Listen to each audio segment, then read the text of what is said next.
I'm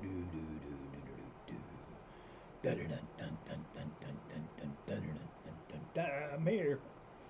Yeah, plans got changed and now I'm here. So we're gonna do off season today, or some of it, or hopefully all of it. I don't know.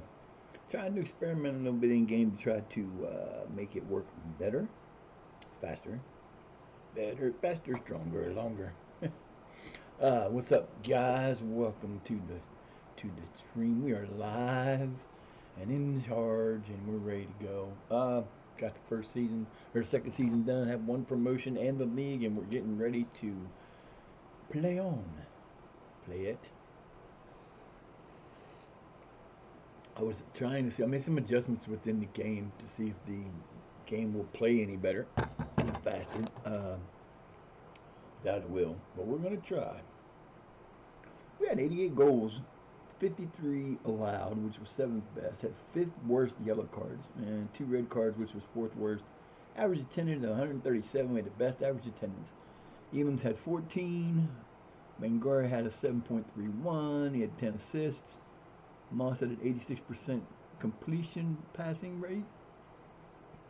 Most man of the match was Mo Bangura, and Nathan Pickering had 9 yellow cards, and Josh Martin and Tehran Desi had each had a yellow card. Bastards. Bastards. So don't know how much better this is going to run, and you know it's going to be a long day. Yeah, my dad woke up this morning and he's struggling really bad. Didn't sound good on the phone. I overheard the conversation. He called my phone, but I had it charging across the room and didn't hear it. Actually didn't have it on. So we are not going to the party today, which is very disappointing.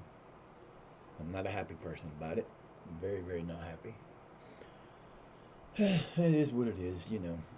I don't want that. I'll see it anyway, most likely. 346 of these.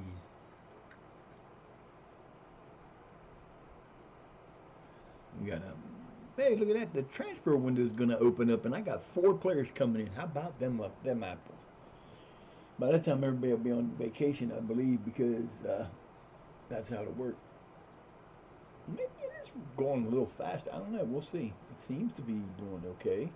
I really wanted to see what the games were going to do because I changed. I changed the graphics a little better. See if it does anything to the game. I don't think it will, but it might.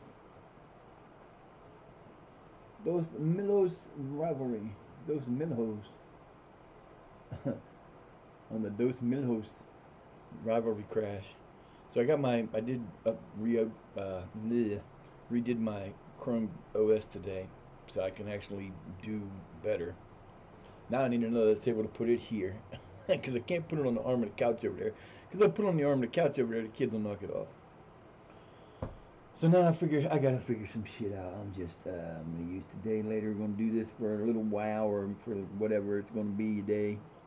Unless something happens between now and noon, I seriously doubt we're going. There's probably no chance. You hope he takes his ass to the hospital, because he sounds like he needs to. Went down last night about 10 o'clock. Bought me some K-cups. Not good.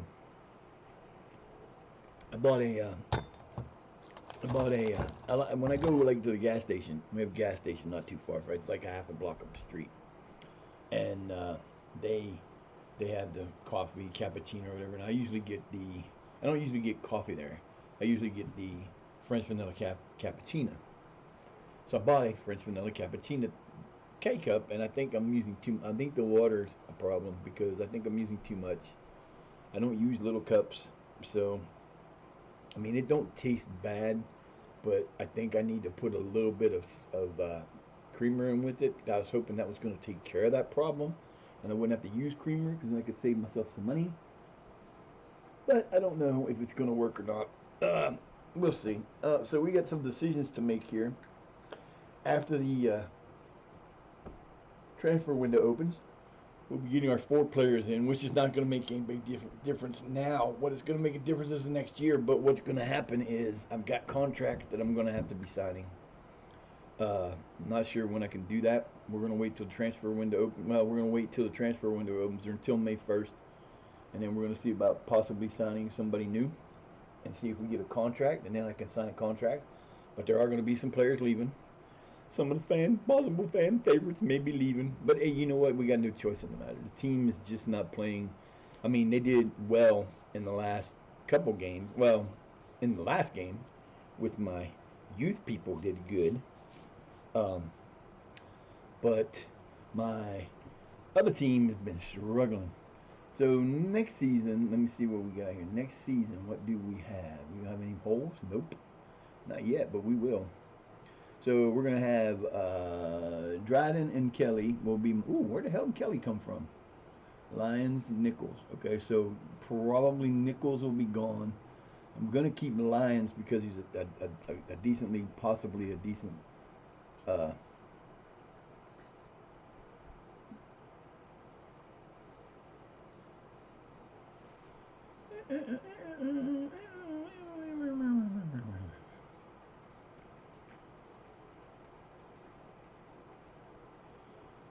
mean, he's okay. Yeah, he's probably better than.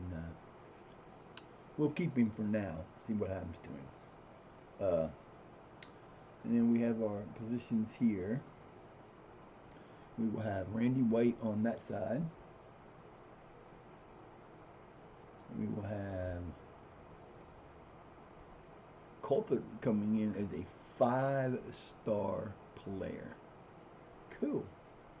And he will definitely make a difference there. This will be Pickering, of course. I hope. Where's my boy Pickering at?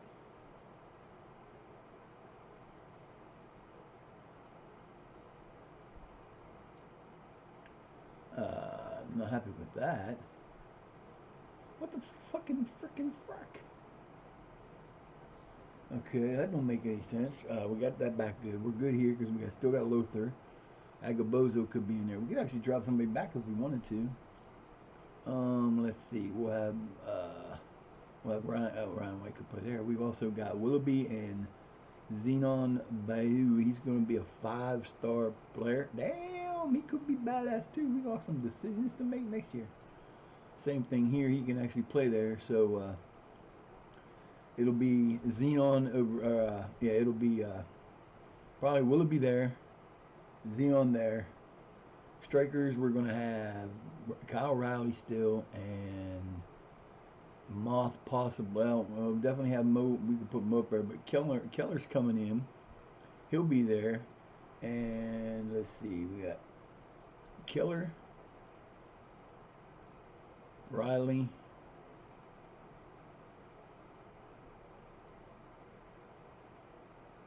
Abrams is better than Moth though. And then on this side, we don't really need. We definitely need a better goalkeeper because our goalkeeper is not going to be bad. Everywhere else, I'm happy with except for here. So we need the front end and the back end.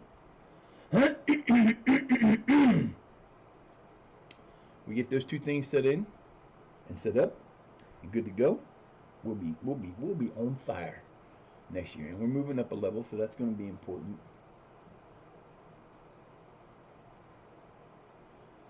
So what do we got here? Winger, don't need. I gotta figure out where my boy's at and why he's not in there. Where is my boy at?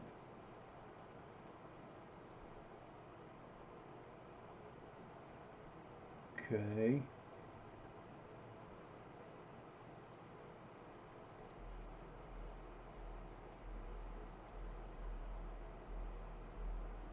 I'll say, where the hell's Nathan at? Why ain't he in there? Well, I'm gonna do this. I don't want to yet, but I don't know. Yeah, you don't have a contract. I'm not gonna do it yet. I'm gonna wait. But he's there. I don't know why he wasn't showing up as being there. I did. I forgot to do that. I did save it. No, I did. Cool. Because next year we're gonna have a new tactic. I think we're gonna take out this one. I brought in my new one.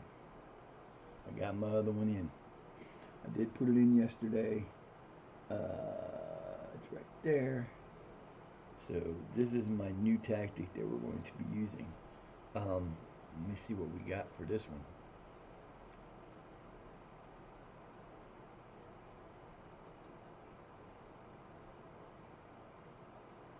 Not good. This one's not good at all. It appears. Why is Mo? All right, Martin should be there.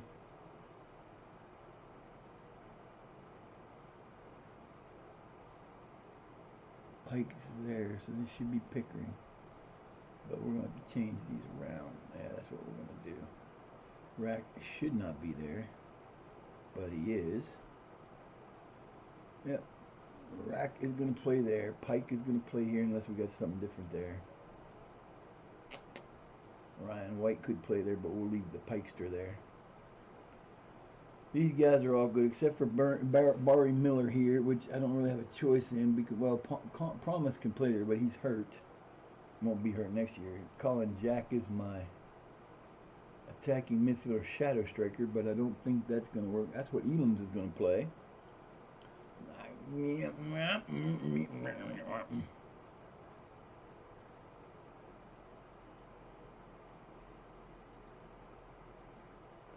Alright, let's see what it looks like with everybody situated around to their best position there. Oh, look at that. That just became pretty. Ooh, I like it. I like it a lot. We're going to fix him around here. We're going to put him in a ball playing defender role. I'd rather do that than the other. We're going to have him in the stopper role there. We can change any of these guys. Better up, better up, better up. No, doesn't matter.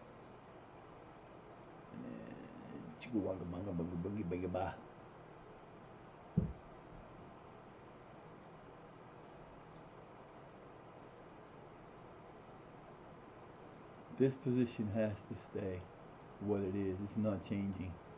I like the shadow striker because the shadow striker is a good position to have there because you play into it. Plays into. We'll have Elam if I keep him, which I don't want to, but I probably will unless we get these new guys coming in.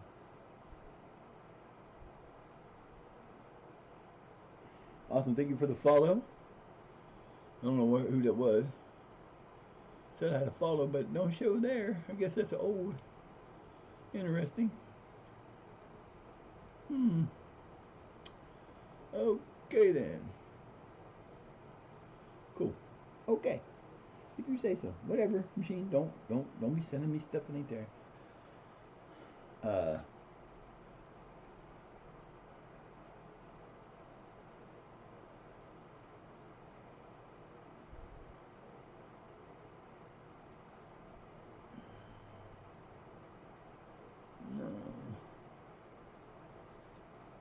I'll do that. I don't have to do it, but I'm probably gonna do that with Mr.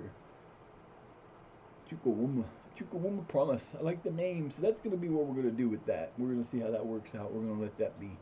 Fuck. Gotta train it. Can't train it now because we're gonna be on vacation. But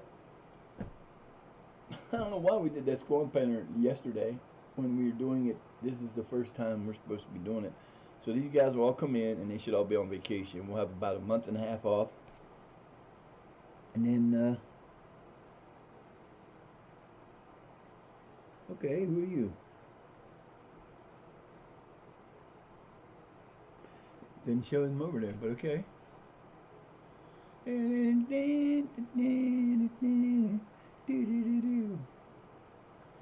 Alright, let's see. We're rolling now. We're going to be training that tactic. I still like this one because it's 5 in the back. No, the new tactic I put in and I just added, it's a very good tactic when it works. And I pretty much believe I duplicated it as best I could to what I lost on the other hard drive. So, yeah, that's going to be a lot of fun. That one's a very fun tactic to run. When it's run right and it works right, and you get the players for it, which I don't have the players for it yet, but I'm gonna. When you have it all set up right and you run it right, it scores a ton of goals. I've been seeing where I've been able to win with that tactic. A lot of times it's like if there's a shutout, then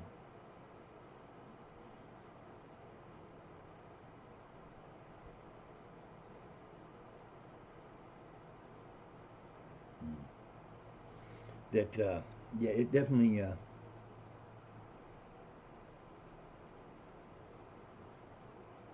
it scores goals. It's a very good scoring goal. It's very good on counterattack, and it works really good. If it works the way I want it to, that is, and hopefully it will work the way I want it to. We shall see. Coming next season.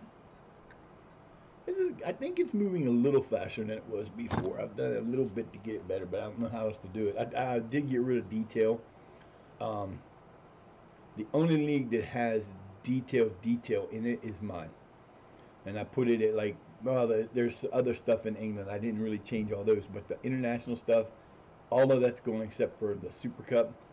It's the only thing, like the all the different stuff that I might want to watch to see if I play in a game, no matter where it is. If I go somewhere like to the U.S., let's say I go on a tour of the U.S. Not going to happen, but once we get to the Premier League, we could do that. It will show those games because they're my games. But any game, it'll show the scores, but it won't keep the detail. Like right now, the way it's doing, I could go in. Before I did that, I could have went to any league that we played, or any league that was open. Any team in those leagues, clicked on the scores, and it would show me the goals. Now it ain't gonna do that, so you can't really look and see what's going on. It should allow me to, um, when we have players put on teams,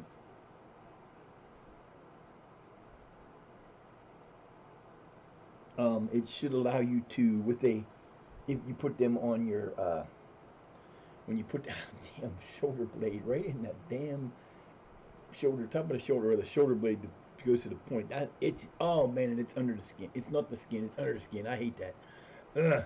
But yeah, so there will be, yeah, that when we have somebody on the,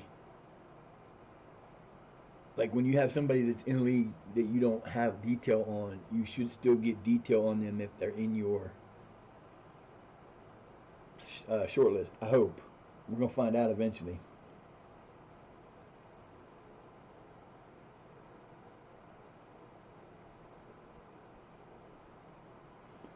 That's hoping to be the project there, baby. Hoping to be the project that we do. We'll see.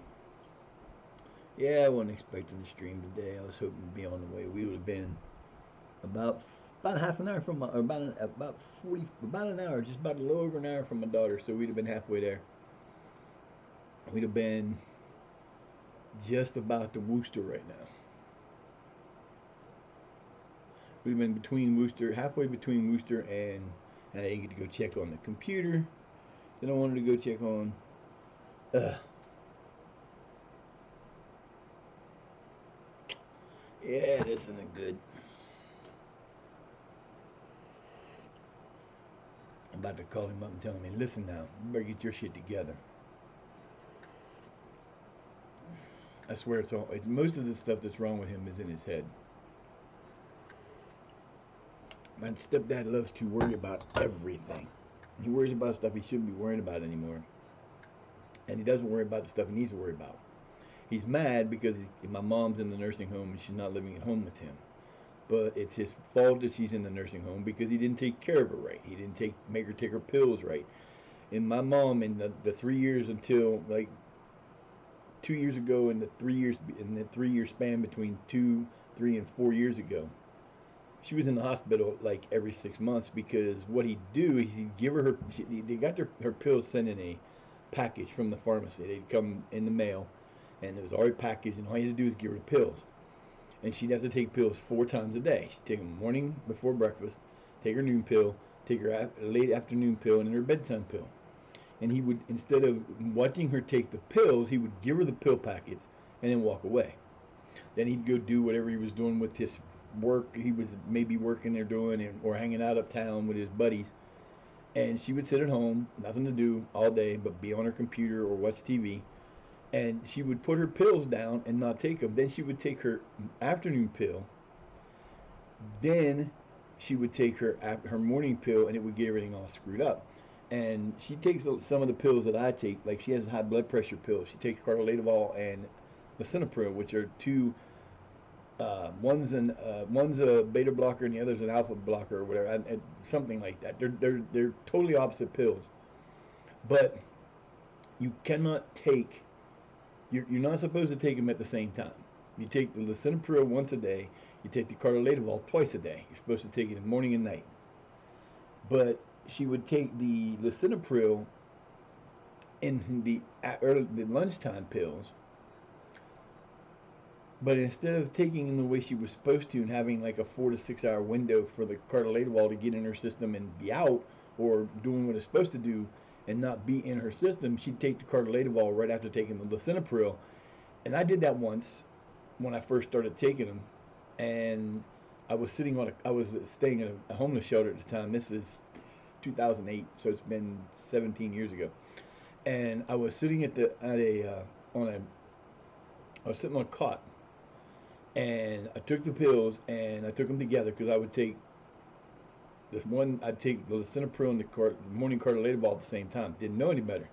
I didn't have a cardiologist at the time because I didn't have insurance, so I pretty much was doing, I was taking the pills, but I wasn't taking them like I wasn't explained how that you shouldn't take them that way. The first time I did it, I was sitting on the thing, and it felt my body felt like it fell through the floor in the cot, because it taking them together will lower your blood pressure. Will lower your blood pressure very quickly. It only lasts for seconds. It's not like it. You ever felt like you were gonna pass out? That's what it feels like. You kind of like get hit with this, like it just felt like you went through the floor. I was doing this 17 years ago, so I was only 40. I was 40 when I was doing this. So I was in a little bit better shape. I had learned about my heart having a problem. Well, actually, I hadn't. All I knew is I had high blood pressure. I didn't know I had a heart condition yet. Didn't know there was a slight murmur in my heart. So I didn't know any of that stuff yet. So I was basically just taking because I had high blood pressure. And when I did that, I immediately went up to the I called my doctor. Well, I was going to the health department. I called the doctors and I said, "What happened here?" And they said, "You took the pills together." I said, "Yeah." They said, "You can't do that." I was like, "Okay, thanks for letting me know that ahead of time." So I ended up splitting them up. But my mom was doing it like she'd do it every other day, and she started having problems, and so she would get real lightheaded. She wouldn't feel well. Hey, buddy, what's up, Mr. Gray? So my dad ended up taking her to the emergency room, and she'd spend a week in the hospital because her system was so screwed up. And for someone who has like a debilitating disease like multiple sclerosis, which is just like I mentioned it now, but that is our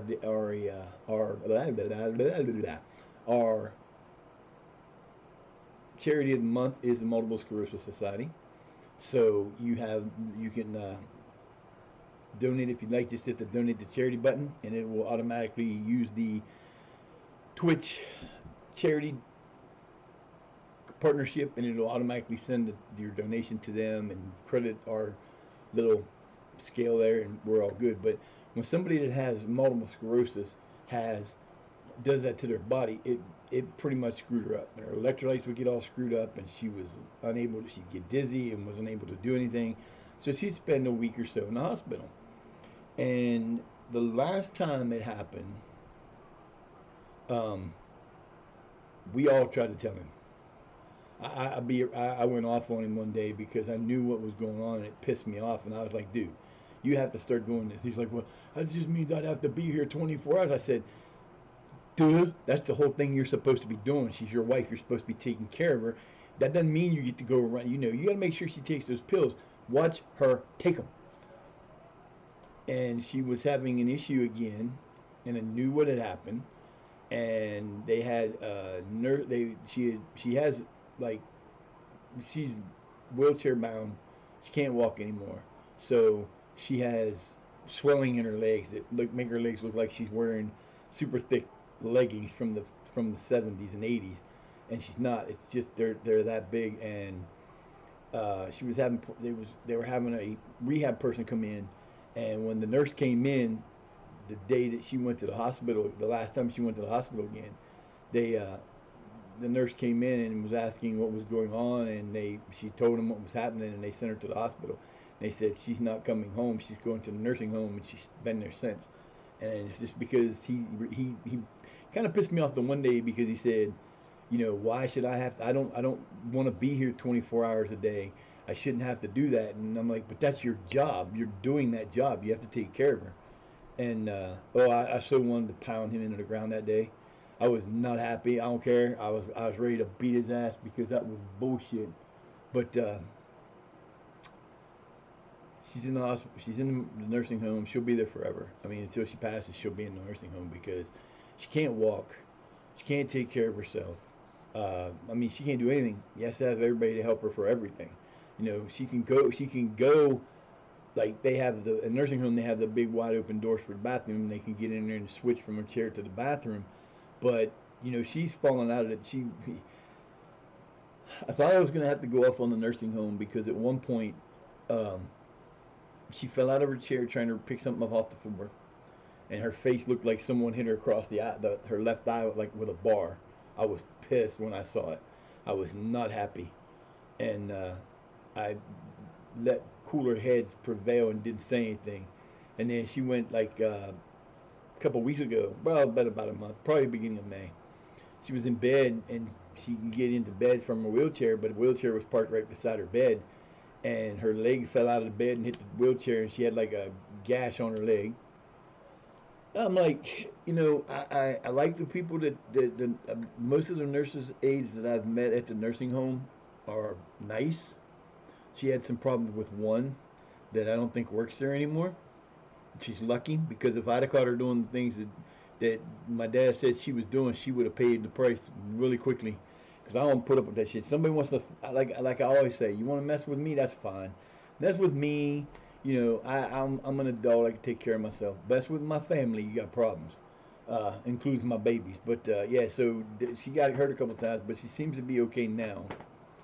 Apparently, it was because she didn't get into bed deep enough, which to me makes no sense. When you're wheelchair bound, you shouldn't have to get into your own bed. Sorry, I just don't think that's cool.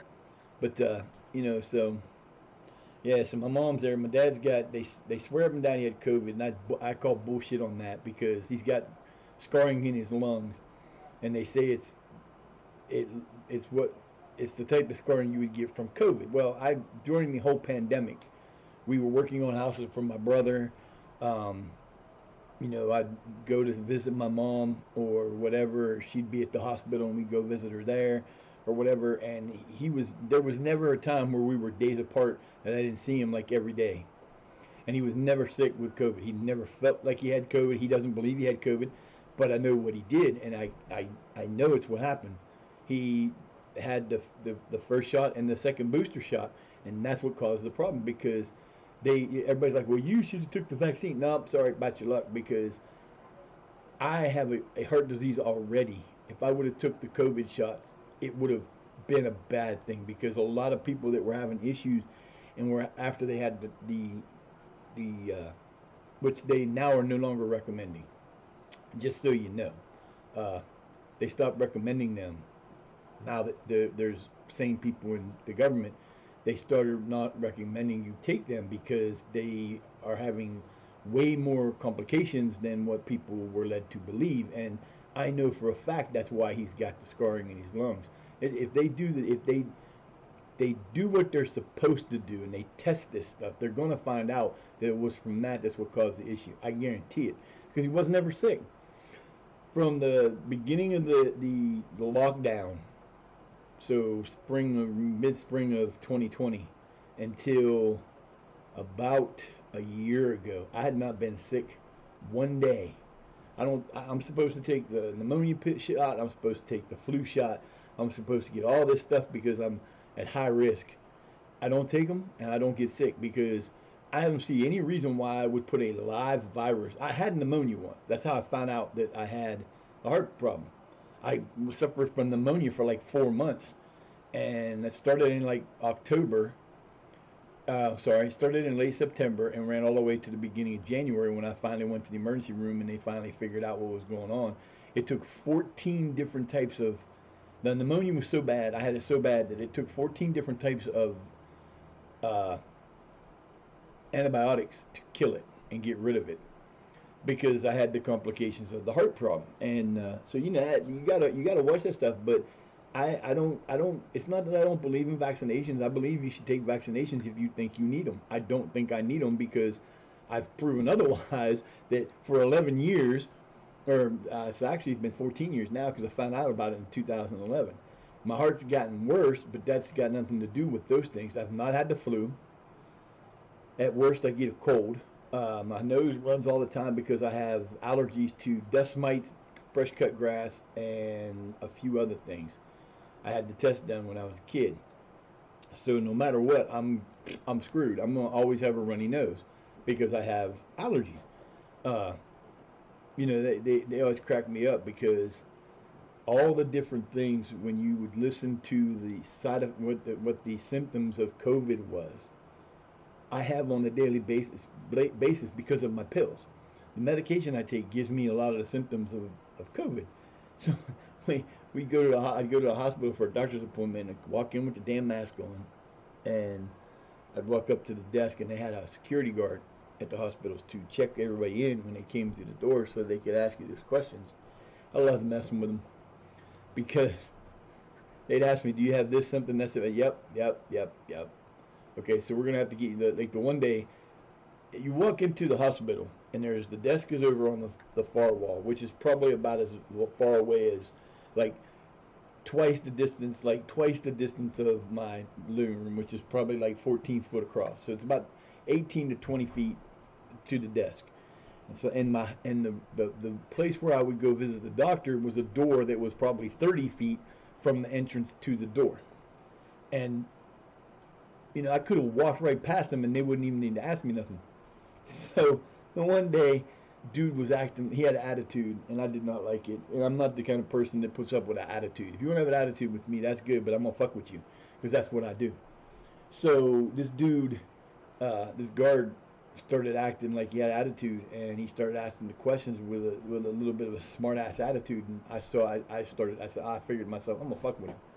So asked me if I had that symptom, this. I said, yeah, all of them. So he said, well, we're going to have to, where did you need to go? I said, I'm going to that door right over there. I said, I'm 15 feet away from the door. I got an appointment in 10 minutes. I'm going to that door. And he said, well, you're going to wait here and we're going to get somebody to come out and take your temperature. And they made this nurse had to come out of that room, walk over to me, and I could tell by the look on her face that she was not happy. And it wasn't that she was unhappy with me; it was not happy with the fact that she had to come over there and do this because this dude was being a pain in the ass. And she walked over and she said, "You have an appointment with us in like 10 minutes, right?" And I said, "Yes." She said, "I'm not taking his temperature. He's going in the room with me." And she walked me into the room, and the dude kind of sat there with this look of he was pissed off on his face, but he couldn't do nothing because he's just a security guard. He wasn't nobody important. And it just pissed me off. But she was like, I said, "I'm sorry about that," but he asked some stupid questions, and she said, "Yeah, we've been having people complain about him all day." I said, "Yeah, they should get rid of his ass." And it was funny because I didn't saw him after that. But then again, I was 4 months again before I went to the next doctor's appointment. So, and then that doctor keeps getting moved around. Like it was my gynec.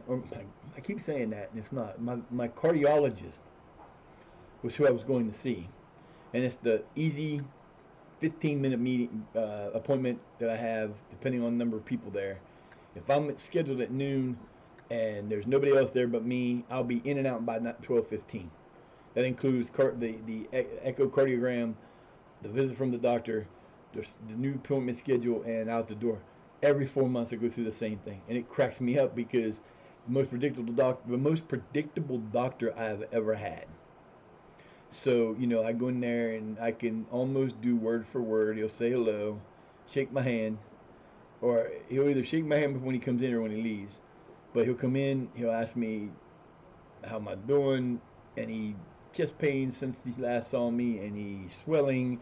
Uh, Anything new to report? You taking all your medicine? He'll run through the checklist of medicine. And yeah, everything's the same. Then he'll walk over to me and he'll listen to my breathing in the front normally. Then he'll tell me to take deep breaths on the back. He'll go, everything on the echocardiogram looks the same. Nothing's changed. Your heart murmur doesn't sound like it's getting any worse. See you in 4 months. Okay. Every single freaking time. It to me it's almost a waste of time because if they look at the echocardiogram, they're gonna know there ain't nothing wrong with me. There ain't nothing getting worse about it. So, and they got this thing in my chest that when I go in, it sends out it sends out to the company all the time what my thing is doing. So, Gray, the hell are you doing, man? For some reason he had one of my socks. I got covers over my couch, so he was underneath the couch, underneath the bottom of the cover. He bounces out, pulls the sock out with him, and then runs into, like, gallops. He almost looked like Pepe Le Pew running into the dining. Wow. So, Mo Bangura was one of my new picks up this time. And he had 12 goals and 10 assists. That's pretty good, especially since I moved him around. And a 731 average rating. He was the best scorer. He had the best assists. They're saying that Dresden, my 37-year-old well-traveled goalkeeper, was the best pickup. Out we lost Fortune. I don't remember Fortune. When did I lose him? Oh, we released him. I don't remember having him. I don't remember him. Wow, that's pretty bad. I usually remember all the players I've had. We finished in first, had 137%. We were up 19% increase in people. Elam's had 14 goals, which that does not make me happy. We at the most had a 3. We had wow. In the middle of the season, we had a 7 unbeaten streak, 6 out of 7 with a tie. Then we had 4, and then we finished it. Not happy with the end. Like I said, not happy with the end of the season. I lost one that could have won us the championship earlier. Then we tied 2, and then our boys, the youth, came through in the last game and won 2-1. That was great. 5-1, 6-3, 2-1. The best goal was from Donny. It was in the final game.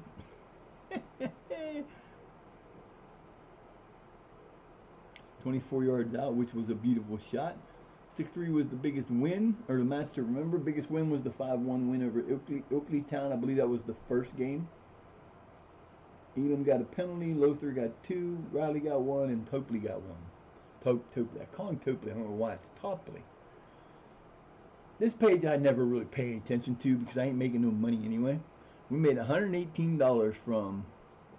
Hey, look at that. We made $118 from merchandise sale, and we sold something for $11 outside of England. 53.7 for the sponsorships. Look at that. Competition prize money. I don't know what we got, 150 for that, and then match day commercial and retail. That's a huge increase. It went from 3,340 to 24,000. That's pretty fucking good. I like that. Best 11. Elam's, Riley, and Bangura. Page, yeah, you bastard. Jack, Lothar, White, Barack, Pickering, and Martin. So yeah, Page is there, and then he left this little bastard. I hope he ain't even playing. Where'd he go? He went to Sowerby Bridge, and let's see, did he play for them? Nope, don't look like he played for them at all. Oh yeah, he played 9 games for him. He got nothing for them. So he played 18 games for us in this year. 18 games for us, had 8 goals, 4 assists, and 1 player of the match. 7-11. Went to them, which is in a lower league than us, I'm pretty sure. Let me look and see if I can figure that out. He went to a lower league on a free. They are in 306. They're League 11, so they're back to where we started from. We're League 11. But we're moving up. Where are they at? So we went across the same league, but they won, so they're moving up to. Oh, that could be very interesting. But he did nothing. Yeah, they played 38 games. How the hell did they play 38 games with only 30 teams? That don't make no sense. Oh, 28, I'm sorry. I misread that. So, yeah, we,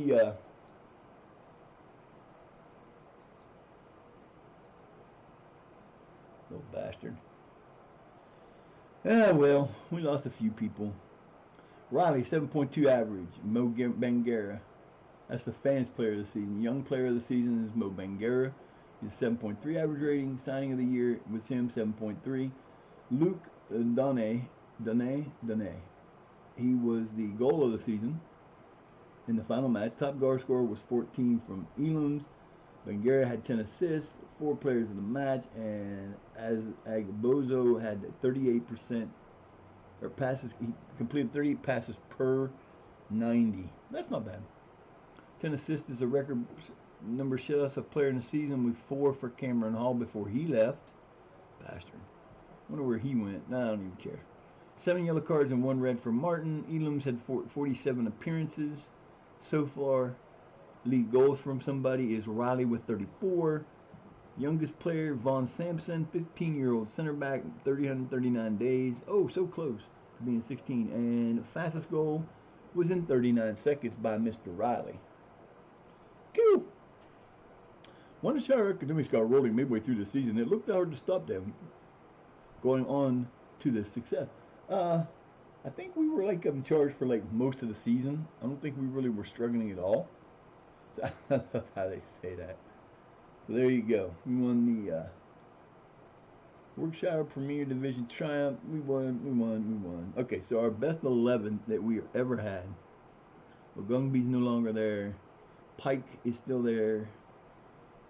Yeah, Page, these two and this one. These are the only 3 players I've lost. Everybody else is from this team.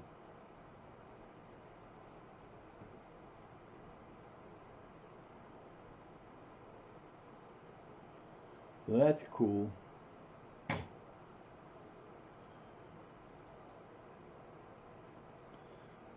Did we? I don't know. We did. I know we did.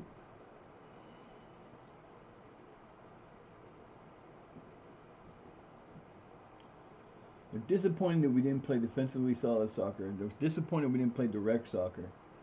I think we did, but okay. Develop players using the youth system. I'm trying, but y'all better hope the youth system stays good to us, because if not, we're in trouble. There's no payroll budget. I've worked well within the payroll budget. What are you talking about?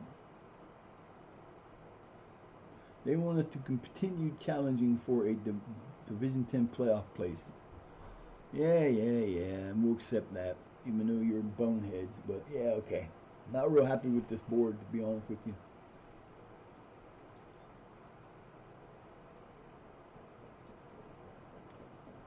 Shire Academics squad is not going on vacation until preseason begins. What the fuck is that? But it'll return on June the 23rd, so we're going to get almost a... Boy, it's my birthday, look at that.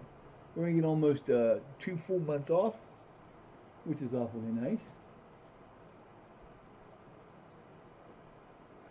Still got a ways to go. We're at the 28th. I mean, it's moving a little bit better than normal, but it's still not moving great. So, you know, it is what it is.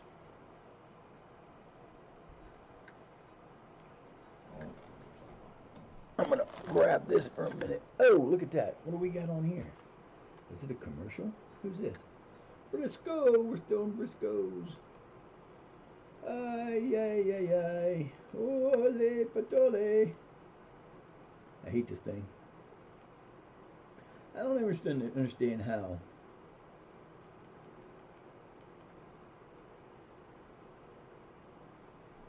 You can set up a laptop and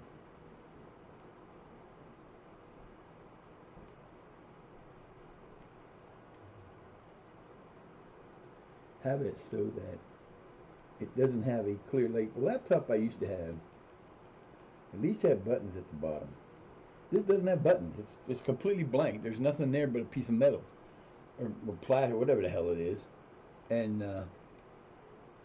it kind of sucks because it's very difficult to.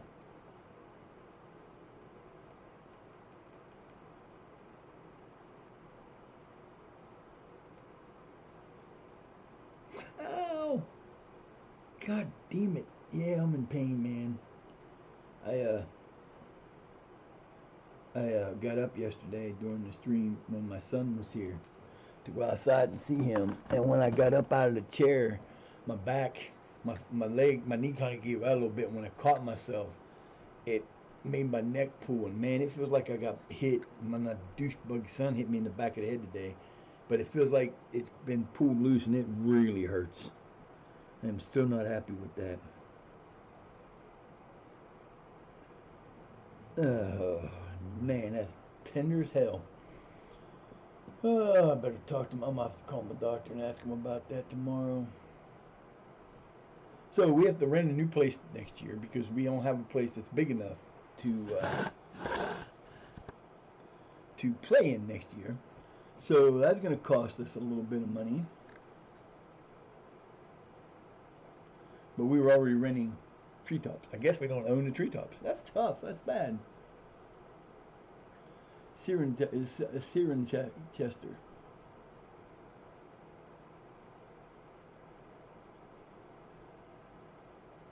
It's got brand new stuff. That's what it looks like. Just a normal old pitch. That one compared to them will look almost the same. Let's look and see the treetops. Looks the same. You don't get to look at anything anyway. You know, he held up to 700, so we're losing 550 players. Or yeah, that sucks.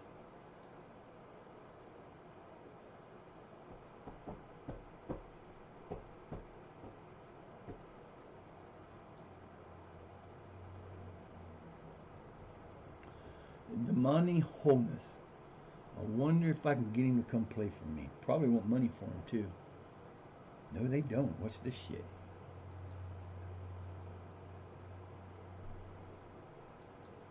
Yeah, I know. It could be a problem, but you know what? Here's how this works, buddy. I need as many players as I can get. Why would I not bring in new players? Makes no sense to me. Doesn't matter if those 4 players. It ain't got nothing to do with what goes on. If I bring in a new player or not, because those 4 players are not going to be that big a deal. Hey, Sutton Coldfield Town, check that out. Sutton Coldfield Town? Sutton Coldfield Town. Oh. See, it won't give me the... There you go. They play at Central Grounds at Sutton Coldfield, England. They're not doing good. They're gonna get relegated. I don't know what division they're in. They're in the Midland Football League Premier Division. But they're getting relegated. Don't look good. Yeah, they're all the way up in the county league, so we may end up playing them eventually. I like that trophy. That's pretty badass. So let me look at my team for a minute. I want to look at the competitions. Yeah, see, we were in first place except for one day. One game day we were in that was 5th, is the furthest down we were. Then we went to 3rd. So from game day 1, then the 2nd, then the 3rd, then the 4th. So we went from 1 to 4, got back in the lead, and never came out of first place after that. And they're like, well, they didn't take off till the middle of the season. I'm sorry, we kind of kicked ass through the whole damn season. Thank you very much. So if we follow the past winners, if we follow Carlton Athletic, we will end up in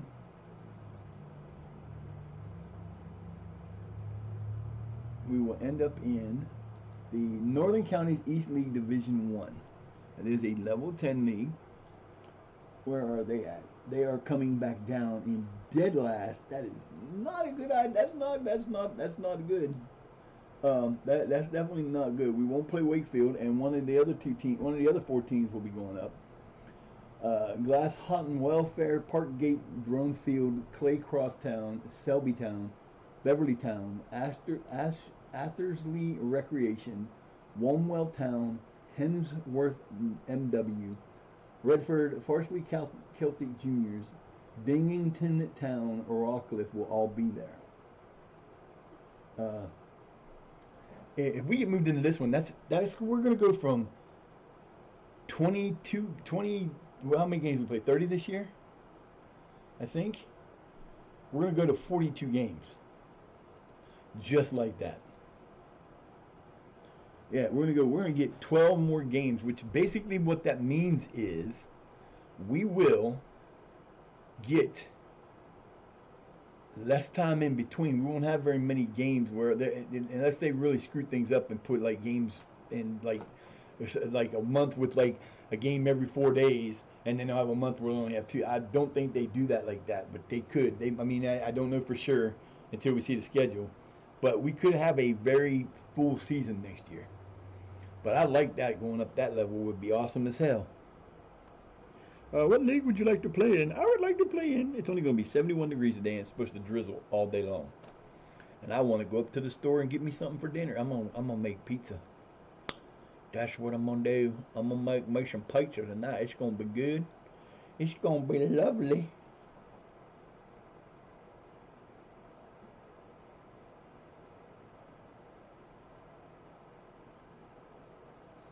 It's going to be lovely, folks. It's going to be good and tasty and lovely.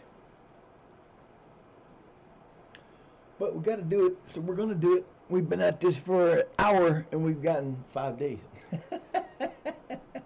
Oh, this sucks so bad. Oh, it sucks so bad.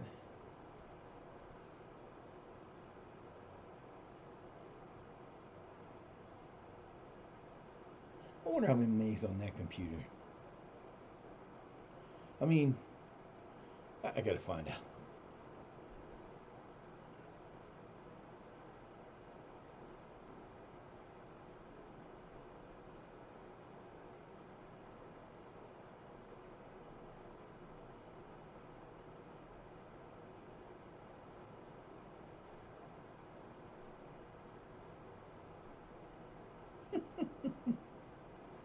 Aw.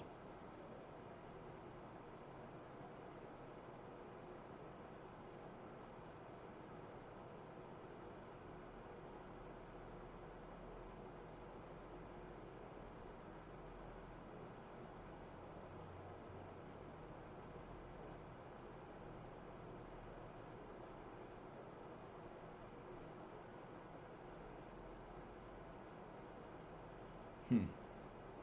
Well, that won't work. I'd have to upgrade that computer, and there ain't no way that's happening. I don't see it happening anytime soon.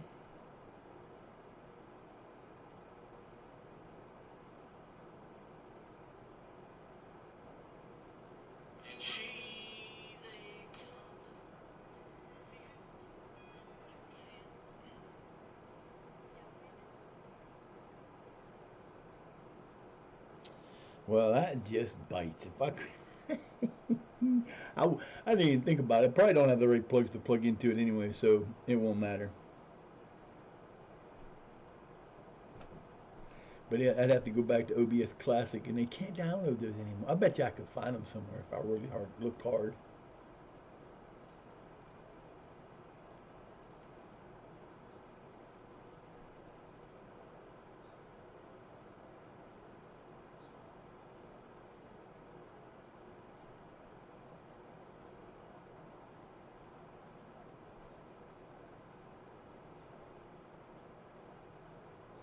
I didn't ask that question.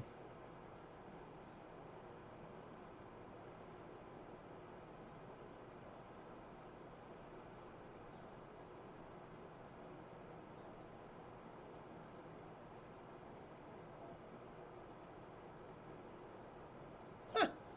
There's no way. There's no way.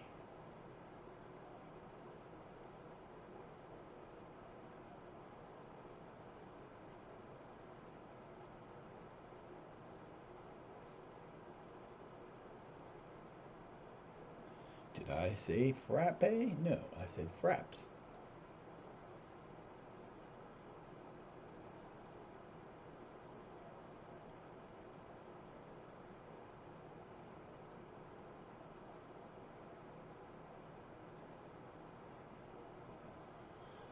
Oh, how much does this cost?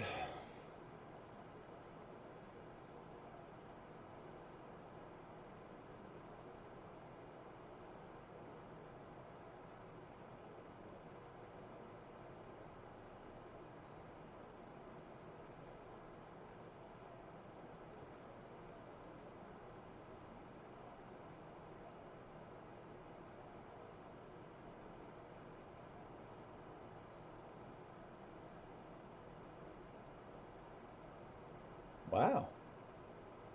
There's no. I, I, I'm seriously debating whether to do it or not. I could be doing that to set out. You know what? That would just be too funny. That would be too. I got defenders, baby. I got defenders out the ass. I don't need any new defenders. But thank you for the suggestion there, Sonny boy. Give me a contract. Let me put him on a real contract. You freaking bastards. But I'll take him for 55. Shit. It'll be after the new year starts. The money at wholeness. I've had a wholeness, but I don't know if it was him or not. But he's a striker, so he could be a little bit of fun. Add that third striker in, and Mr. Elam's is no longer with us. I mean, I'm gonna try to keep my starters. I'm gonna try to keep my starters from this year if I can get them to sign cheap enough contracts as support. They're not going to be starters. They're going to be squad players. If I can get them to sign as squad players, we're good. If I can't get them to sign as squad players, they're not sticking around. Riley's going to stay. Pickering, Dryden, White, Jack, Bangura, Moth maybe. Moth, because see, I'm kind of in a pickle with Moth and Elam's because they're both not good enough. Elam's is old. He may even talk about retiring after this year because he never made it this far. He retired on me in my other setting. He's talking to Gressley. He'll probably end up in Gressley because they're gonna offer him a regular contract and I can't. You fucking pricks! I gotta see that. I've never got to that point yet on the other. I don't know what's gonna happen. I should have did it different. One I started with FC Sutton Dynamo, I can't win a damn game. FC Dynamo Sutton, I can't win a game. We've got a great team, but the teams around us are building great teams too because we ain't won a game yet. Hansworth, Gressley, Shire Academics. You can go play with Gandalf, man. Gandalf's going to be playing for us in a few years. He's going to be the man. He's going to be the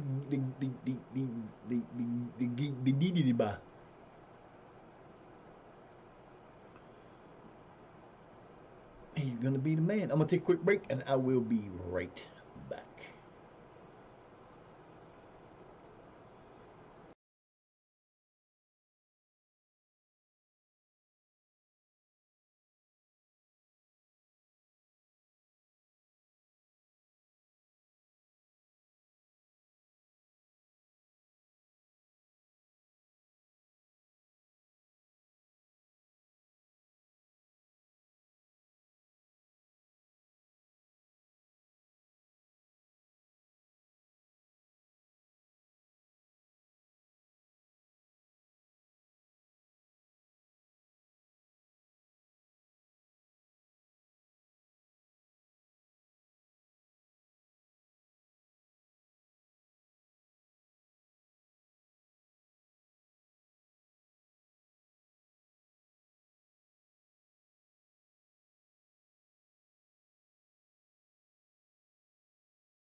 I'm back. Hmm.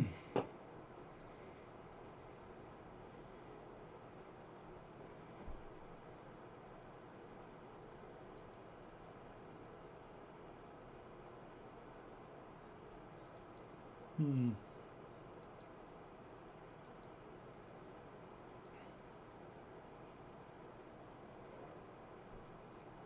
Gotta eat something. Turkey sandwich, baby. Always good to have something.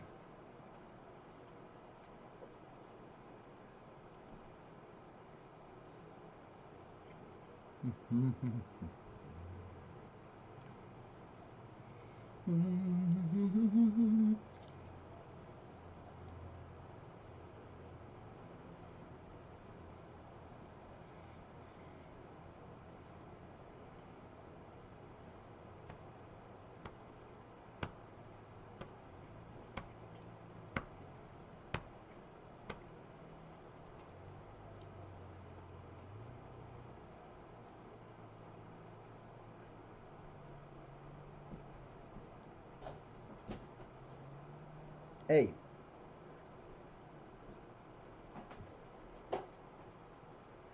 what are you playing with? You okay?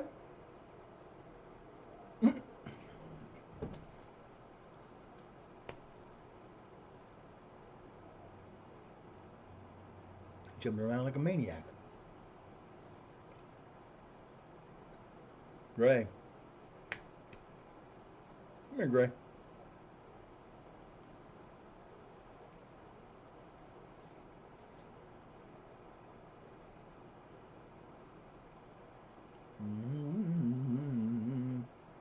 Hmm.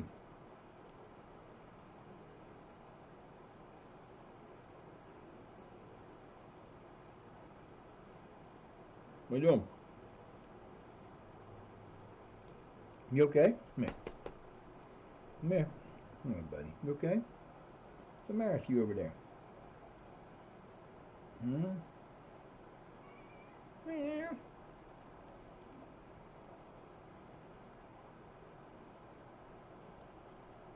What's wrong, buddy? Hmm?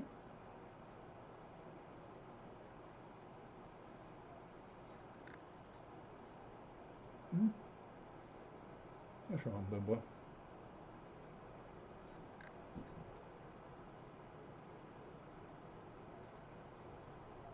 Leave my shoes alone.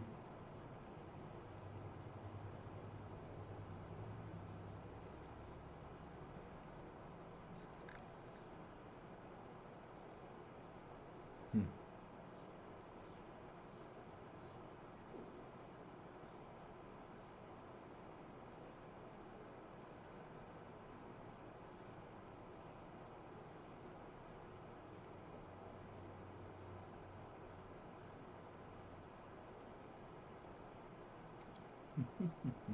Made it to May 1st.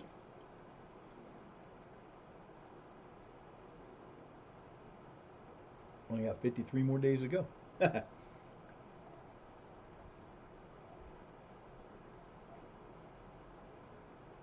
54, sorry.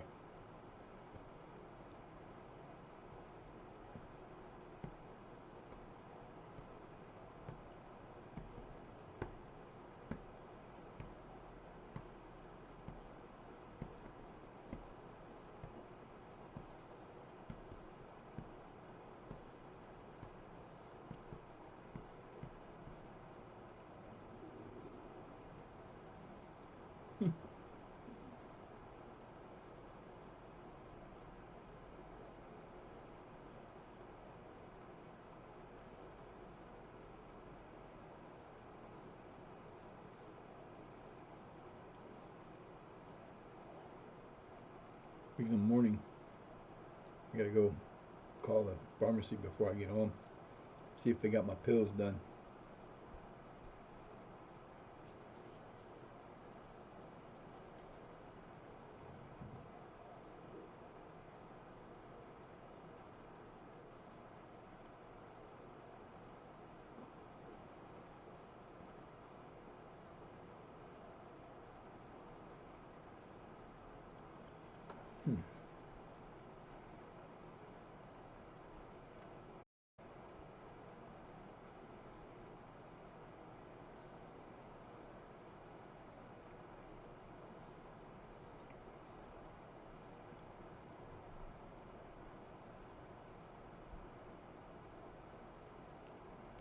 We are under a flash flood watch until 10 p.m. tonight. Woohoo! We love floods. Not. Yeah, that's just what I needed, a flood.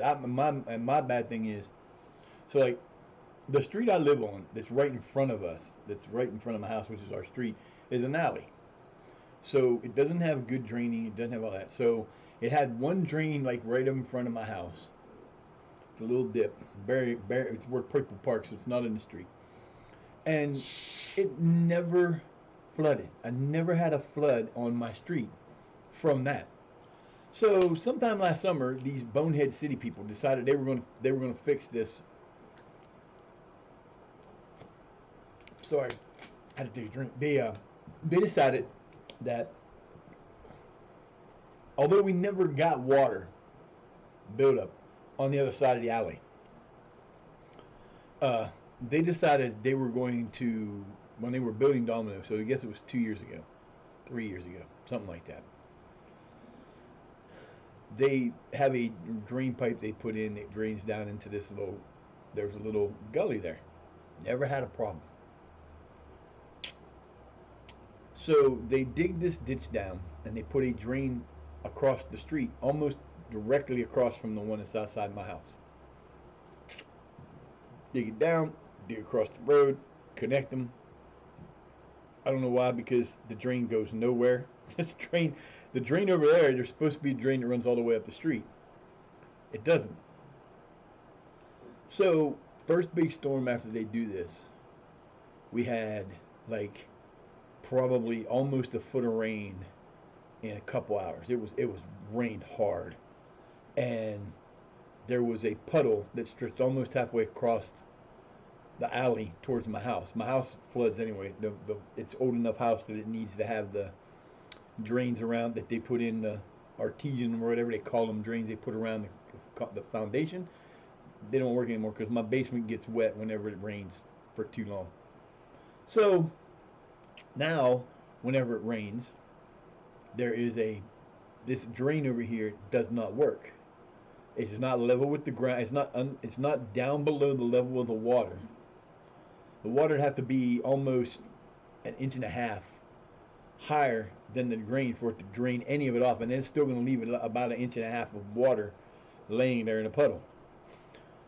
So they come by one day early this year, and they had this little tiny like backhoe part, little machine up. It probably would look like it was so small. It looked like a little electric car. I'm thinking, okay, maybe they're going to do something with that. They dug out around it a little bit, but then a guy came in and filled it with fill, and I'm like, what the hell was the sense of that? So it doesn't work right. There's probably a good 2 inches of water laying over there right now from 2-3 days ago. It's been drizzling off and on all day. Doesn't really affect the drizzle. It's only when they get really, really bad amounts of rain. You know, we got some possibility of severe thunderstorms coming. Drizzle, thunderstorms. So you know, it's not it's not looking to be a good day. Yes, I know. We are right now just missing. If we would have went to see my daughter today, they're out of it now. But there was definitely storms there. We had this giant bank of clouds way up to the north and moving northeast from us, and then about around 12:30, which is in 15-20 minutes, there's this little tiny blob of green on the radar. I mean, it looks like you ever seen the Mowgli duckling? You ever seen a duckling commercial where they have the ducks running and the mama loses one of them and the one's trying to catch up? And that's what it looks like. It looks like a little duckling trying to catch up to the rest of the storm. So, but the rest of the day, it's not looking good. But it's gonna have a chance for rain, and we could get a lot. There's supposed to be severe. There's a chance for severe, heavy thunderstorms coming. What a way to spend your Sunday! I'm supposed to be eating barbecue and whatever else my daughter made. My daughter's a great cook. Not today.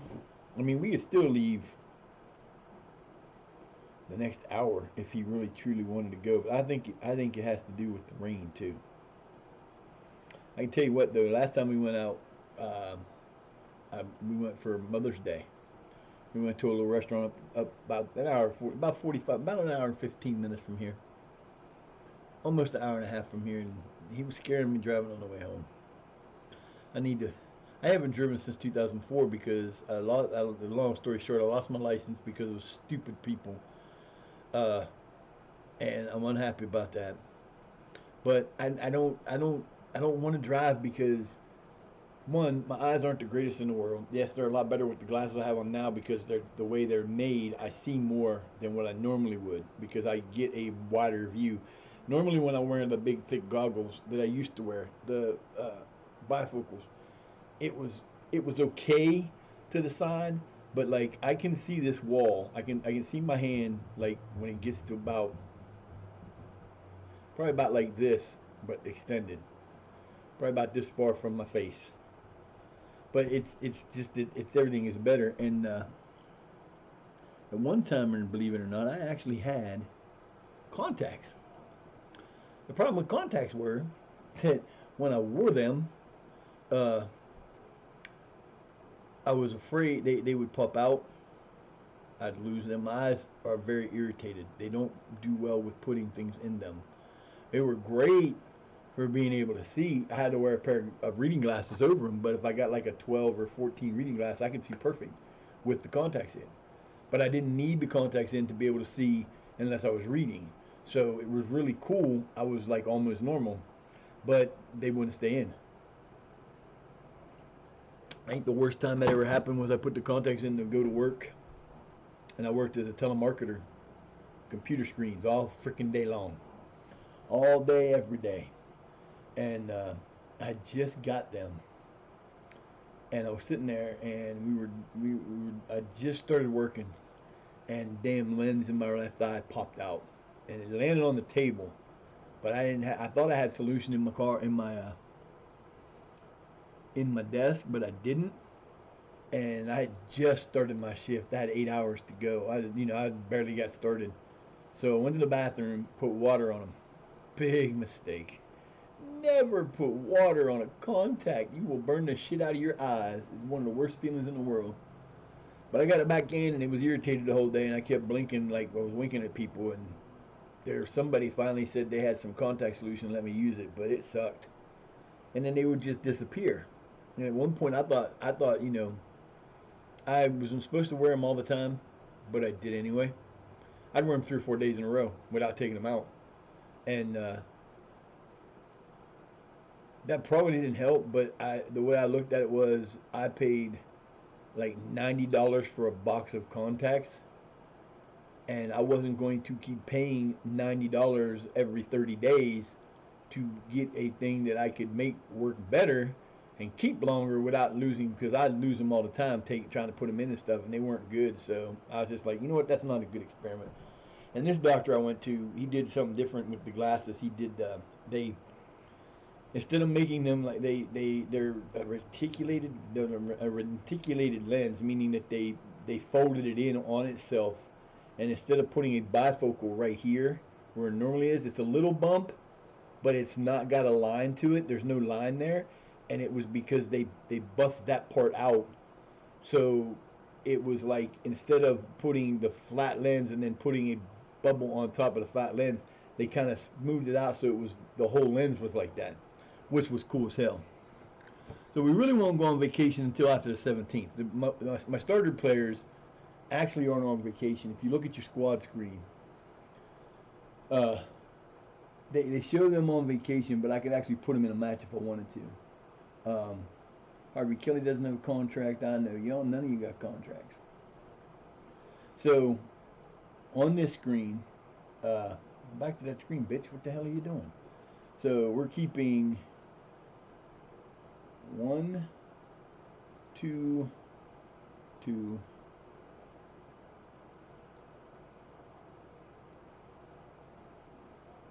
3, 4,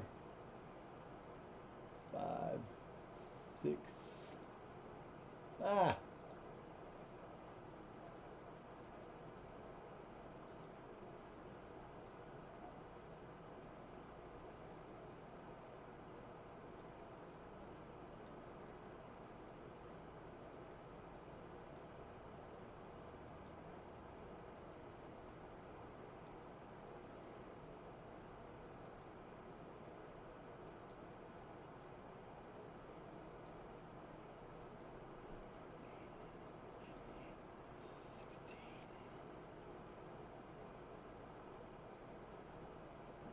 16, 17, 8, 17, 18, 19, 20. We're keeping 20 of our players on the top team.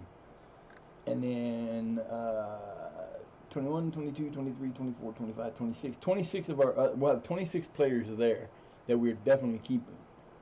Then, so that's 26 contracts we got to sign. Under 18s, we are keeping. I want to try to sign everybody, but I think everybody's already signed, so I don't think I have to give these guys any of these guys contracts. See, they don't show any contract name. A couple of them do. But I'm going to keep everybody on this team. So there's 2, 4, 6, 8, 10, 12, 14, 16, 18, 20, 22, 24, 26, 28, 30, 32. I think there's 34 players on this team. I'm not sure.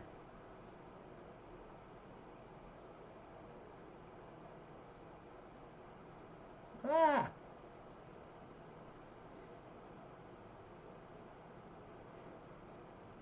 How many players are there?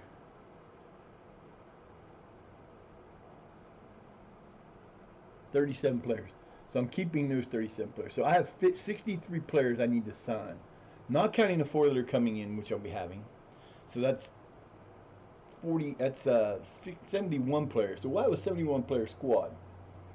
90% of them will be on the under 21 squad. So, I mean, like I said, 37 of them, almost half will be on the lower level squad. Over half. Yeah, over half will be on the under 20 or on the under 18 squad. So, no big deal there. And I don't have to sign any of those guys, I don't think.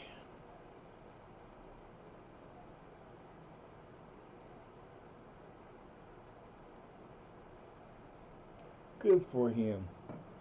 Waste of time anyway.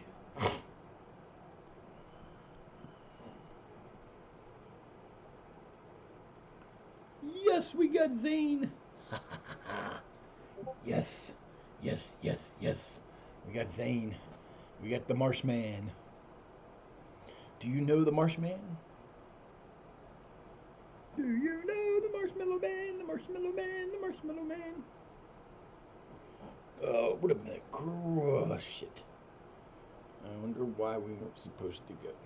I know when I first started going to Mansfield, I met somebody, I got introduced to somebody through a friend, and who I'd been divorced from for 3 years, finally decided that she was going to go and live with the dude she cheated on me with. She moved out, which was fine. I didn't need her there anyway. And then I started, my friend hooked me up with this chick, and I went to meet her in Mansfield, and I moved up there after a while. But I was there, and I was getting ready to come home, and on the way home, I decided to wait an extra 45 minutes, and I didn't leave when I wanted to. I waited something was on TV or something. I decided to stay for an extra 45 minutes, and when I got home, we were going up there today. There's a road they put in new signs and stuff for, and because 45 minutes before I got to that part, a van was crossing the road, and a person ran the red light and T-boned them. It would have been right around the time that I would have been there had I left on time. I was like, yeah, I'm glad I didn't leave. I get lucky like that sometimes.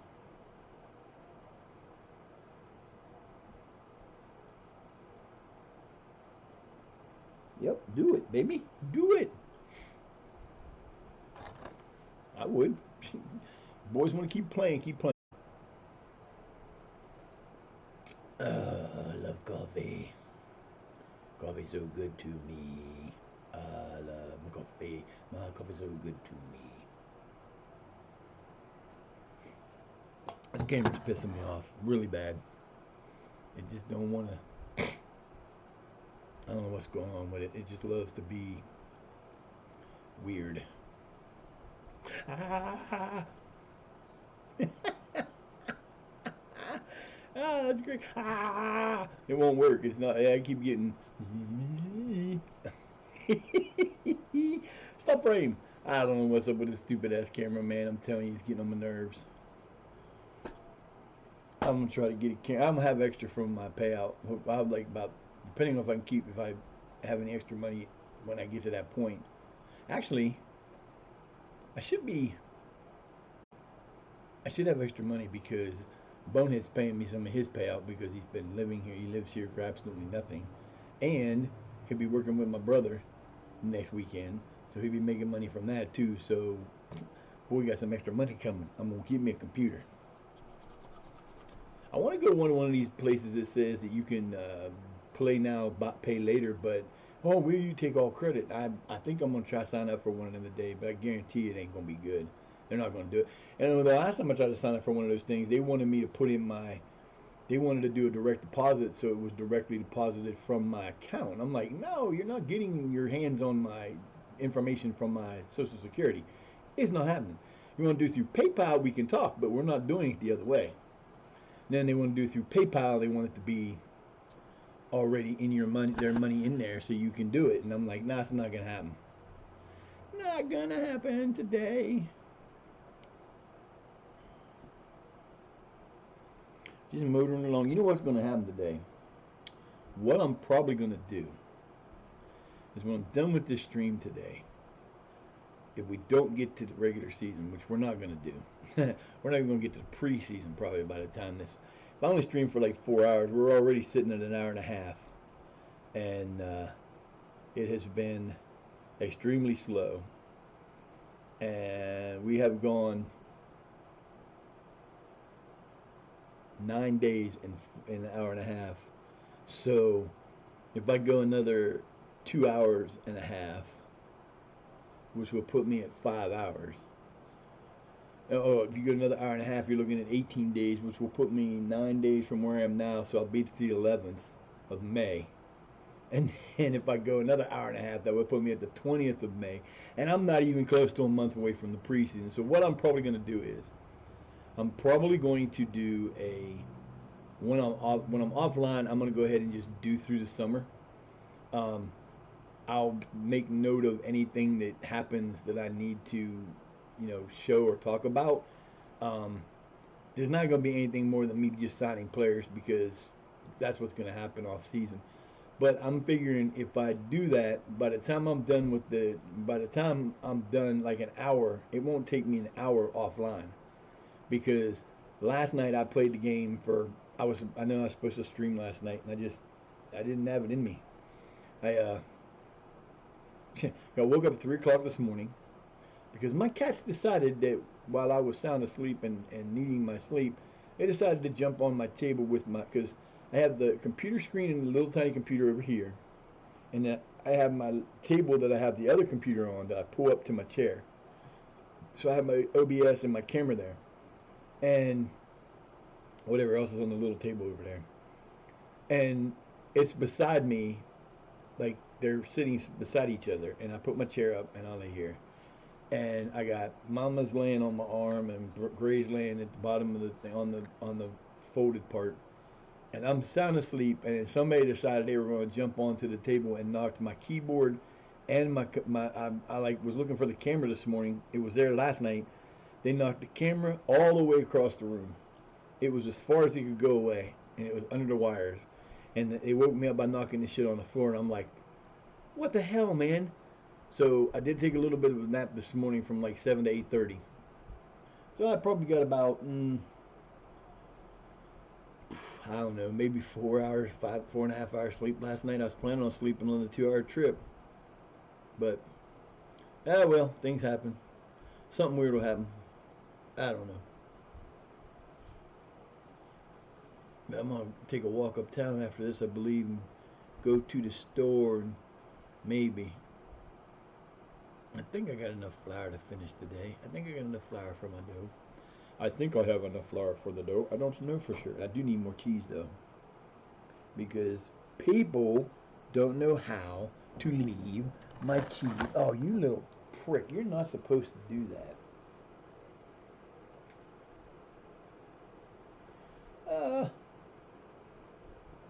Damn it! You're not supposed to time out. You know what? I'm gonna have to leave it sitting there. Damn it. Now I lost all my connections. What the hell? I hate when things do the things they ain't supposed to do. I need to turn I need to turn this desk this way so I can put too much.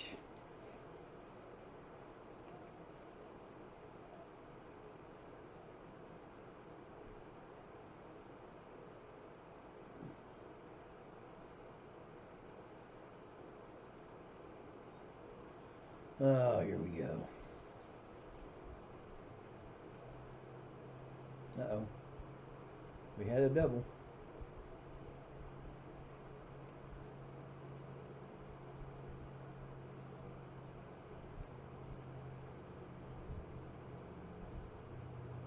I did not leave you. I am still here. Never fear. I am still here. Briscoe.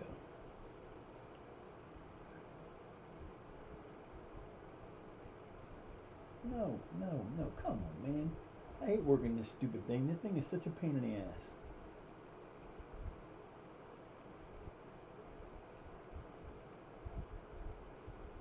I don't need to see all this every freaking time.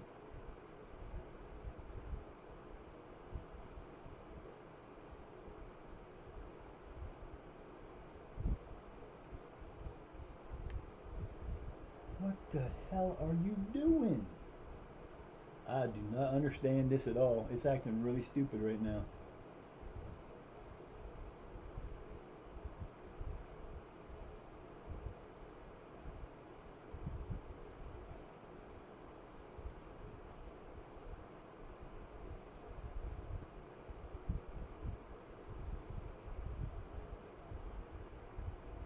I really do not like. Hey, it's saving. Look at that.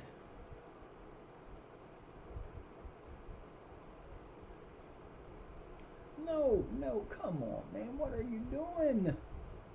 God damn, why are you being such a... I hate this computer. I hate laptops like this. They're such junk. But it's the only one I had. I bought it for 50 bucks. What am I going to complain about?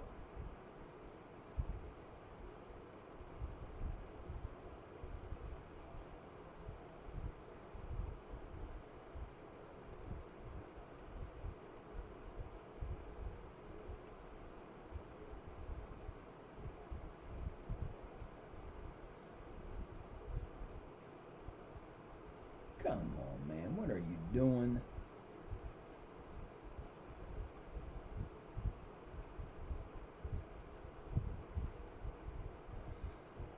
Such a pain.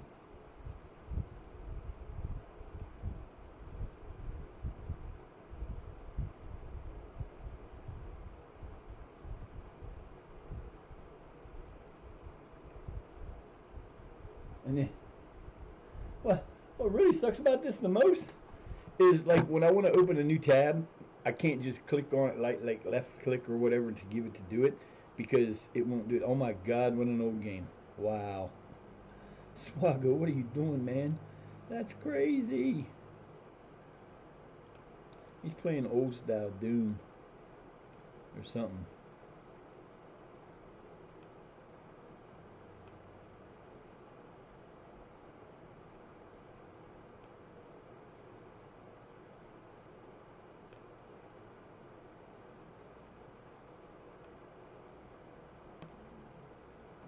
Oh my God, I can't even read what the hell I'm doing here. Put too much shit up there, man. Stop. I don't need to see all that. I don't need to see those either.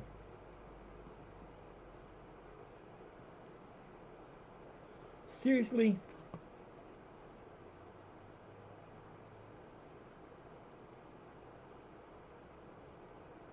That is not what I wanted to do.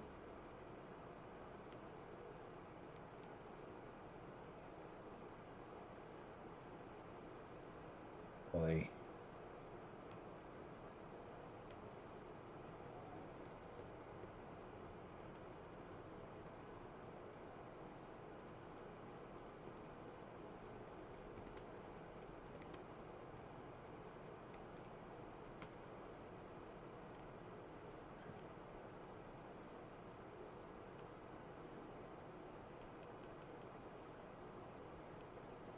Yeah, I definitely miss my old laptop.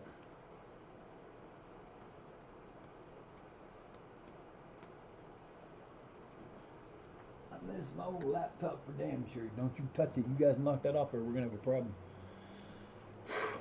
Sorry about that. Had to jump in and do some maneuvering.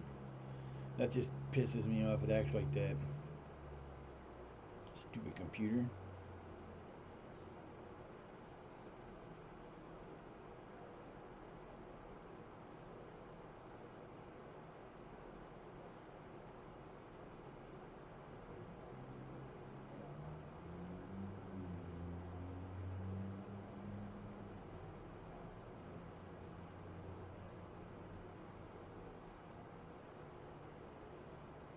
I'm already there. No, wait a minute. Don't make no sense. Okay, whatever. If you say so. If you change your mind, you can be first in line. You can fall on the floor and out the door. Oh, shit.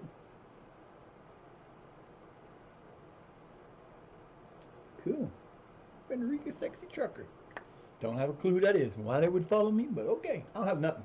I mean, I'm on TikTok because for somebody was a couple of my friends, like some of the people in LSW and some other people I know from other, uh, like my friend Vana, she has a TikTok that she puts games up on, and a couple other people I follow do that. So I got TikTok. I don't do anything. I ain't got no posts on it. I don't think. I got maybe one. I get new followers every day. And I get them stupid messages. I love your post. It's so cool. Let's talk. I'm like, no, I'm not going to talk to you. I don't go on there to do anything but look at people that I know most of the time. And I really don't do it for anything other than the fact that I can do it. I don't use X. I hate X. I have no reason to have X. X is too weird.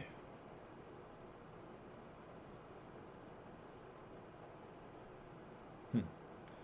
Hey, we're the 3rd of May. Hey, we're cooking now, boy. Look at us just rolling. Rolling, rolling, rolling, rolling.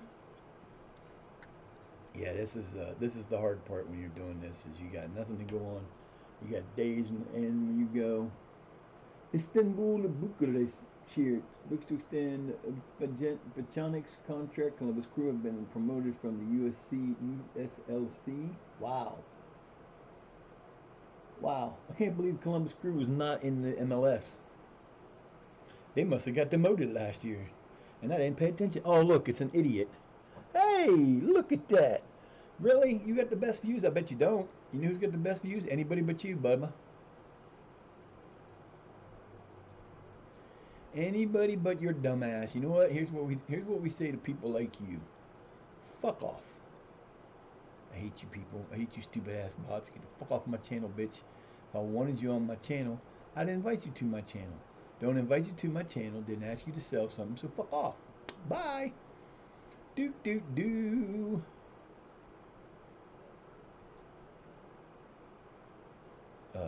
Why are you there? What the hell is this shit?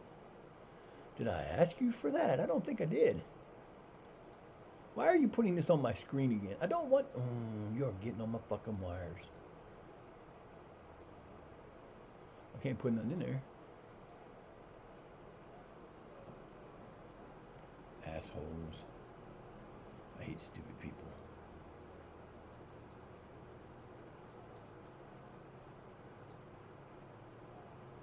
There you go, there you go, there you go, there you go, does it say. So it is me. I am the broadcaster. I am also 41 months subscribed. I didn't know you could do that. I'm subscribed to me for 41 months. Yeah. Wow, that's almost, I'm only 7 months away from 4 years.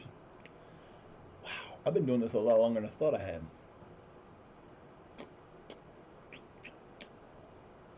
Wow. So 41 months. I've got 7 months to go.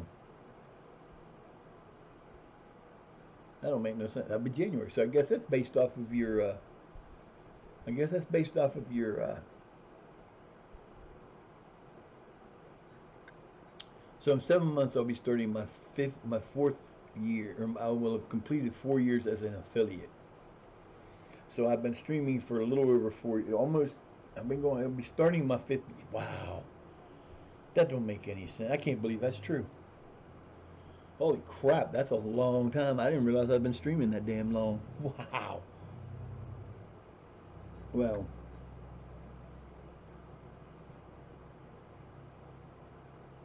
start doing what you do, boys. Hmm, that's a crazy thing.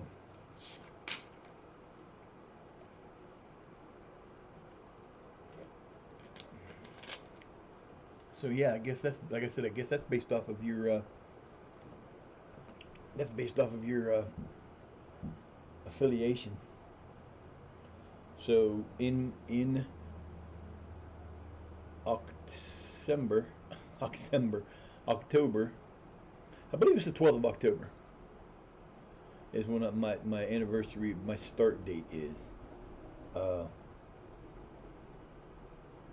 Zane Mosh gonna be coming in with the rest of them. You go, boys. You only got another day. You'll be here in a minute, boys. Yahoo! Or performance is a B plus. You'll be an A plus. I don't care. I'm sorry. I'm sorry. Ooh, Eddie Thomas would be a nice pickup too. We'll keep him on the short list. We don't need him right now. He's only 22. We'll get him later. He probably won't come play for us anyway. He plays for Lytown. He might. Where the hell do I get that song from? I don't even know. It's a commercial. I don't know where it's from. I can get it in my head, but I don't know what it's from. So I believe this is, I don't know whose that is, but oh, the North London rivalry. Is that who could that be? I don't know. I think I've got the biggest forehead in Football Manager now. My head is huge. I have a humongous forehead. Look at that thing. It's like this long. Look at that. That thing goes like that big. That's how much of my forehead I have. It's like that big. Man, that's crazy. All because I used to have hair down in my face. I can get it back there. I mean, I cut it a little while ago, and it's growing back. It's almost back in to where I don't have to wear the hat, but I know it looks stupid. It's too short. I should have went bald, but I don't like to be bald. I that's so funny. I got a best friend went to high school with. You know the kind that are like the ladies' man. They get women that all over, falling all over them. Dude had long, lustrous, had gray hair. Always no, go to like we played basketball together and we played different sports together. You go to a match or a game somewhere, and if you stayed overnight, he'd be the one that wake up in the morning and look exactly like he did when he went to bed. And he'd play baseball and he was a catcher, and take the catcher shit off and didn't look like he ever did anything wrong. So I hadn't seen him for a little while, and only been like 3 or 4 months I hadn't seen him, and uh, they were having couple years ago they were having a fantasy football draft at his sister's house, and his brother was going to be there and a bunch of people I didn't know. I knew his sister, I knew him, I think I knew his sister's husband, but I didn't really know anybody else. And I went there, and they picked me up, and he got out of the car, and I hadn't seen him in a bit. And he had a ball cap on, and things something didn't look right. He'd shave his head bald because he said, "Dude, I started losing it." He said, "I wasn't going to sit there with the look with the like you see bald guys with the hair around the outside." He said, "I wasn't going to have that happen." So he said, "I just decided to start shaving it, and I've kept it off since." I was like, "Wow, that's crazy." Me, if my hair all falls out, I don't care. If my hair goes gray, I mean, my beard is gray. You can't really tell from far away, but it is gray. It looks brown, but it's got a lot of gray in it. Uh, and I don't care. I don't care. I'm not the kind of like. The only thing I would do is if I do I probably will do it around the anniversary in October. I try to do like different stuff, and we were probably, since we're now able to do it, and we should be squared away by then. I'm gonna add some uh, different stuff I could do on like the week of my anniversary. Well, in January, I should say. So by this time next year, by January, hopefully we have everything we want by then. I don't know, we'll see. But we're gonna do some stuff. And the one thing I will do is I've done it in the past, but I started to do it when I was starting to get hurt and I couldn't stream and stuff like that. So we ended up not doing it. But we'll have the possibility of the hair dye thing. I think the one I set up to do was I was going to do, it could be for, it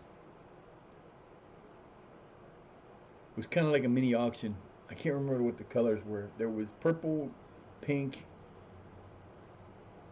and green, I think, were the three colors that I was going to do. But I don't know. It didn't work the way I wanted it to because I really couldn't do nothing. That is way too much flash in there, buddy. Swallow, what are you doing, dude? That thing in the corner flashing. That distracts from the game, man. That distracted me more from the game. He's playing. Is he actually playing that?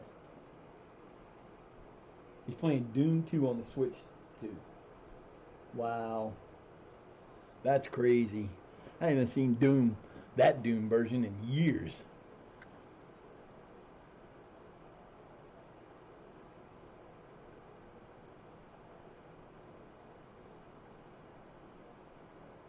Run until you run into a wall, then choose a direction. Run until you run into a wall, then choose a direction. Open the door if you find one and shoot what's behind it. Turn a corner, shoot what's there. That's not really ever got into that game. It just wasn't me. But yeah, I think what we're gonna do is we're gonna go until we get done and I decide to stop streaming today. And we're gonna go from that. I will go up until I will run offline until the day before the first day of the off season or the preseason, because by then I should be able to start signing contracts. I hope.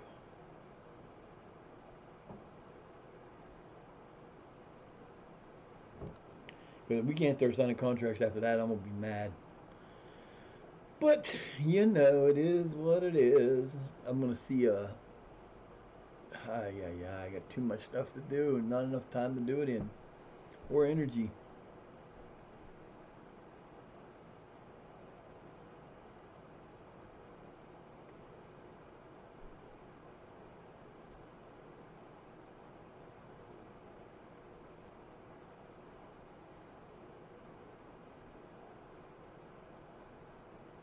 You missed. I'm watching this Marco play on the Chromebook over here, and he's sitting on the walls. Got like blocks that are like hanging down from the wall, and they're like this big, and he's sitting there punching at him and missing. I was cracking up like, how are you missing that, man? It's right in front of your face. Ah, I swear, the game. You know what? Back in the day, this was a badass graphic game. It really was, because when Doom 2 came out, you were still struggling to get 3D games that looked like this one did, and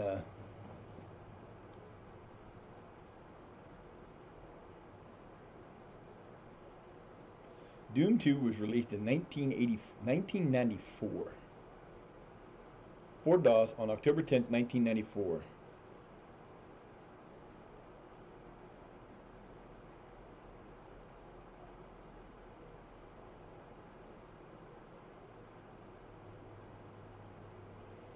So it was 10 months. They didn't even wait a year. They released Doom 2 10 months after they released the first Doom. It was then ported in 95 to Mac OS and PlayStation.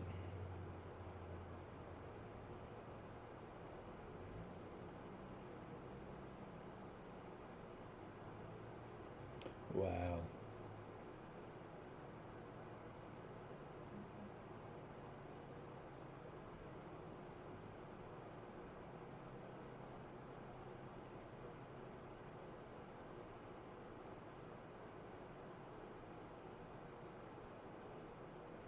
So this game that I'm playing in the form of uh, Championship Manager, which was the very first one, was in September of 1992.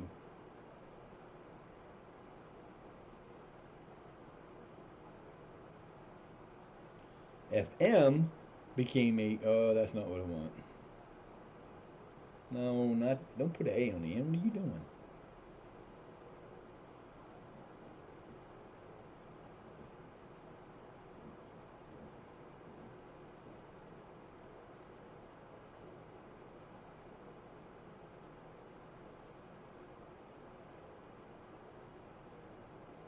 Wow, I did not know this.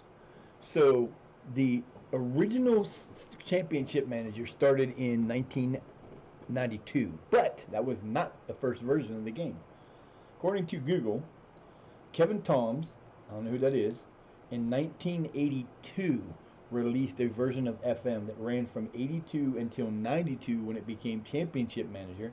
And then from 1992 until 2004, it was Championship Manager. Then they split again and it became Football Manager again in the way we know it now. So this game's been around for 21 years. And Championship Manager, I'm not sure when it ended. I know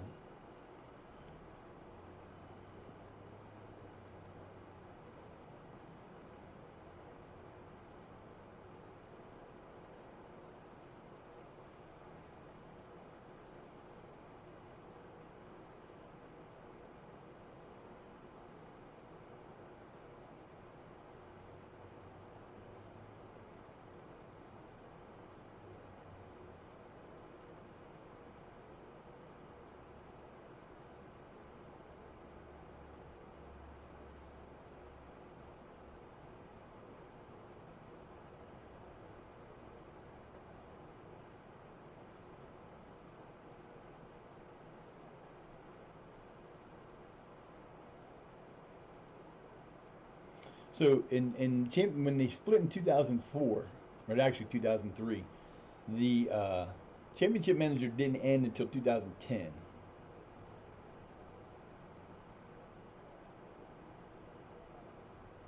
And actually in 2013, Square Enix bought Eidos, which is who owned Championship Manager, and they came out with Champ Man, a mobile game.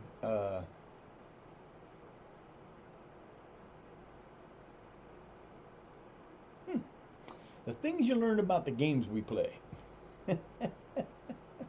That's crazy. But yeah, that's the. It started in 19. I would love to find a version of the 1982 game to see. I mean, if you go like there are a bunch of game places out there that you can find like old games like that, like that are their copyright is ran out, are available. There are games you can get online that people have put out there that are no longer copyrighted, or that might be available freeware now. There's a whole list of them that you can go out and get, and there are so many. Um,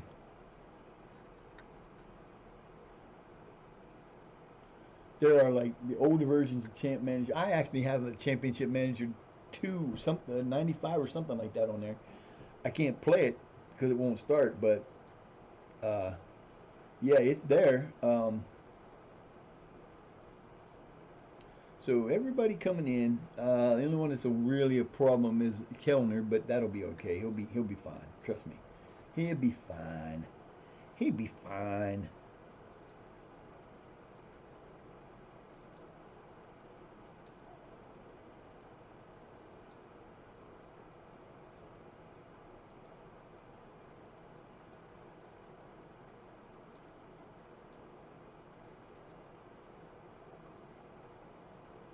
Okay, so now, see, they're already coming in from my boy.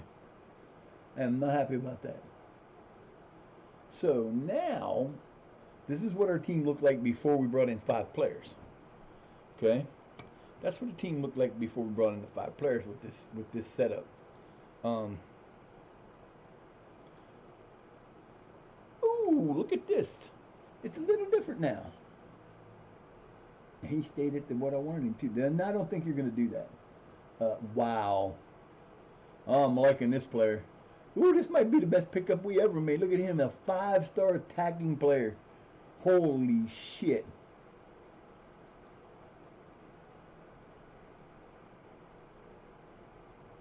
Now I'm gonna put a Bazo in there because I can switch them around like that. See, that's a good thing. Do Xenia Bahula, who is my he's a guy came in through the bottom, I believe. Luther's going in there. Sorry, dude, you're just not going to be there. Aaron Willoughby comes in there. Actually, that should be Randy White. Yeah, Pike's going to stay there. I didn't bring any real defenders in, did I? Nope, didn't. Pike's going to stay there. Rack is going to stay. No, Rack is not going to stay there. That is actually going to be Pickering.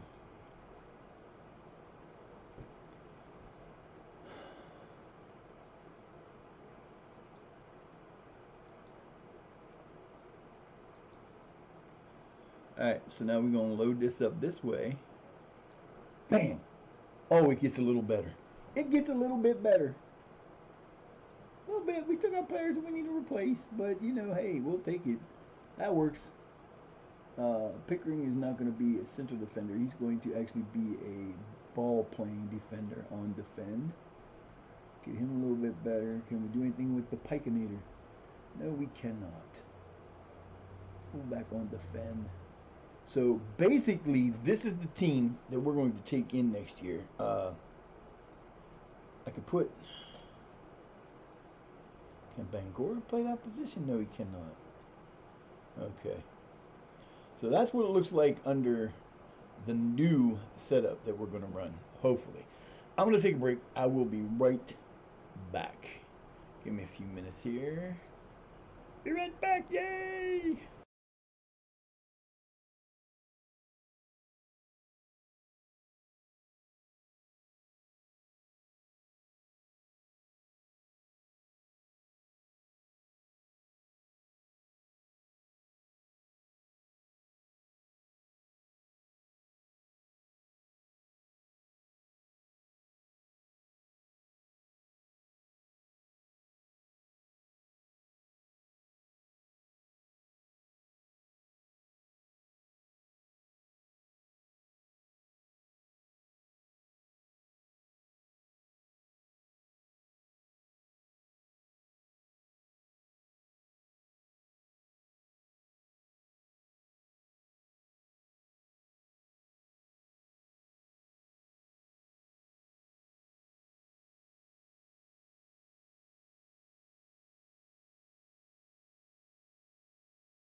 Pump up the volume, pump up the volume, pump up the volume. Dance, dance. Yeah. 12:35. I am still stuck here.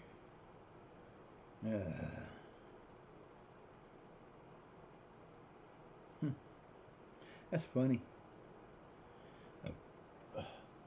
Iswago is playing. A friend of mine, Iswago, is playing Doom 2, and Bethesda just came on with Doom. They're doing a. They're doing Doom Dark Ages, the newest Doom. So let's see what happens. Yeah, we're probably gonna do. So we've been in it for 2 hours and 4 minutes, and we've gotten nowhere. Yay, we got all our players in. Go us, yay. And we still got like 2 more games for the under 18s. And they'll do another, oh, everybody's going on vacation. Bye, everybody's going on vacation.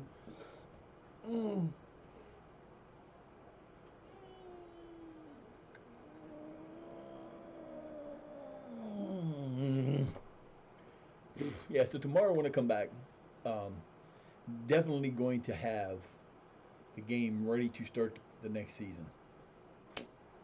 Hopefully it'll be a little bit faster. I don't know.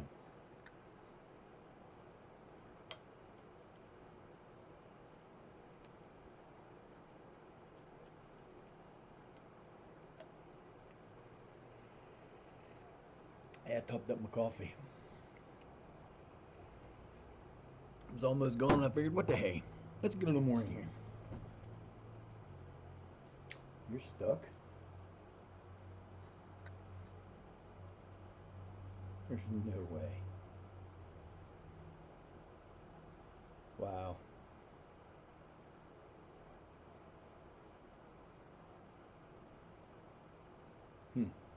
Well, I'm putting you away because you're way off.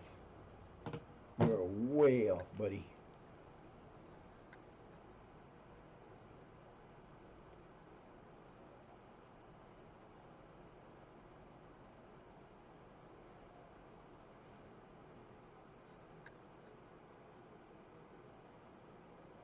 National Bank of Egypt.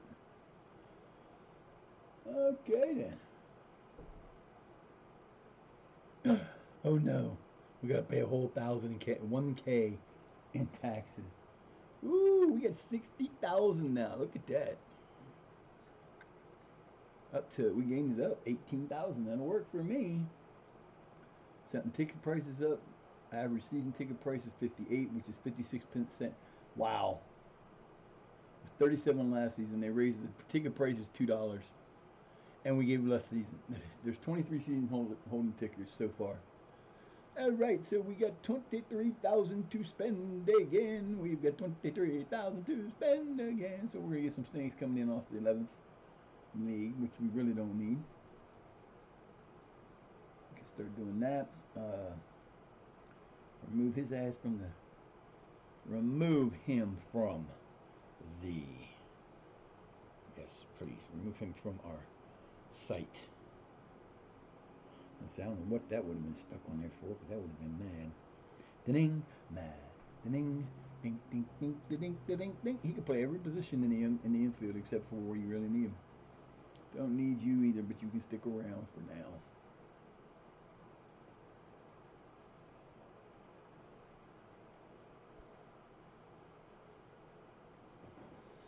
Let's go, boys.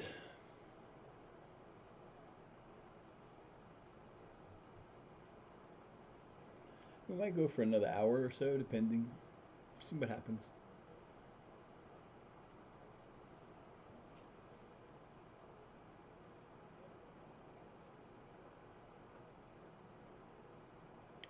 Turn the turn the volume down.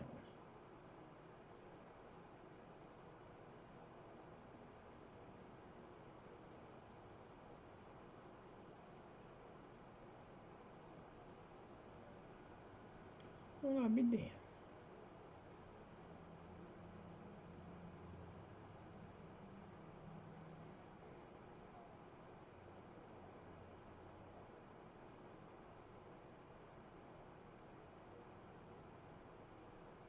What the hell is that? That makes no sense. So my stream has been on for 2 hours and 8 minutes so far. Okay, I've got an average of 2 point. According to the analytics of the ongoing stream right now, this is what's weird. I got a 2.4 average viewers, which is the same as last time. My max viewers went from up 8 from last time to 14. Unique viewers went up -3 from last time to 17. Unique chatters down 3 from 7 to 4. Live views is down 15 to 22. This is the good part. This is the thing I think is hilarious. Followers. I have had 30 new followers. Where? I'm missing something here. I don't see anything over there telling me that I've had new followers. Am I missing something? Is this not right? Is there a way to refresh this or something? Because this don't seem to be working right. Don't know. That's weird. Oh, that's awesome. Hey, I got 4 people from mobile web and 40 from. Oh wow, that's cool. 40%. 31% from the United States and the United Kingdom are running into Norway and Argentina. Wow.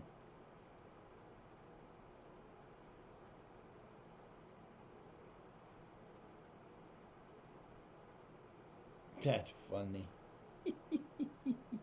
Oh man, this stuff is just I don't understand. I don't get it. The way that Twitch does this stuff is just like crazy to me. If I have 30 new followers, where are y'all at? Because I don't see none of y'all. And let's see. Let me look here.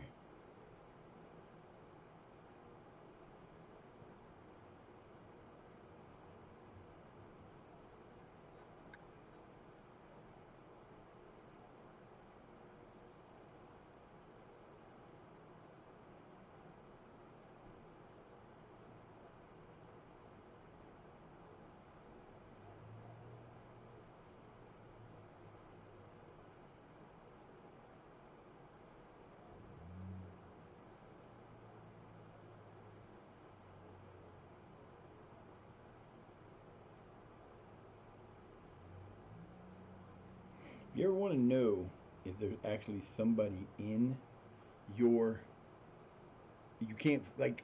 That's one thing I don't like that I can't figure out how to do it, especially when I'm not on a computer. I know you can't do it on the phone. Is finding who exactly is in your stream. The best way to do it, the exclamation SO space at and just do the letters because it'll bring up like my name came up on it. Every letter that you're in, ELF SO SUTTON, came up 7 times because of the two N's, but every single time. But then nobody else here, so you can figure out when people are there. Um, I do give shout outs to everybody that comes in, but sometimes you'll have people who will come in and they'll hit the check-in and then they'll leave because when you go to do the shutout, when you go to do a shout out, they're not there anymore, and that kind of upsets me a little bit. I mean, I get it. You want people to know you were there, but it's just one of the things where if you're gonna commit, commit. I've been in 3 streams over here for all day, uh, and I try to support everybody. So I'm going and doing different things with different people. I don't even know if he's still there. It's not on. I don't think he is.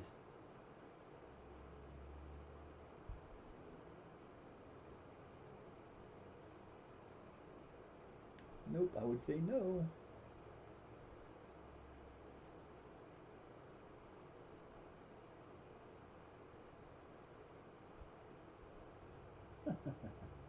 That's funny.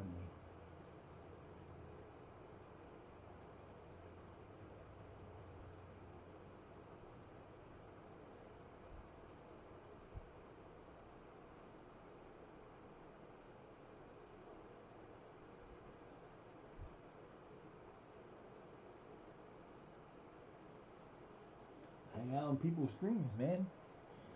I got so many people that I hang out with. At certain times because I'm not in the same groups that everybody that I'm friends with is in, and I've got some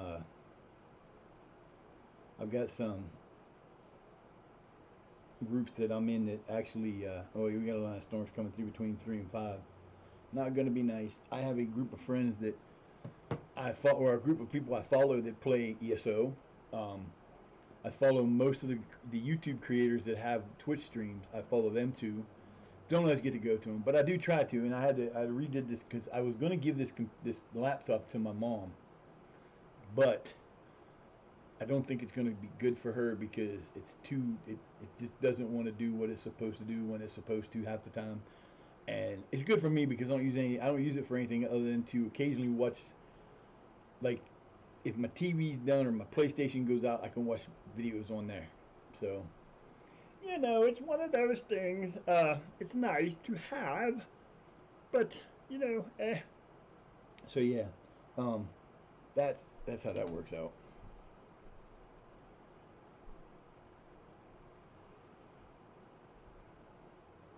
I don't want to ask Meta AI. I don't want to talk to Meta AI. Why is Meta AI on there?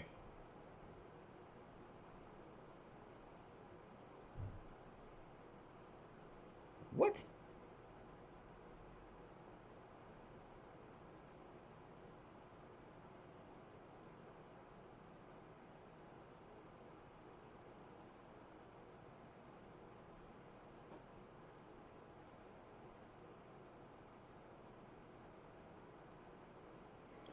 Uh, can you Molyneux? The staff meeting. We're going to have a staff meeting. They should start offering up. I don't want to change to Brady. He's not even a freaking. Not changing that. Not changing that. Definitely changing that. No, I shouldn't have did it that way. God damn it. He's gonna be bitchy. I should have changed it to the better one, but I didn't. Reserves. Reserves. Shire Academics. Oh, we're bringing the Evans man in full time to Shire Academics. Cool. That'll work.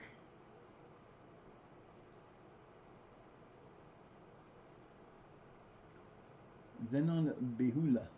Guess he's a new guy. Must be. All right, so now I'm not hiring an under 21 coach.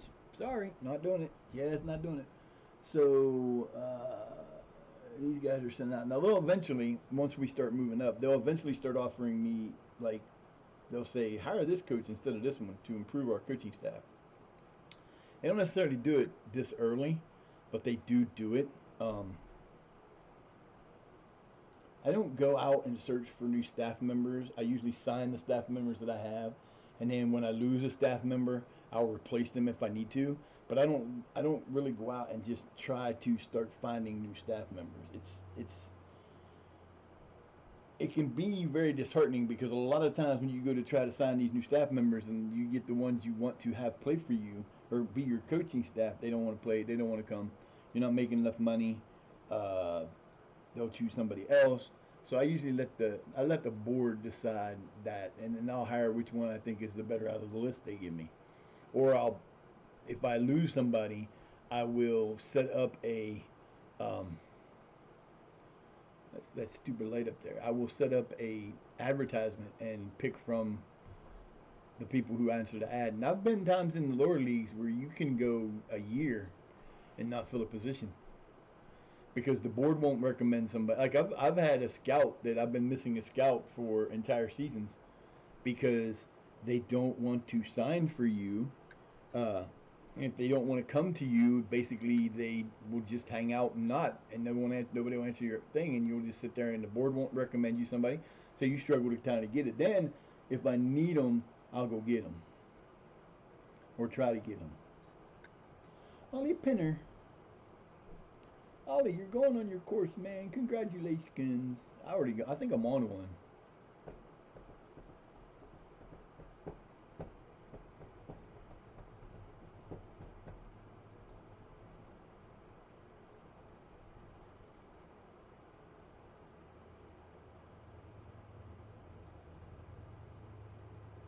We're rolling along, trying to make our song, and we're having a good time at it, baby. Make shit up as I go. I always do. I used to do that all the time.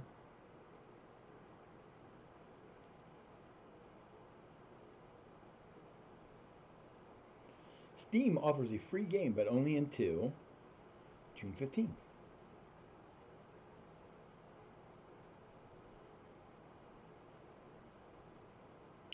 Dear Villagers is having a sale.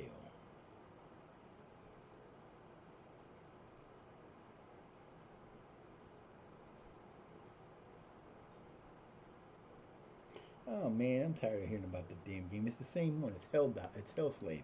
Who cares? I don't want to play a game called Hellslave. It don't even sound like a fun game. Dartford has been promoted from the Isthmus League Premier Division. You go Dartford. I'll come see you in a bit, Dartford. Dartford will be one of my victims eventually. I catch up to everybody. It's just like, Carlton Ash or whatever team is that's coming that went up last year is coming back down. That's too bad for them. Ha ha ha ha. Sucks to be them. I can honestly say I have never suffered a once I get a team put to another level, I've never been relegated in my full saves that I go into.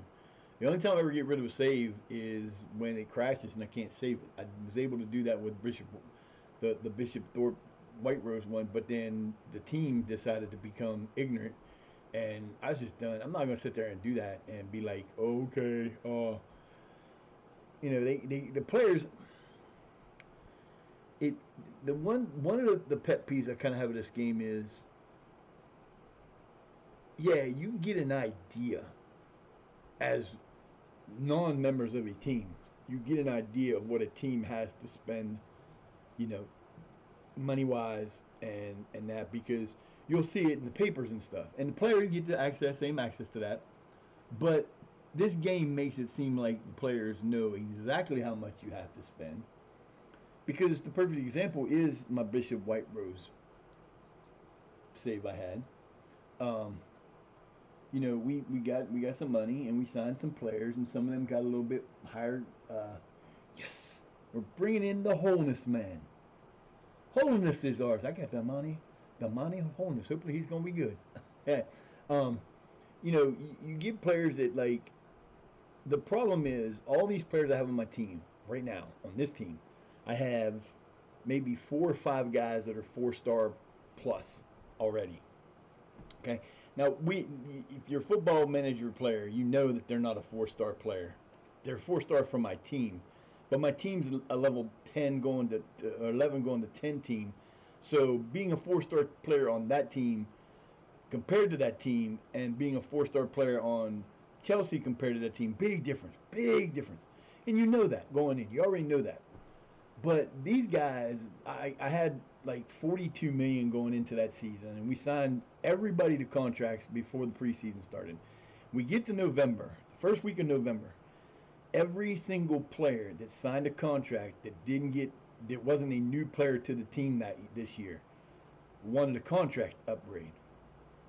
I'm like, fine, I can do that, but they were all 3-star or lesser players that wanted these contract upgrades, and they wanted to be star players. And I'm like, no, you're not going to be a star player, you're not going to be an important player, you're going to be a squad player. Didn't want to be a squad player, they tried twice, they said no, end of discussion. Then they would come back and complain, and they'd be like, hey, I offered you a contract and you didn't want it. You wanted me on your terms, and we're not giving you your terms, and they get pissed about it. And I'm like, you know what? I'm just done, because it was the entire freaking team. And I'm like, I'll come back to that sometime when I actually feel like fucking around with one that is pissing me off, because it was to the point where I had the money. I could have just gotten rid of every player, but the problem then would have been trying to replace all the players in a non. We wouldn't have been able to replace the players. There's just no way. So Damani Wholeness is coming in, and the only opening, I don't know if he can play here. Can he play here? If not, I gotta figure out if he's. No, he cannot play there. So, this sucks, because where the hell is he? Well.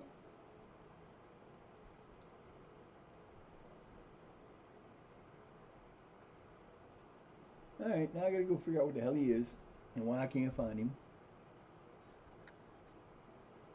He's a midfielder. That's why I'm looking at the wrong place. Alright, that's better. I thought he was a guy up front. Okay, so he's gonna go into one of these guys' spots.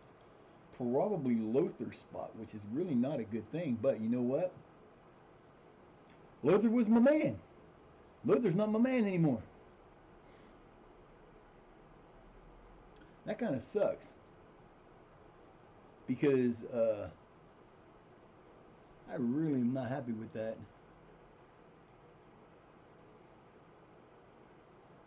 Oh, that's kind of sad. I gotta take my boy out though. Yeah, he's gonna play box-to-box midfielder. There's no way I can't keep him in there. No way. No bloody way. Now, here's the thing.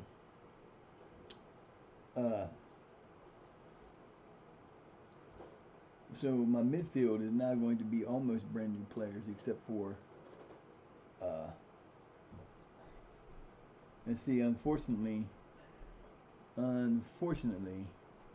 Lothar is a midfielder.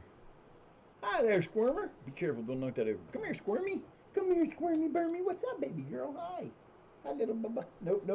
You can't run. I got you. Headlock on a baby. Ah. Off to the water. Yep, first thing she does is run to the water. She don't use that water up the stairs? Yeah, she does. Okay, because she comes down here. Every time she comes down here, the first thing she does is run to the water. I think she likes to be in the water. She's probably one of those cats you could probably take into the bathtub and she would jump in the bathtub and would swim.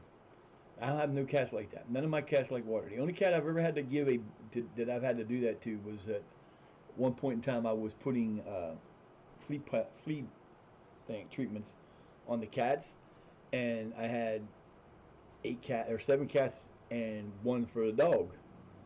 And unfortunately, with Lucky, I grabbed the wrong one and put the dog one on the back of her head. And I realized it immediately after it was done, and I called the vet, and they said, you have to wash that off of her now. And she calmly let me do it, which was kind of surprising because she's a mean little Gus if you let her be. She does not like to be picked up. She's the one that likes to pin you arm down and either lick you or bite you, and she actually just let me do what I had to do. That was 3 years ago. I can't believe I'll be starting my 5th year as an affiliate. I'm in the middle of my 4th year as an affiliate. I can't believe I've been affiliated this long. Good God. That's a long time, man. It's a long time to be doing this. But it's fun. So we do what we do. She's out there by the water, just sitting there now. Oh, there she goes. She's moving. She's on the move. Come here, you crazy cat. She's so cute, but she's only about 4 months old, a little over 4 months old.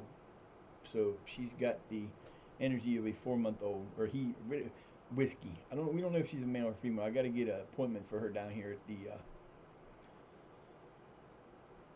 I need to find out. Tractor Supply. We have a Tractor Supply like not even a football field away. Just about a football field away.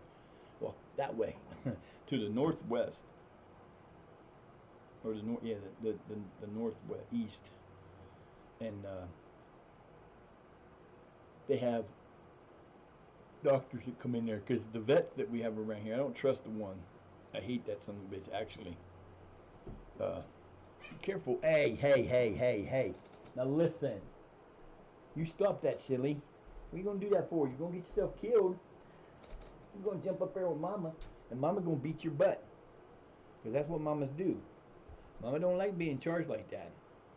This is the first cat I've ever had in my house that was orange. I've never had an orange cat before.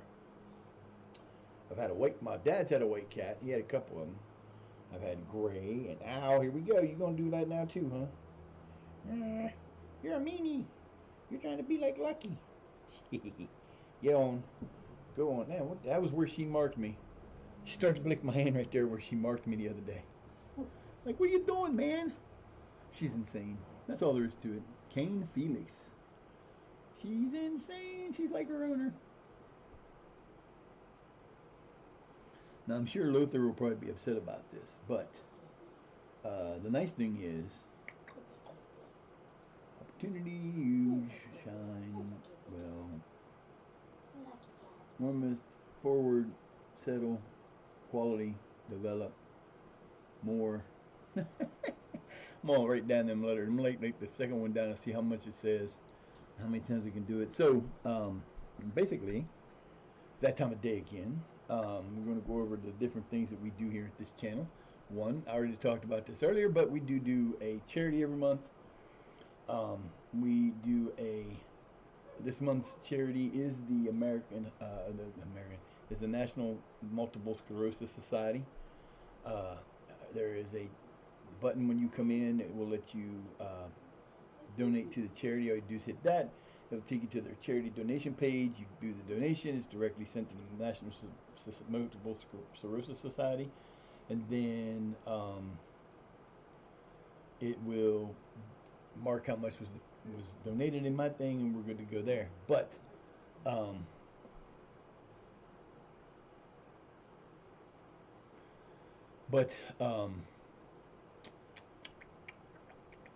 yeah, so once you do that, then there's ways you can participate in the game if you want to, is to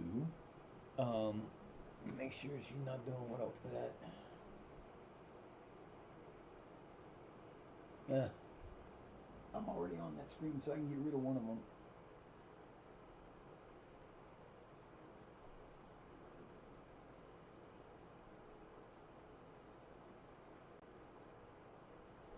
And anyway, so if you'd like to be a player in this world, it's possible. There is a way to do that.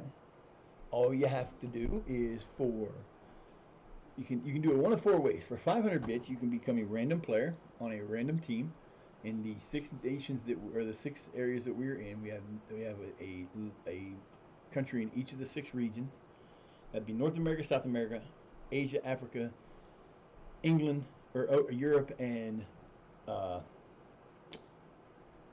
Oceania. So we randomly pick a number between 1 and 6. We'll put you in whatever number that comes from, and then we will pick a team randomly from whatever country there is. We'll pick a league. So if there's like England, there are 12 leagues. There's 12 levels you could be on.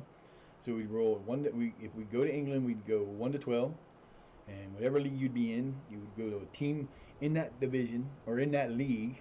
There may be 20 leagues or 20 leagues in that division, in that level. So we would then go through and do the random number for those.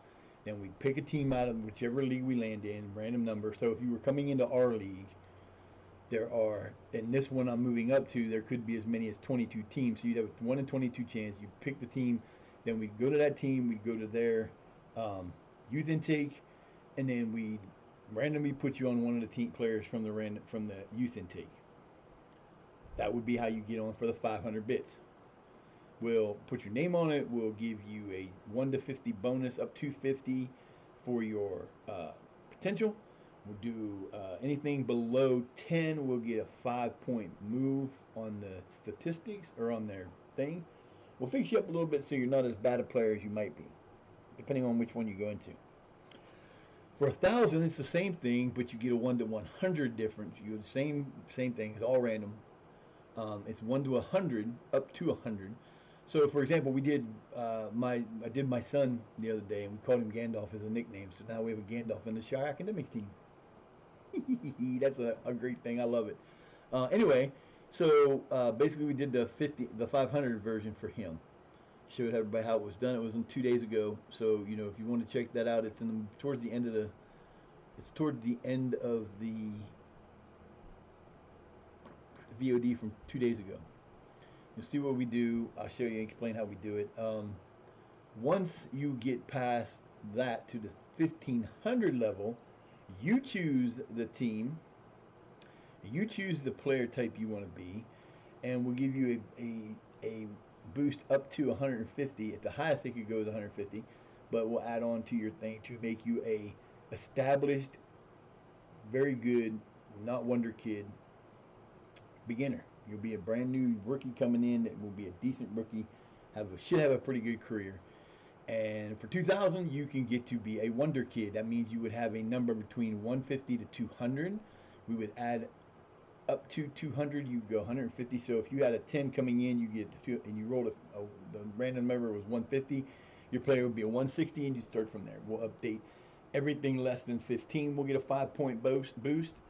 We'll put you on the team you want to be on. Doesn't matter what team it is. It could be any team in that league. That's how we do that. So that's if you want to participate. You can do that for 500, 1,000, 1,500, and 2,000 bits. Okay. So if you want to have some fun with me during a game, you can do there's a 1,500 channel point thing where you can have me change the in-game tactic as soon as you put it in. So for the example, a couple days ago, Mr. Noah the gamer came in, did that. We were not in a game yet. We were getting ready to do a game, and we did it in the game. It didn't make a difference. We did win, so it was kind of cool.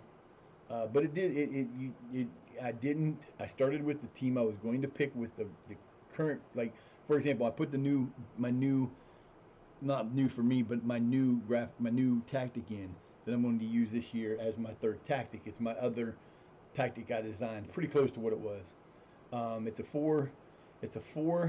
4-3-1-2, and it's 4 defenders, 3 midfielders across the middle, and I put them flat across the middle, and then you have a shadow striker and 2 strikers. So that is what we have for this one, and it's the one we're going to start with. It'll be the first one we run for the first couple of. We're going to play it through a couple friendlies, and we're going to rotate around, and it might be the one we use for the whole year. I haven't decided yet. But what will happen is if you're in the middle of the game and you want to change how we play, you turn in 1,500 channel points. I'll immediately change it, and we'll go from there. So, it's one of those things where it's a cool thing to do. It will kind of screw things up sometimes. It can, because you're not playing with the same team. Like, when I set up my different things, I have different, like, for the first one, it's a 4-1-2-3. 3 guys up front, 2 attacking midfielders, 1 central midfielder, and 4 defenders. That's my first tactic. My second tactic is a 5-2-2-2. 5-2-2-2.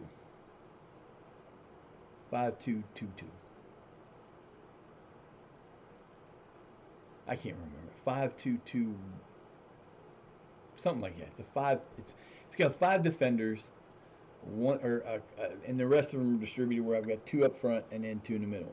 It's not the same as the other one. They're different positions, so they won't have necessarily the same players be in that position, and then the next one is different altogether. So I won't do it during. It only applies to when we're doing actual games we play, which are regular season and cup games, not friendlies. I don't play the friendlies because it's a pain in the ass to play the friendlies. I don't have a reason to play the friendlies, so that's one way to do that. I don't do this but once a day. If you are having a good time here, please give me a follow. Follows are important. The more followers you have, the better chance. You get better things, and things come out, and it works out where you get more people out there, and people see you, and it's cool to have followers. And you follow me, I'll follow you back. You come in, I'll give you a shout out. If you are really having a good time, you can, and you want to help support the group, the channel. There's a couple ways you can do that. There's actually 3 ways you can do that. 2 of them benefit us good. One of them, not so much. But if you're a Prime subscriber, you get a Prime sub every month. You can use on different streamers. You can get to the same streamer, but you do it just like a regular subscription. But when you go into the sub button, there'll be a little button that lets you say subscribe with. It'll be for your screen. It'll say with Prime sub. Slip that over. You don't pay a thing. You get the same benefits as a normal subscriber. No commercials. If the person you're subscribing to has subscriber own, you'll be able to use all of the emotes from my channel in any channel you go to. Sometimes there are special subscriber channel emotes. I don't have those. If for some reason you're doing a subscriber or follower only, if you do a subscriber only pod or a broadcast, then that would be there too. Not sure yet. I have to look, but on the Stream Elements, there might be a discount for people who are subscribers. You might get a discount for the merch.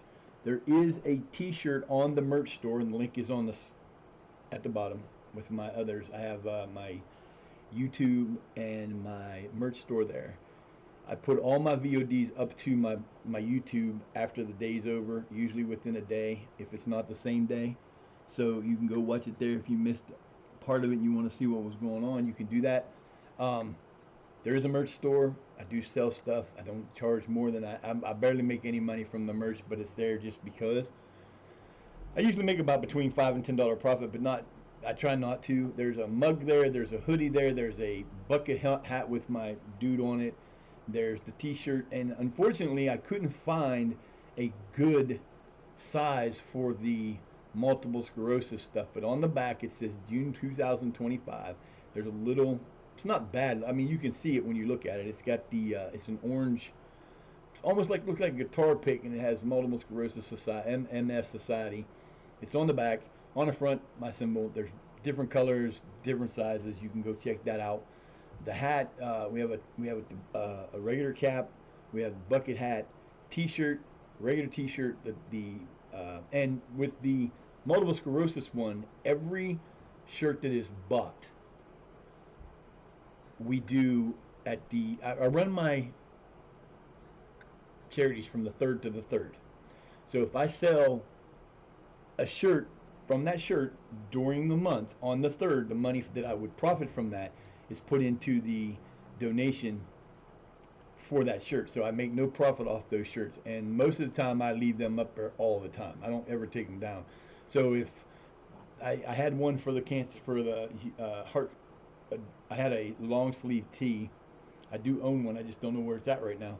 I do have a long sleeve tee that is one I got from, and whatever is done for that, like I said, the profits go into the charity. Whether it's now or if I sell that one this month or next month or the month after that, if it's still there and it's still available, it still goes the same way. There's no profit from that shirt. You can subscribe. I believe it's like $6.99 now. It used to be $4.99 or $5.99. Now it's went up a little bit. That subscription does the same thing as a Prime subscription. It gives you freedom to not to deal with the advertising. I run 5 minutes of advertising an hour, because that's how I make a lot of my monies from advertising. It's just the way it is. You can also do something called Twitch Turbo. It's $11.99, and it's a monthly subscription you can do. It allows you to have pretty much, you subscribe to it, you're subscribed to everybody. We do make a profit from that. If you're a Twitch Turbo person and you go to my stream and you're here, I will make money. A portion of the money that I would have made from you from the profit from the advertising does go in. Like yesterday, I think was the most I've ever made. Was it yesterday? No, day before yesterday.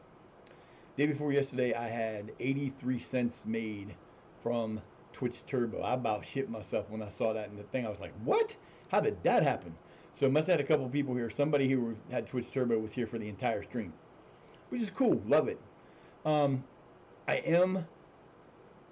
I don't do this to make a lot of money, and I don't ask for everything.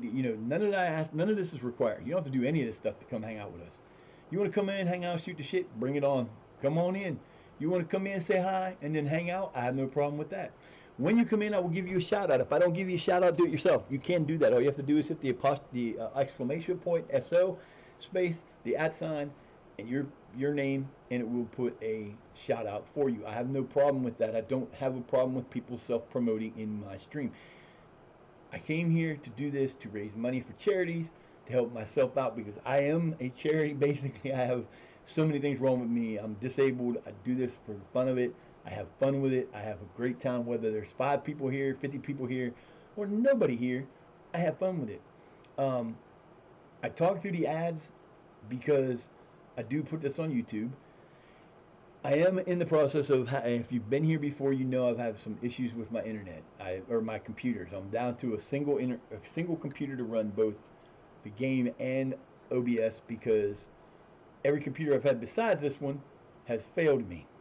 So we're down to this now. I can't put it on my Chromebook because I don't know enough about Linux to use a Linux thing on there and make it work. Because if I did, I would, but I don't.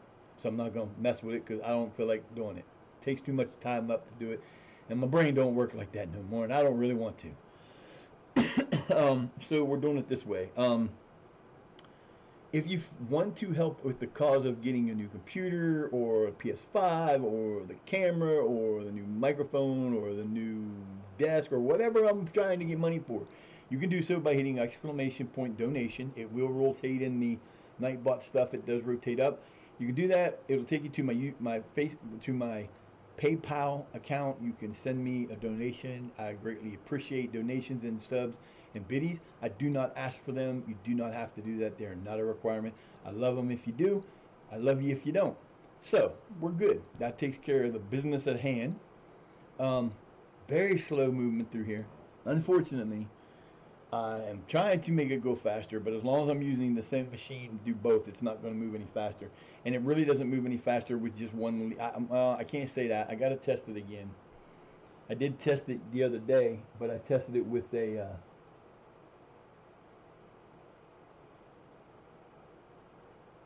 I tested it with um, my other offline leagues. I had to start another offline league because I got to do something. I can't do this one offline, although I'm going to today. I'm going to get to the end of the thing. We're at May 10th. It's not been that bad. We're almost a month in, and it's only been 3 hours. I'm sorry. It'll be 3 hours and 15 minutes. So it's a slow process in the off season because I have not enough power to do both. I don't have any way of making it go faster that I can think of. I've put everything off of, except for the webcam and the alert box. I'm keeping the alert box open because I like the alert box. I actually got it to work. I used to have I had sound bits and I had stickers that you could do, but I had to take those off for now because I'm trying to speed it up. Change the frame rate a little bit. In game, I changed the frame rate. I changed the amount of teams and the detail level so that the only thing that really gets full detail is the league I'm in, not even like the outside of my team or I guess England, but it would change that anytime I go to a different one. Once I get the game back to split the computers again, if I ever do, I will then do what I did before. I'll put the stuff back on and we'll go from there. But this is a learning process. I'm learning this as I go. I used to stream strictly on PS4. No ability to do anything on there. No, it had I had a rudimentary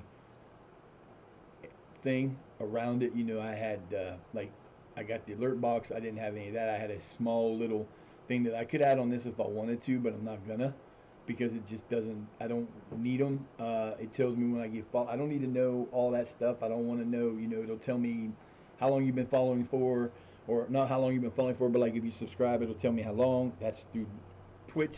I don't need all those bells and whistles. I do like to have the sound bites. I'll bring them back eventually. Um, like I said, I need a new computer. I got to get one. I tried to get one. It wasn't going to work for what I need it for. I need something to run OBS on. It doesn't have to be a big computer. It's just got to be something that can run OBS on. So I can take OBS off of this computer, put it on there, and then have this free and clear to go. There's problems in this game, not based on the game, but because of I use a lot of mods on my game. One of them is from a gentleman by the name of Dave. He does a realism pack. Unfortunately, now I don't know if the realism pack is because it's a lower level save. It could be causing the oddness for the offsides. And when you see me playing a game, if you come in and I'm playing a game, you will hear me whine and complain and bitch, even though I know there's nothing can be done about it. It's just part of I'm competitive. I want to win. I do not like when my team loses. Our first year, this is the middle. We're towards the end of we're about to come up on the beginning of the third season when we get to June. May 31st and June 1st are like the cut day where they reset everything sort of. So I will get start the third season then in 21 days. Um, After the first season, we had a 1 point lead going into the final day, and my team let me down, and we lost on the final day. Ended up getting promoted by finishing second. Wasn't happy. Should have beat the team we beat. The team that beat us 2-0. We actually beat like 6-3 the first time, I think, or something weird. We beat them up pretty much the first time. Second time, not so much. And all we needed was to win. So we didn't. We got beat. So it cost us the title. This year we went after the first game we were in first. After the second game we were in second or third. Then we dropped to fifth. Then after the fourth game we were in third. Then after the fifth game we were back in first, and we were in first place from the fifth game all the way to the end. But they did try to bottle it again, because going into the last 4 games needing 1 win, we lost to a team that we beat 4-0 the first time. They beat us 3-0. No, that wasn't. Was that the loss? Yeah, I think that was the loss. Anyway, we lost the team. Then we tied.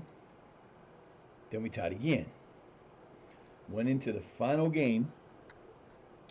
Second to final game. All we needed was a win or a tie, and we won. We were already promoted, so we weren't going to go down.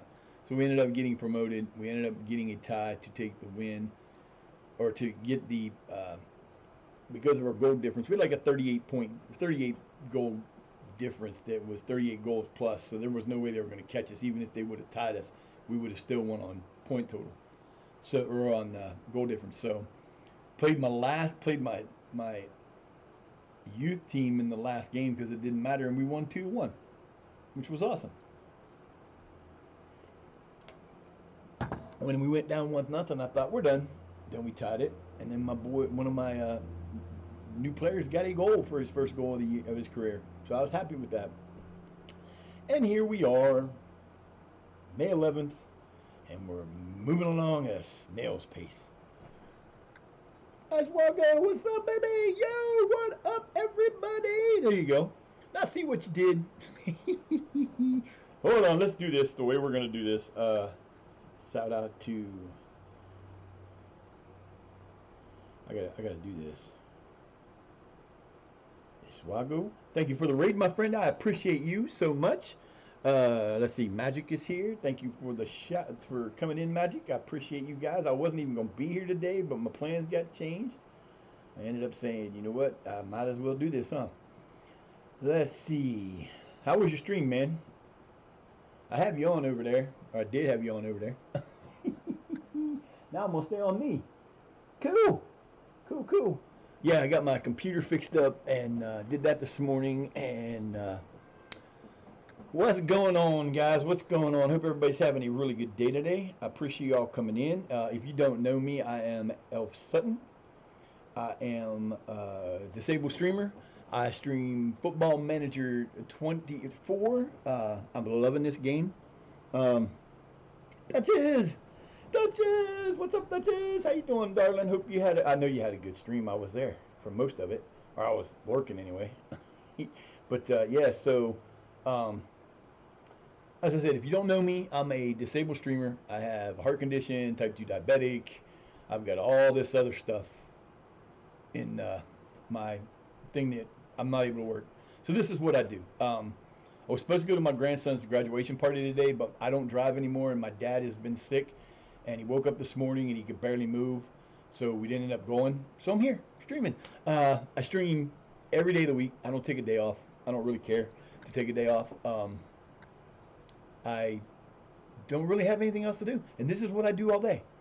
I do stream ESO. That's what I started off. I just got to looking at this, and I found something out today that I did not know. When you are on your own stream, you are automatically subscribed.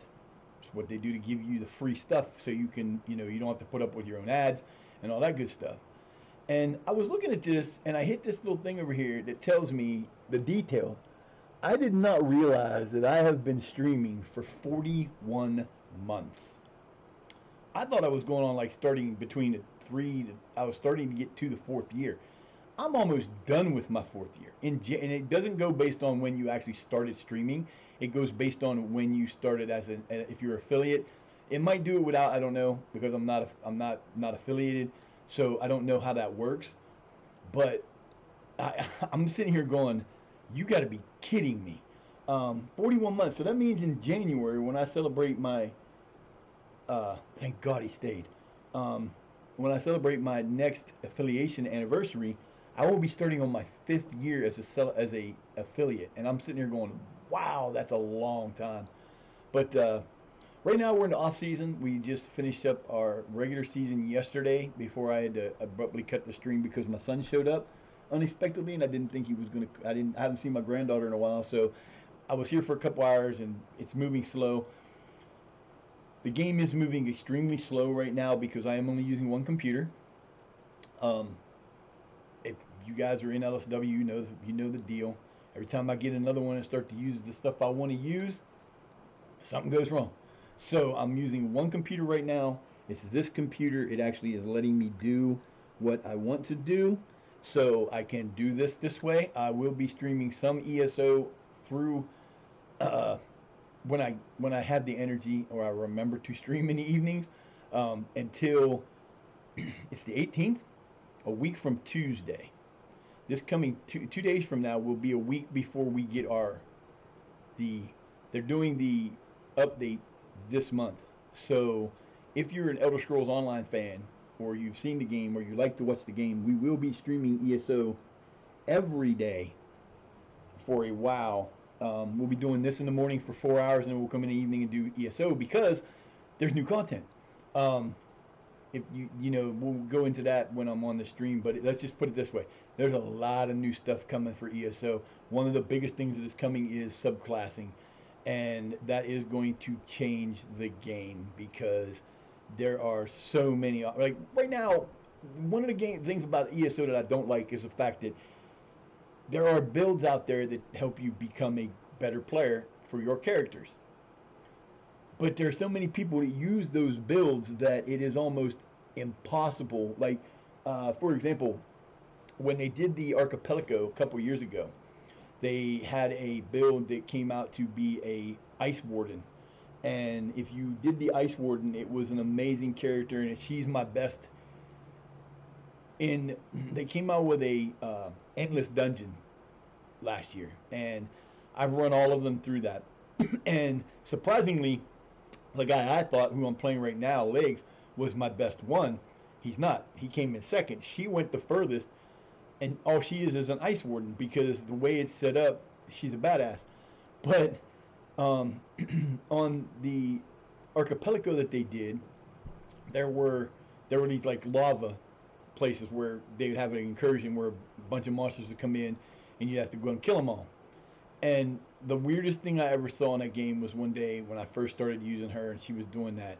She's there fighting these monsters, and the monsters are done. And one of the things that you do is you hit the ground with your I can't remember what it's called, but you hit your ground with your staff, and it shoots out a like a sheet of ice that damages the opponents. But when it comes back, it gives you a damage shield. And then I'm panning around. There's like a group of about 30 people in this area, and half of them had the same exact build, looked exactly the same. So it was like playing with 15 clones. And I'm thinking, man, this is just sickening because that's the problem with it. There was a limited number of things you could do, and there's a limited number of types of armor that were good for that. So basically, you had everybody looking the same. Well, that's about to change because um, with the new with the new um, with the new subclassing, you're going to be able to bring in any classes.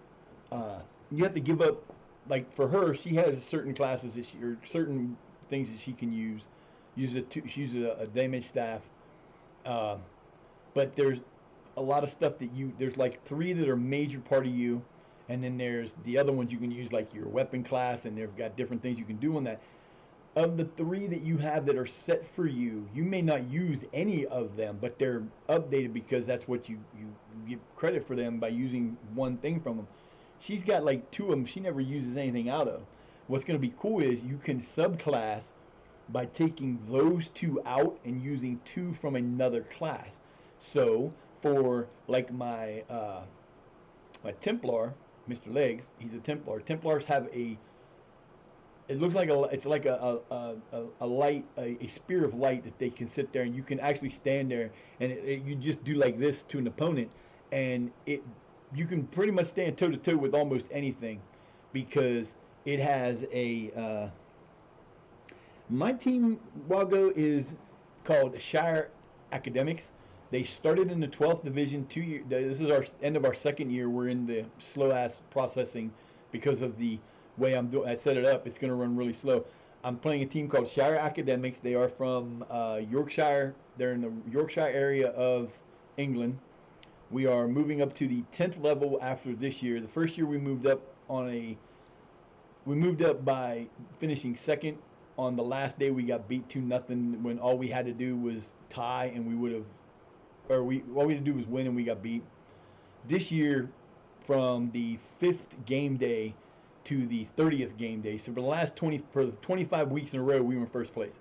We've never been back. We did try to bottle it at the end by, in the last four games, we took 3 games to clinch. I mean, we were promoted. No matter what, we were getting promoted. But we actually won it on the second to last game with a tie. And then my youth team came in and won the last game 2-1. It was really awesome. If you are interested in them, I do have a YouTube channel which is linked in my links below, and it has all the VOD. I usually put them up immediately after I'm done with the stream or within a day or two. There's going to be, I'm going to start as soon as I can get this going and get back to a two-seam system. I'm going to start doing a YouTube video series, and what we're going to do is we're going to take, like, there are like the top 10 oldest football teams in the world are in England or in the UK. The oldest team existing today, not necessarily a pro team, but the oldest existing team in England is Sheffield FC, not Sheffield United. Sheffield FC. They are in the 10th division. As far as I know, and I've looked at the games, got the history in here. They have never been higher than where they're at now. They've never been above that. They've been below it a couple times, but they've been generally in the same area. And I have in the past tried to play them as a team, and they are a very hard team to run because, what's up, Game Time Official? How you doing? What's going on, buddy? How you? What's up? Thank you for coming in. I appreciate you being here. Let me give you a shout out to Game. Thank you for the follow. I love that. I can't believe that actually works. So we're gonna, and basically what I'm doing here is I'm kind of doing a journeyman save, but it's not the traditional journeyman save. If you've ever played this game, you know there are about a million ways to play it. Some people do journeyman saves where they'll start with a team in the lower division, and then as soon as they can move up to get to a higher team, they'll go to a higher team until they take that team to the Champions League or the Premier League or whichever league they're in. I have 6 areas. There's 6 areas in the world that you can have teams in: North America, South America, Oceania, Europe, Africa, and Asia. And I have a league in each one loaded. Now those other 5 that we are not in, we're in England. The other 5 that we're not in, I have made read only. So the reason I do that is if you don't do that, if they, I really appreciate the follow too, man. I appreciate that. If you don't do that, you can run into trouble down the road if you go into the save for a long time because you run out of players. Because players in countries that aren't being run in, I have over 300 countries. You start out with the game. If you buy the game, when you load the game's database and it first starts up, there are 57 countries or regions that you can play in. There's England, Italy, Spain, Portugal, France, Ireland, Scotland. Those are the 8 I know of for a fact that are available in Europe or in the European thing. Then you have Japan, you've got America, you've got Canada, Mexico, and MLS. You've got you've got Brazil and Paraguay and a few others down there. And they're spread all over the place. But there are people who use the pregame editor. Those are the available ones that you have in the game, but they're not the only ones that the game has in it. All the other countries that have teams are represented, but they're not active. They're represented because they will bring players. You know, you'll have players that are in Lithuania or in Ukraine or in other countries that may not be available to play, but there are players from there that can be good players that you can actually go out and scout. But if you can go out and you can go to one of the download sites. There are 4 or 5 or 6 download sites that have all these different mods on them. I got one that has all the countries you can get available to play in. Not all the game teams are there. Not all the leagues are down to it, but most of them have at least 1 or 2 leagues in them. You can download one that gives you Scotland that is like 14 levels instead of the 3 that you get in the game. And one of the teams that is is like one of the oldest teams is from Scotland, and it's in the Lowland League. So I will have to, before I go to do the setup for this, for the YouTube game, I will have to download a low level thing for Scotland so that I can get that team available, or I'll have to move them up. There are 2 teams that no longer exist. One of them is Cambridge University AFC. They no longer exist, but they are one of the oldest teams that were one of the first teams that were founded. So they're in the game, but they're an extinct team. I can bring them back. I have to replace a team in the league wherever I want to put them in the game so that they can be in it, and I will do that. I mean, there's just so many things you can do with this game. You've got a gentleman named Mr. Tiny and the Mad Scientist who do a lot of work with creating past databases that go back, like the latest one that Mr. Tiny, or that the Mad Scientist does the most of the databases. He went back to 86, 87, redid the entire game, not all the places, but like England, he's got down to the 2nd level. Italy's got down to the 2nd level, and a lot of the major ones are the 1 level. And he put players on teams that played in 86, 87. Maradona is a 25-year-old player in the game. You've got a lot of the guys that came up through the 80s into the early 90s that were playing are in that database as youths. Mr. Tiny does a file that brings in the real players when they really came in. So playing that, you will get Ronaldo from R9. He will come in when R9 came in. You'll get R7 when he came in. You'll get David Beckham when he came in. You'll get Lamau as he came in. You'll get Mbappe when he came in. You'll get Vinicius Jr. when he came in. You'll get Messi when he came in. You'll get all these different players will come in a year that they really come in. Now, you can't reset the year in the game. It's hardwired. You can't go back and do that. But you know, if you start this thing in 86, 87, and you're playing in 23, 24, it's actually 86, 87. So you'll know approximately when these guys will come in, and you can look for them, and it is an amazing thing they do, and it's not easy to do. I used to be a programmer. I wanted to be a programmer. I was trained in like 14 different programming languages, including DOS and BASIC and HTML and Fortran and COBOL and BASIC, Visual Basic, C++, Visual C, database. I mean, I had like a good knowledge of stuff 37 years ago when I was 20. Don't remember any of it now, but it is not. And this game's editor is very complicated. It is a very complicated editor. It takes a lot of work to be able to use it, because the rules for every league are so different, and you can screw them up really badly and screw things up, and you're screwed. You have to start all over again. But yeah, there's so many things out there you can do. Part of the problem is there is a realism pack put out by a gentleman by the name of Dave. He's got other stuff too, but I don't remember what it is. I just call him Dave. He did this realism pack, and for some reason during the games, if you've been here to see a game played, there's a horrible amount of offsides calls that are screwed. I've lost games because I've had games tied because of a goal that was scored by a guy that was clearly offsides that they didn't call, and then you have a ball that's kicked forward from deep in your own end to a guy that's in the middle of the defense with everybody around him get called offsides.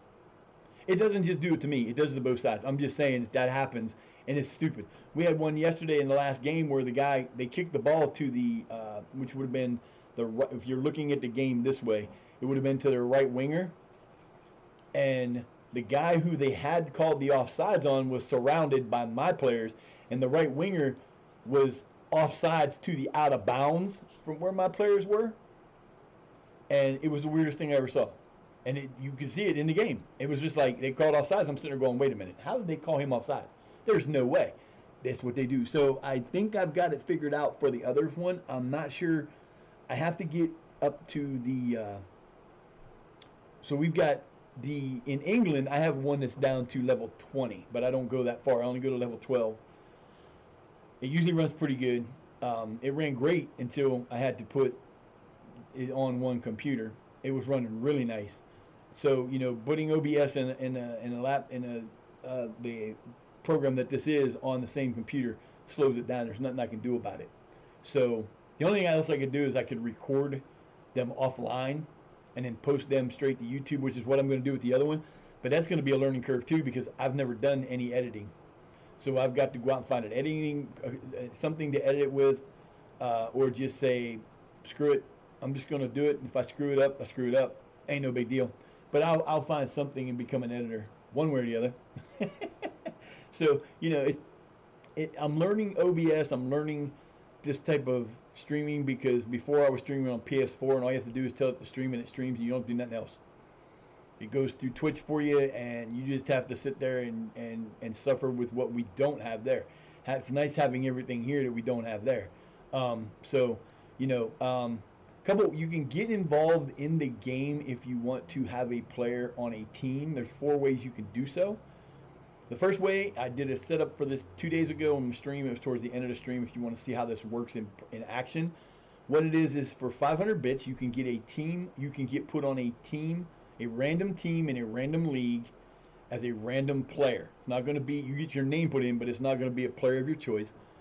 We will give you a plus up to 50. It will put your my brain is in that spot again. We will put your potential ability up to as high as 50. We'll get a random number between 1 and 50. It won't go higher than 50 at the 500 level. We'll put them on the short list. We'll possibly bring them into the team. We'll do a little bit. Anything under 10, we'll get like 3 to 5 points added to their points, their attributes, and then we'll go from there. For 100 or for 1,000 bits, you can get the same thing, but we'll make you a player from 1 to 100. 1,500 bits will get you to be a rookie who is going to have a lot of potential, but not quite be a wonder kid on a team of your choice at the position of your choice. Roll at 1 to 150. We'll add that to your potential up to 150. We'll do the same. We'll do the same thing. 2,000 will get you a wonder kid. It'll be a rating between 150 and 200. You will get everything below 15 will be added 5 points to. So you could have a really good player, and you'll get to go to the team of your choice and the position of your choice. We will put you on, and every month, whoever's in there, we will look at those players and we will bring them in. This will happen once a year in the game. If you've ever played this game, in December you get a preview of your youth intake, what it's going to be. And it's usually never what the intake they tell you you're going to get, you never get. They almost always seem to make it look like it's going to be a good intake, and they almost never are. We had a pretty good one this time, and we had a pretty decent one the first time. I expected it to drop off because we don't have a good youth system on this team because we're 12th level. I can't get them to pay anything up because we ain't making any money yet. So until you start making money, you don't really get to improve stuff. You can ask them, but they don't necessarily going to do it. So I did one for me. I put him in as my son, and then I gave him a nickname of Gandalf. But who else should be in the Shire team but Gandalf? Um, so he's in the lower leagues. He's not going to be moving up till sometime next year, probably the year after next. We're going to take a look at him every month in the year just to see how he's doing. Um, so that kind of stuff can be done. If you want to mess with me in game, we don't play every game. We only play the games that aren't. We don't play friendlies. We speed through friendlies. We just do the instant result in friendlies because I don't have a reason to do friendlies. I don't like to do friendlies. Friendlies are just an extra 30 minutes of playtime that we don't need to do because they're just there to, in the off season, they're there to get your team ready to play the regular season. We do run every game. We have a sound file that we downloaded that does do a pretty decent um, play-by-play. Doesn't say the players' names or anything, but it's pretty good. It's fun to listen to. It's very repetitive, but they do have it. I got the free version, which has like 1,500 different things that can get calls that can be made. Um, there is a paid version that's like $6 that I will be getting when I get my payout on the 15th after I pay for my ESO upgrade or season pass. The extra money will go towards the that. Well, I'm gonna wait until I get the extra computer because it'll be a bigger file and it will slow the game down. And I don't want to do that until I get it. But once I get that, I'm going to get the paid version, and we will have the paid version, which has 4,500 calls. So it'll prove to be a lot different. And there are some I've never heard. I was doing one experimenting with this setup, and I started one on one of my offline leagues that I was playing at the time, and normally they'll go in and you'll have their setup screen. And it'll show you like the play, depending on what skin you use. I use one called Trung, made by Trung. It's a decent. I like the way it looks. It's got a lot of different stuff to it. It's a very darker one, so you can actually see. I have bad eyes as it is. So yeah, so it will show you the team setup, and then you hit the button, and it'll take you in, and it'll show the players coming out, and they'll either form a line or whatever, and you can skip all that. But for whatever reason, I haven't heard it since, but there was one time he actually had a thing that he was talking about and saying as they were coming out to start the game. And I'm sitting there going, the hell is this? This wasn't here before. I don't know if it does anything special for like cup wins or cup games because we haven't used it in a cup game yet. When we move up next year, we should be in the Isuzu FA Trophy and the FA Cup in the 10th level, so we'll have 2 extra things. Plus, if we move to the same division or the same league that the team who won Carlton Athletic, who won this league that we just won last year, who are getting brought back down, we will have 30 games this year. And basically what they do is they don't put them all in weeks in a row. You'll have some months where you'll get a bunch of games, like you'll have a game every week, and then you'll have some times where you'll have 2 weeks off in between. And we're hoping that changes, and it will change once we get more games. We're going to go from, if we go to that same league, we'll go from 30 games to 42. Plus all the other games. We'll have at least, hopefully, a good amount of run into especially the FA Cup. The FA Cup is where you make your money when you're a small town, when you're a small lower league team. Because if you can get through the preliminary matches that get you there, and there's usually 4 rounds of those, and depending on where you're at, you usually start in the first or second one. If you can get to the main FA Trophy and you can actually win to the 3rd round in the FA Cup, the Premier League teams come in the 3rd round. And ultimately, what you want is, I went from my stadium. We had to change from we were renting a stadium called Treetops. And now we're renting the Royal.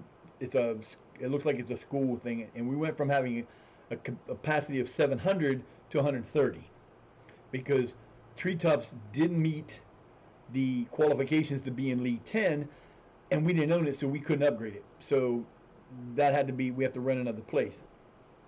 But 130 is the most we can have there. Not going to get you a lot of people. I don't care if Chelsea, if you're playing Chelsea in the third round or the third round, and you get a team in the thing. I don't care who the team is. If it's a big team like that and they come to your place, you're making no money because you won't have any fans there. They'll have all their fans there.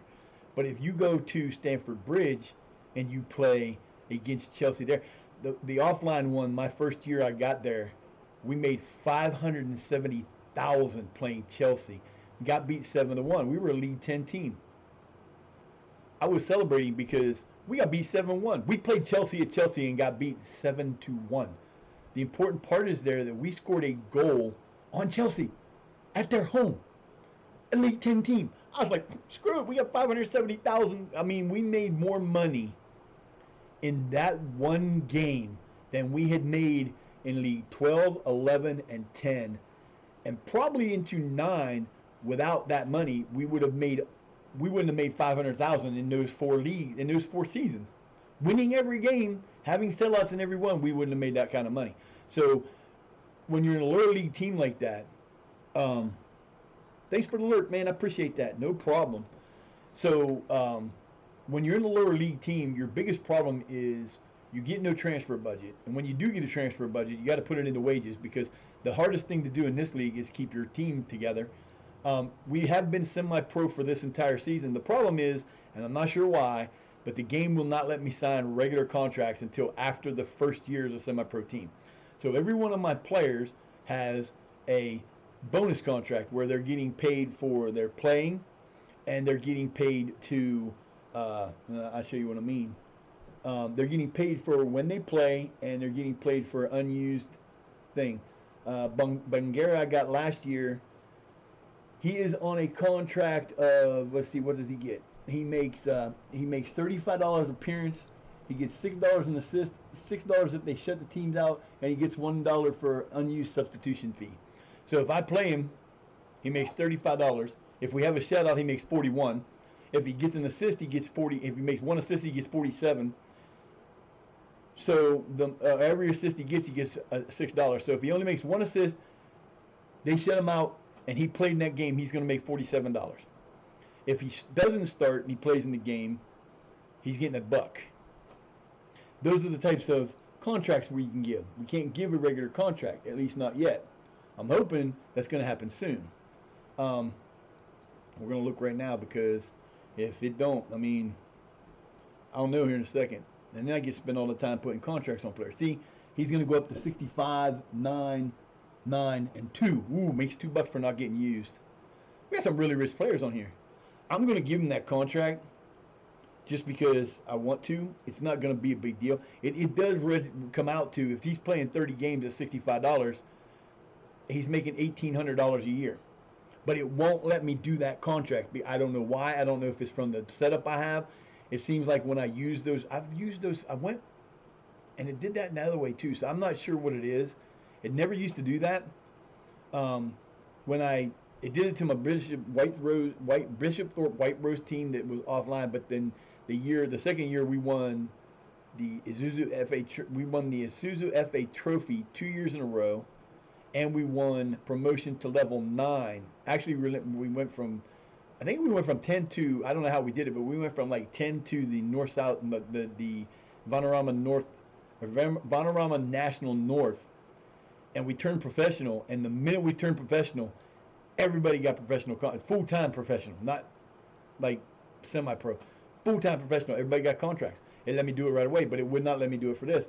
So what mostly will happen is, once we get to the end of May, so in 14 days, when we get to the end of May, it may let me do that when June comes in, and it may make me wait till after the first day of preseason. This is the first team I've run in the lower leagues, and I've played all the way down to League 20. This is the first team I've played in the lower leagues that I lost players to other contracts that were starters. I lost my starting right winger. I lost one of my starting middle center backs. Then I lost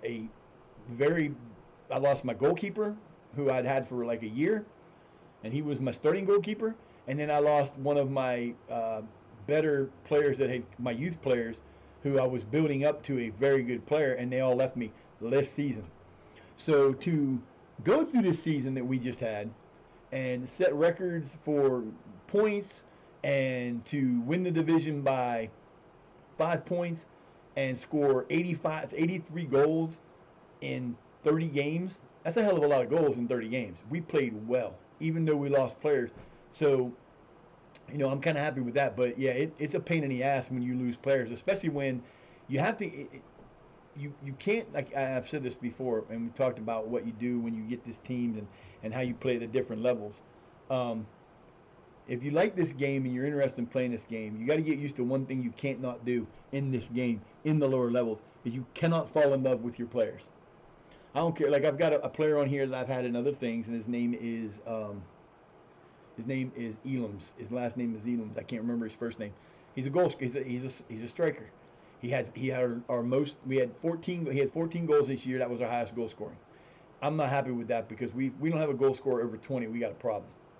But I use an offense. For the most part, we used an offense that had 3 strikers, so we were spreading it out. And Bungera, he had 12, but he played the last half of the season in the defensive line because he was a fullback, but he played in defensive because we lost players that we needed to have replacement. So I moved one player from that into the center back, and then put him in the center back, and then put a new guy, put one of the other guys that was a backup striker in Alex Moth, and he did all right, but he didn't score more than 10, and that sucks because if you're scoring that low of numbers, you're going to struggle usually. But then again, this is lower level, so everybody does that. So hopefully I brought in a bunch of new players. I got 5 new players signed already. 4 of them are starters. I'm a little upset because one guy I'm going to lose is who's not going to get to start now is the Lothar. When he came in, he was like this crazy ass middle line. He was best position he played was ball winning midfielder, all over the place. But I brought in a player that's better. That's better star rated. Doesn't mean he's better, but he's a higher quality. So he's going to go in and start in the beginning, see how he does. If he does all right, and Luther's still here, we may switch him back out if we need to. But we'll have him for backup. So I'm making the team stronger, but you can't fall in love with guys like. I've got a guy, his name is Kevin Riley. He's one of my other strikers. The year before this, he had like 30 goals. Didn't have as many this year. Wasn't hurt very often, he just didn't score. As you move up from like 12 to 11, the levels it's kind of like in America where you go from high school to college to pro football. There's a huge difference between high school football and college football. But then from college to pro is like from high school to college is, depending on the college you go to, it can be like a 50% or up to like 50 levels higher. But when you go from college to pros, it's like 150 to 1,000 levels higher. Everybody in pro football is fast. Even the linemen are fast. And it's when you go up in level in this, it's not that quite that dramatic, but you do get players that, like, I got a lot of players on this team that will look good. I've 63 players, not counting the 5 that I just signed, that I want to re-sign to new contracts. And I will re-sign them once the contracts kick in, and I can put real contracts on them, where I won't have this happening all the time, because I'll have a contract and then I'll be able to decide if I want to keep him or not, or in some places you'll get a value for that player. Right now he doesn't have a value.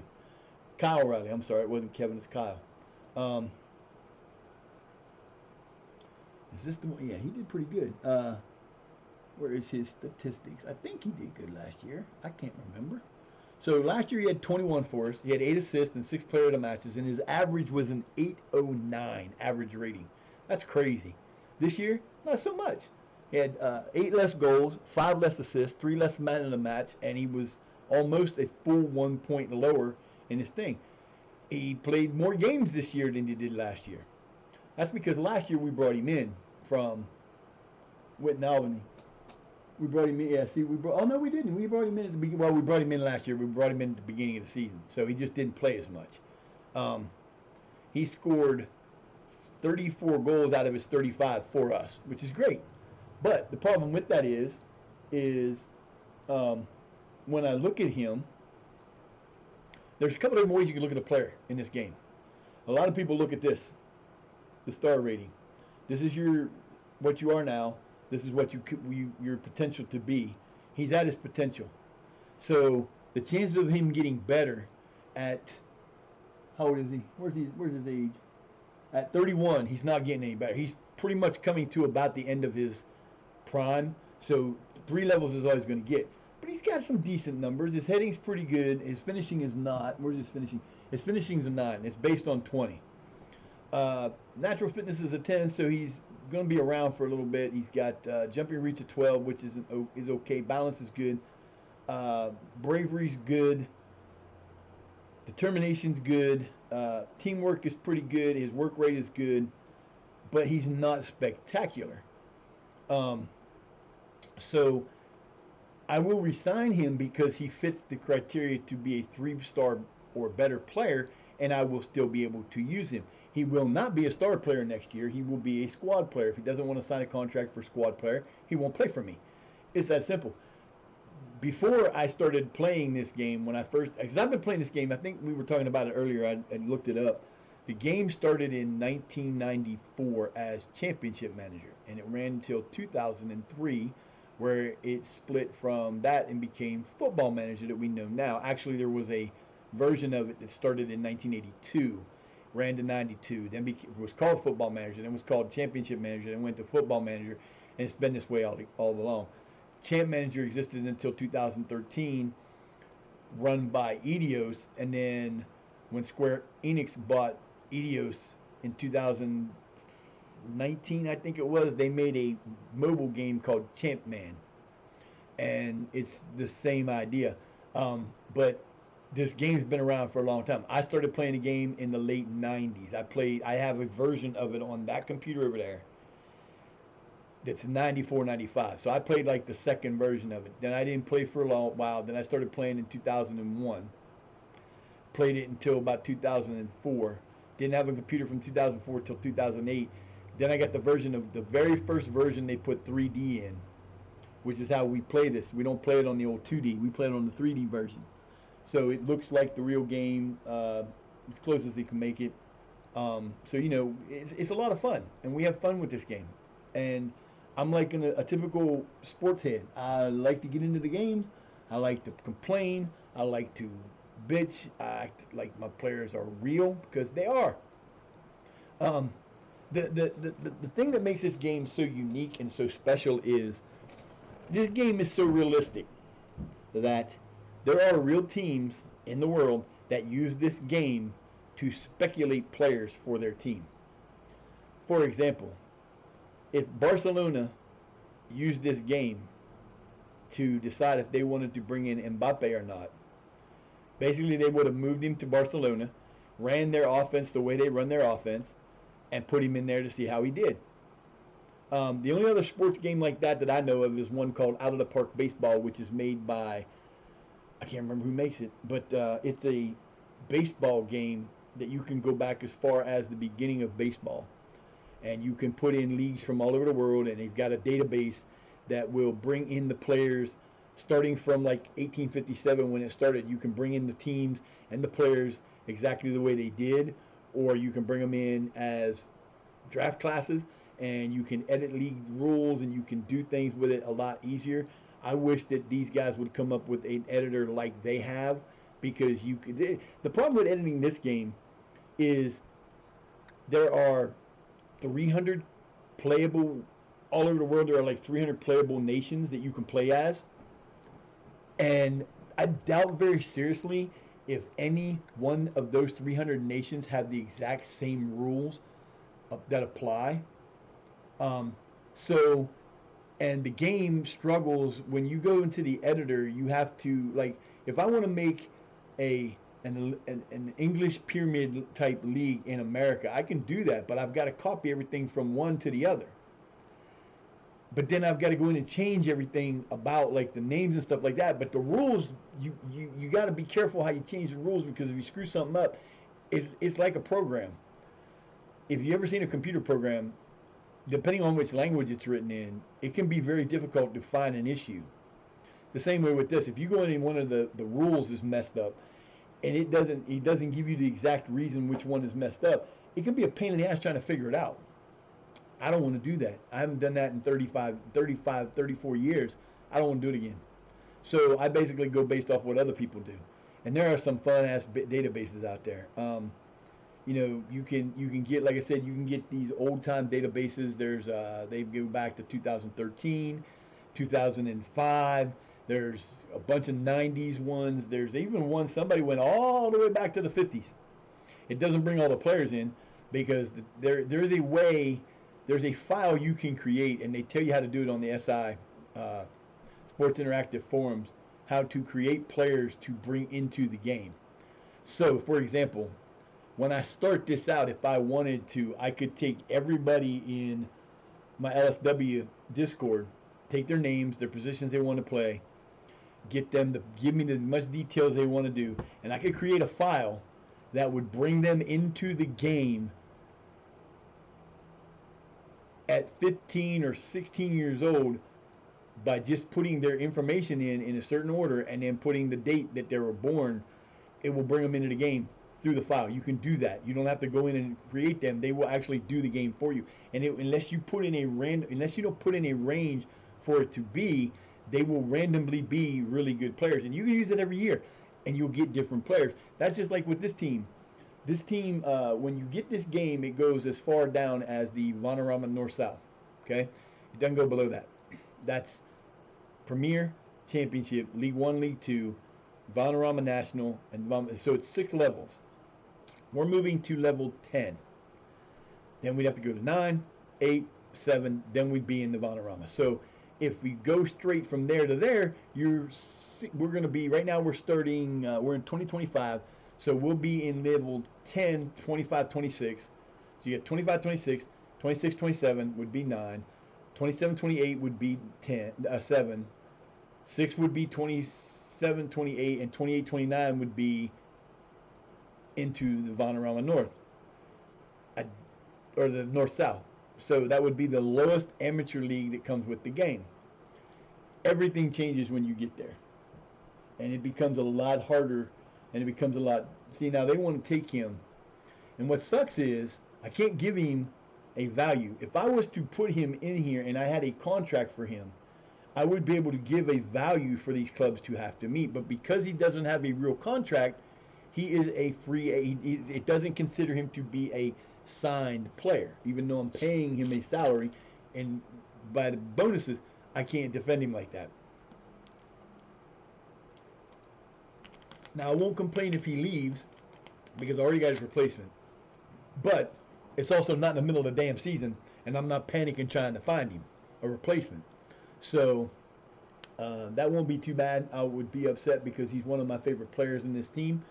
But then again, like I said, you don't fall in love with your players. You gotta do what you gotta do. Once you get up to the 6th level in the Vanarama North-South, then you can start kind of picking up players that you are considering if they're going to be players that are going to go higher with you, because the Vanarama North-South is pretty easy to get out of. I think 3 teams go up. I can't remember correctly, but if I went and looked, I think it's 3 teams go up, so it's easy to get out of. The Vanarama National League is kind of easy to get out of, but it can be difficult too. Second league is easy to get out of. First league is easy to get out of. Champions League, that is the champion. The championship can be a bitch. You can spend. I've actually had one league where I was playing probably 4 years ago. I was still in 23. I was playing a couple years ago in 23, 2-3 years ago. I got stuck in the championship for 12 years. I could never break the top 10. I brought in players. You don't make that much money. I was bringing in good players, but I just couldn't I couldn't get done. I could get to the point where I'd be in the top 5 for the first half of the season. And then there's this little thing that this game likes to do to you in December. And it likes to put you on a streak where you start losing every damn match, and if you're not careful, you will not survive. I can't believe that kid's a 16-year-old midfielder that has that kind of potential to play. Plays for Lincoln City, that's why. Yeah, I got those Lincoln City guys in here, and they're not going to play for me either. I did an example of everybody plays this game differently. Um, you can go watch other YouTubers, and there's a lot of YouTubers that do this game. They'll play this game on YouTube or they'll play it on here, and everybody plays it differently. There's nobody that's going to play it the exact same way I do. I don't. There's from time to time I'll get lazy and I'll take the assistant coaches. Hey, what's up, Lowe's? How you doing, buddy? Lone Wolf, what's going on? How are you today?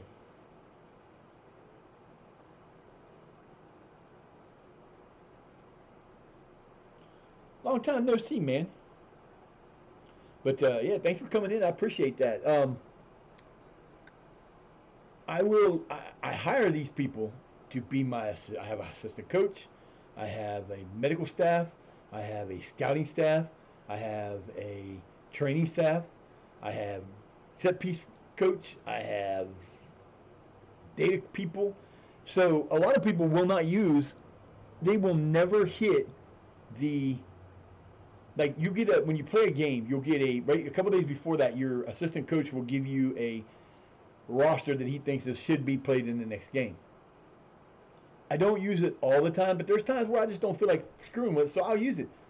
And I don't get how people don't use that because that's what his damn job is. You don't just hire the.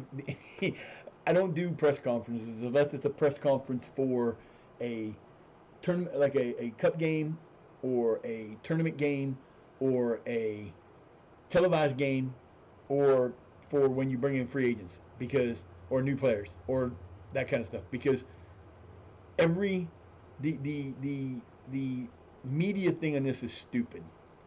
If you watch me do an interview for a player I bring in, I hit the same response to every question. I don't read them.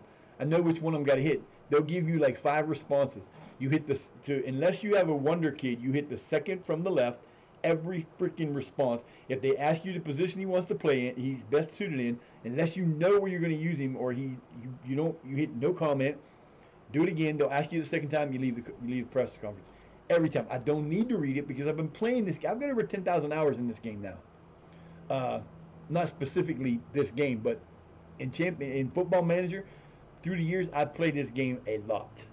Um, so, I base everything I do on what I've learned for myself. One of the other things that I've got a pet peeve about this game that a lot of people do, if you go watch, like, the top people I watch Clates, who is an English YouTuber who plays this game and does a lot of stuff on it. Omega Luke and Omega Dad. Uh, Luke is awesome. He does a lot of rebuilds with his dad. They compete against each other. It's a great YouTube channel.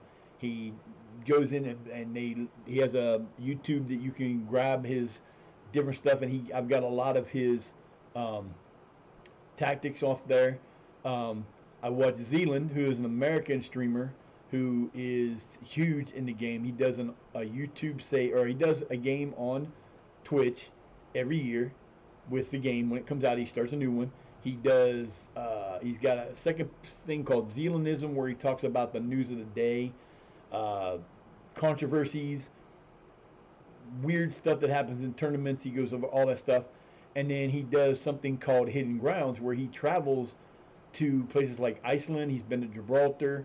He just did a story on a team from Haiti who were living in the Dominican Republic for a year because they were competing in a place that they couldn't compete in their home field, and it was a really interesting story.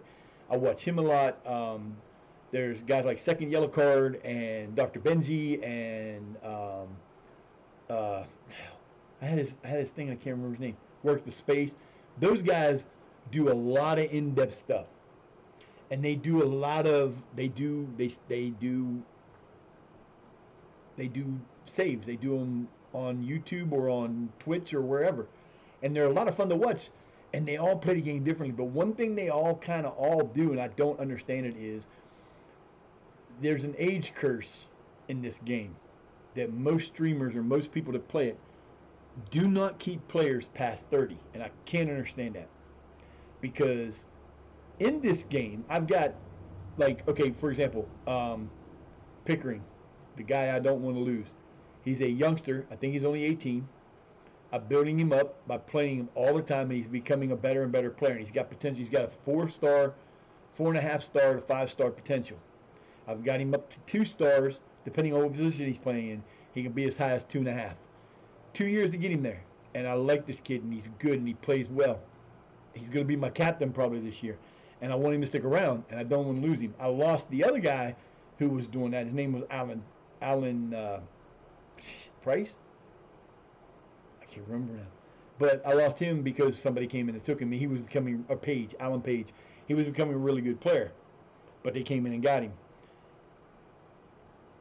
And these guys are 18 years old, and he's getting better. But he's nowhere. He's 7 years away from his prime. Okay? At the earliest, guys in this game in soccer, or in football, or soccer, whatever you call it, football in Europe and everywhere else, soccer here, because we're stupid. Because we have another football game. But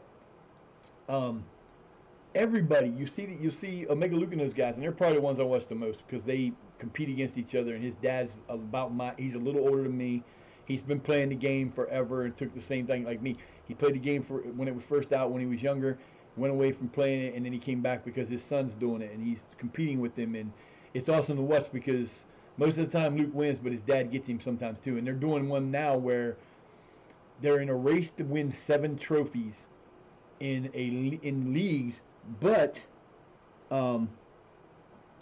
once a league is won, they cannot win that league again, so it's eliminated. So they had like 11 leagues or 12 leagues or whatever it was, and they're including the Champions League and the Europa League, and they're trying to race to 7. And Luke is at 3 now, and his dad is still at 4, and they just had one they released this morning. Awesome idea to play and really fun idea. They've done 4-way battles with Robbo and I can't remember the other guy's name. They've had a guy. If you play this game and you want to find out about different tactics, the guy to watch is Stinger. I watch a lot of his stuff, but most of his stuff is doing like different tactics. He doesn't really. I mean, he does do some stuff, but most of this is to test out tactic and stuff like that. So he's a lot of fun to watch. He's got some good tactics. Actually, the tactic I use with the 5 at the back is a Stinger tactic. I was using a Zealand tactic as my 3rd tactic, but I changed it to one of mine that I had to recreate because it was on my old hard drive that I no longer have. So, yeah, it's one of those things where, what the hell is going on here?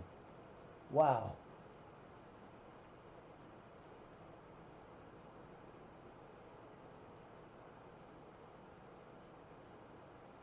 You know what?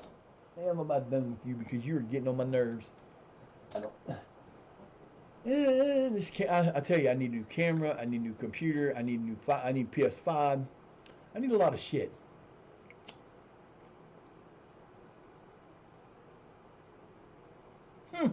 They're still there, and I can't even use them, the bastards. But yeah, we have fun with it. We try to have fun with it. I'm having fun with it. I hope you guys coming in enjoy yourselves being here because you come in and you hang out, and that's all I ask. I don't ask for a whole lot. If you want to come in and hang out, awesome. I appreciate you being here. What's going on right now with the ads? That's how I make my money. I already did the whole subscription,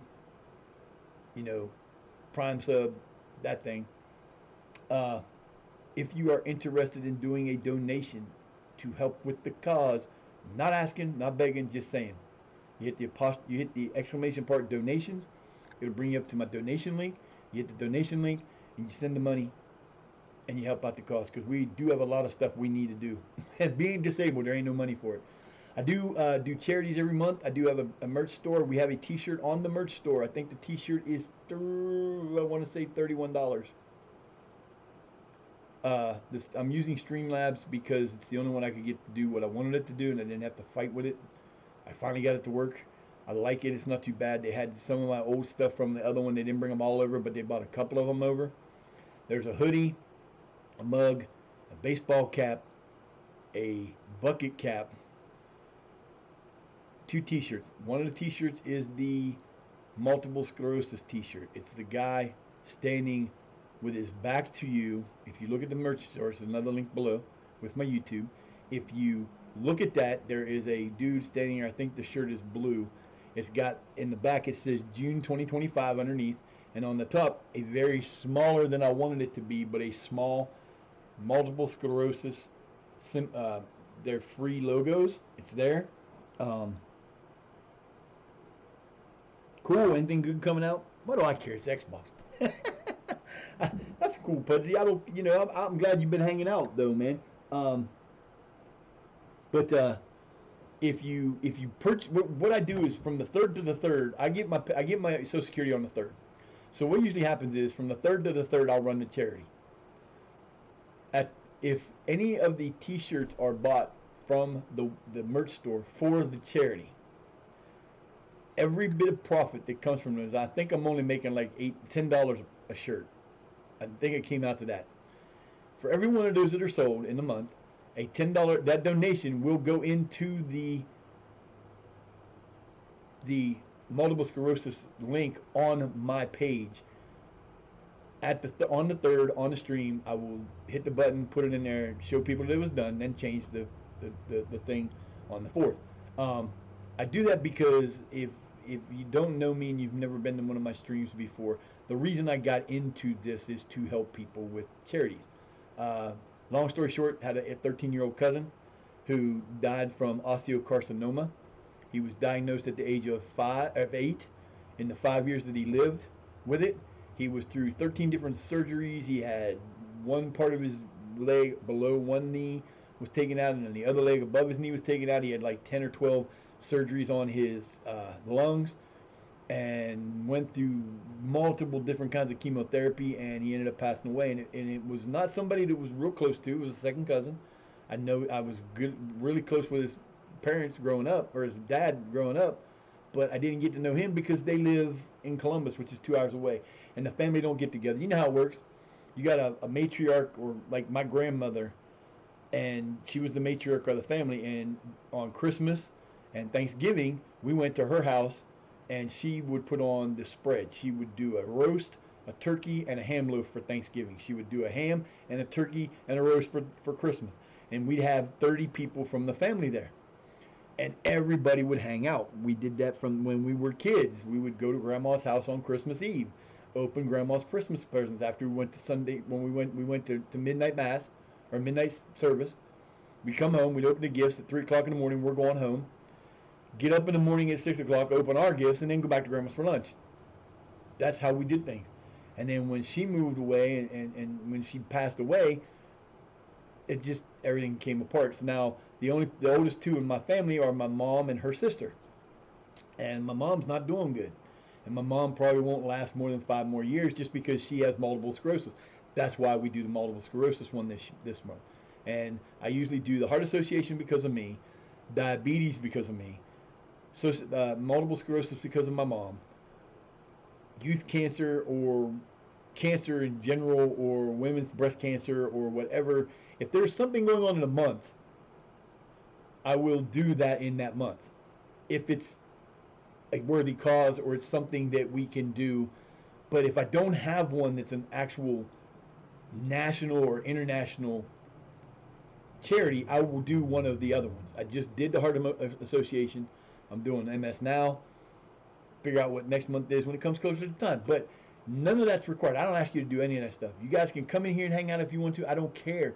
Come, work, do what you got to do. Everybody that comes in here and hangs out helps me out because I make money from my ads, and that's how I make my money. I don't worry about it. I'm not in this to make millions. Well, I am in it to make millions of dollars, but you know how that works. You got to start slow. Like I said, I just figured out that I've been doing this for 41 freaking months, and I can't believe it's been that long. And it really surprised me. I was thinking I was heading towards my 4th year, or the start of my 4th year, not already into the 4th year. In January, I will be starting on my 5th year as a streamer, as an affiliate, not just a streamer, because I started like 4 months before that. I started like in October. I think October 12th. It's either September 12th or October 12th is my actual start date of when I first did my first stream. So, like I said, I appreciate everybody that comes in. I do shout outs. Hey, if I miss you and you're here and you want to shout yourself out, have at it. All you got to do is go into the comments, into the message board, and put an exclamation point, SO space at symbol in your name. It'll shout you out. I don't care. I don't have a problem with that. I do this to do the charity work, to get the charity stuff, to make what I can for the extra money that I don't have because I'm on Social Security or disability, and I do it to help other people. I've been in Duchess's stream today, and Pudsey and Briscoe and mine and Iswago's. I've been in 5 streams already today. I wasn't supposed to be here today. I was supposed to be going to my grandson's graduation party, which started 25 minutes ago. But my ride, which was my stepdad, who has health issues of his own, woke up today and could barely move. So he called us about quarter to 10, or more like 9:30, and said we weren't going. And I said, you know what? I'm going to stream. Why? Because I love this game and this is what I do. I also stream Elder Scrolls Online. I haven't done it for about a week. I'm going to probably try to tonight. It's one of those things. It's the heart condition gives me limited amount of energy. If I have the energy after I'm done, because you're a streamer, this is not something that you can do and not get tired from, because there's you're just sitting in the same place and doing this for hours and hours and hours is a lot of work. We're entering almost to our 4th hour. We are going to do this. I'm debating, because it's not actually moving that slow. We're about a month into the game in 4 hours, and it would have been faster, but it's giving me the opportunity to just do, and we have chill streams, man. I'm not here to break your arm or beg you for things. If you want to participate, you want to be involved, be involved. We talk, we bullshit, we can talk about anything you want to talk about. The only thing we do not talk about in my stream is politics, because I just don't. It's too diversive. I don't like to mention it or be involved in that. We can talk about. I don't have a problem with talking about religion. If you want to talk about religion, we can talk about religion. There's one thing I will not, under any circumstance. I don't care if you've been a subscriber to me. Like my friend Vana has been a subscriber to me for 33 months. So she's been along the journey for all but 8 months of. I met her 8 months after I started streaming, and she created my little man for me, my little Elf Sutton streaming emote and graphic that I use on a regular basis. That little man right there, she created that for me free of charge. She does that for a living, but she did it for me for free. I offered the parents, she said no. If she came in here someday and started going off and bullying people or being a racist or whatever, I'm sorry, she's gone. I don't put up with it. If you've got a problem with somebody, you want to be a racist, a sexist, you want to do any of that kind of shit, it don't happen here. I don't deal with it. It's not going to happen here. This is a safe place. You want to come in. I don't care. I don't care if you're lesbian, gay, bisexual. You can be anything you want to be. I don't care, because it's your life to live how you want to live it. I'm not Christian. I am pagan. I'm also a practicing witch.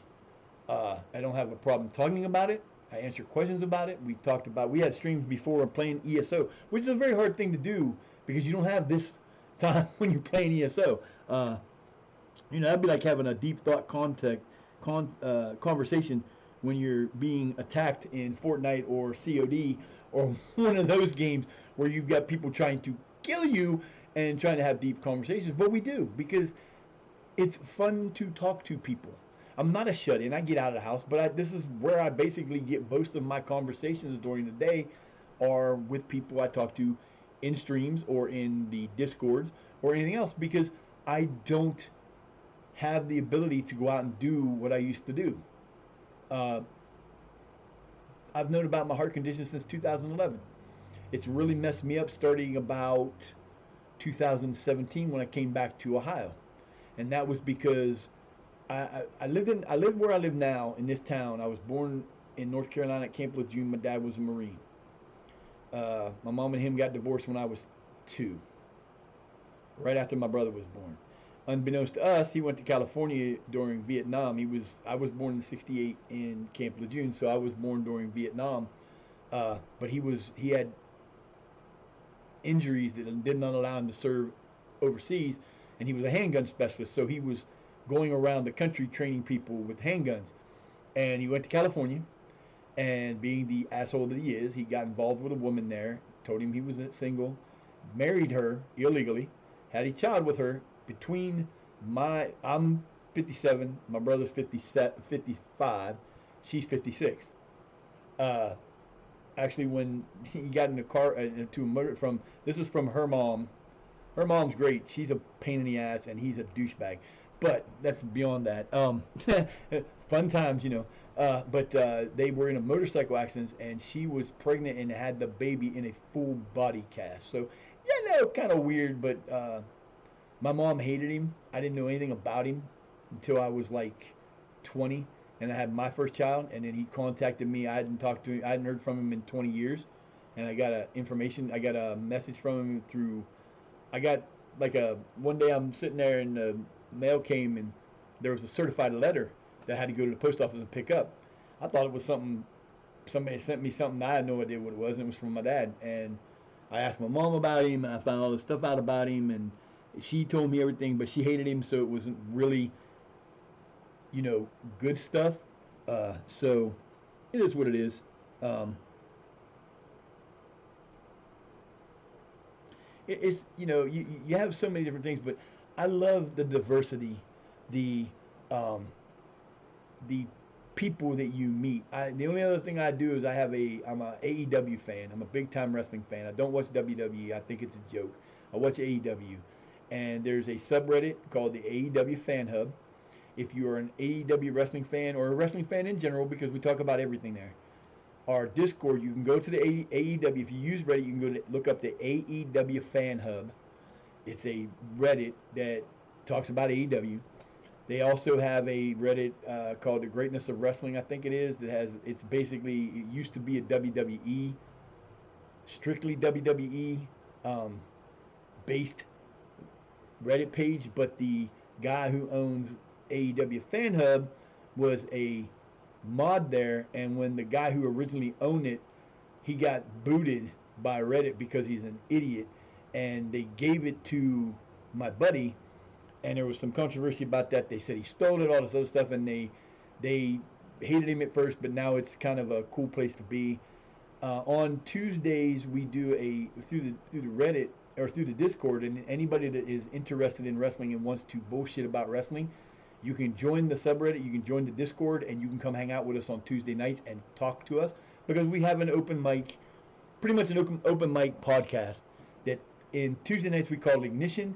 We do and you can watch it, you can see it anywhere. It's not watched, it's voice only. We don't do videos, but you can get it anywhere you can get podcasts at. It's on Spotify. It's on everywhere you can think of. There's a Blue Sky. If you do Blue Sky, there's a Blue Sky link to the subreddit there too. And I don't do Blue Sky because the people on Blue Sky are insane. I can't deal with the stuff in it. It's as bad as Reddit, but the opposite. So or not Reddit, but X. So I don't do either of them. I don't do any of that stuff.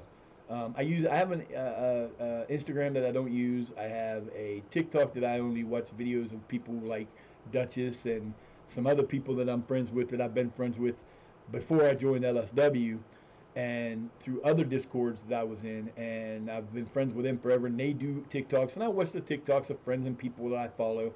And so we do this on Tuesday nights, and we usually talk about it's not always AEW. Like last week we had one. We didn't do Wednesday night because we usually do at 10:15 we usually do a AEW Dynamite review or a pay-per-view preview show on Wednesday nights. But because last Wednesday was 4 hours and this Wednesday is going to be 4 hours, we won't be doing that. We do them on Tuesday nights only. But it's a lot of fun. It's just a bunch of people, guys and girls, who like to talk about wrestling, who are wrestling fans. I'm 57 years old. I've been watching wrestling since the 70s, before the WWE was a thing. I watched it when WCW was on TV. I watched it when there were nothing but the the when they had the old I can't even think what they're called, but when you had your old regions, you know, you had TNA in the South, and you had Georgia Wrestling, and you had, you know, I saw Bruno San Martino. If you don't know who he is, look him up. He was this is why Bruno San Martino is an important figure in wrestling. He was the world champion for 14 years. Um, he was beaten by Hulk Hogan before he was Hulk Hogan. I saw Hulk Hogan before he was Hulk Hogan. I saw Andre the Giant when he was in the different regions, and I actually saw when I was like 10 years old. I saw Andre the Giant in Cleveland, walking down the corridor in the mall. Who we got here? Chris Bernie is now following. Thank you for the follow, Chris. I appreciate that, Chrissy. I appreciate. I thought you followed me the other day. I could have swore you did, but I don't know. Oh, that might help. Not a. Huh.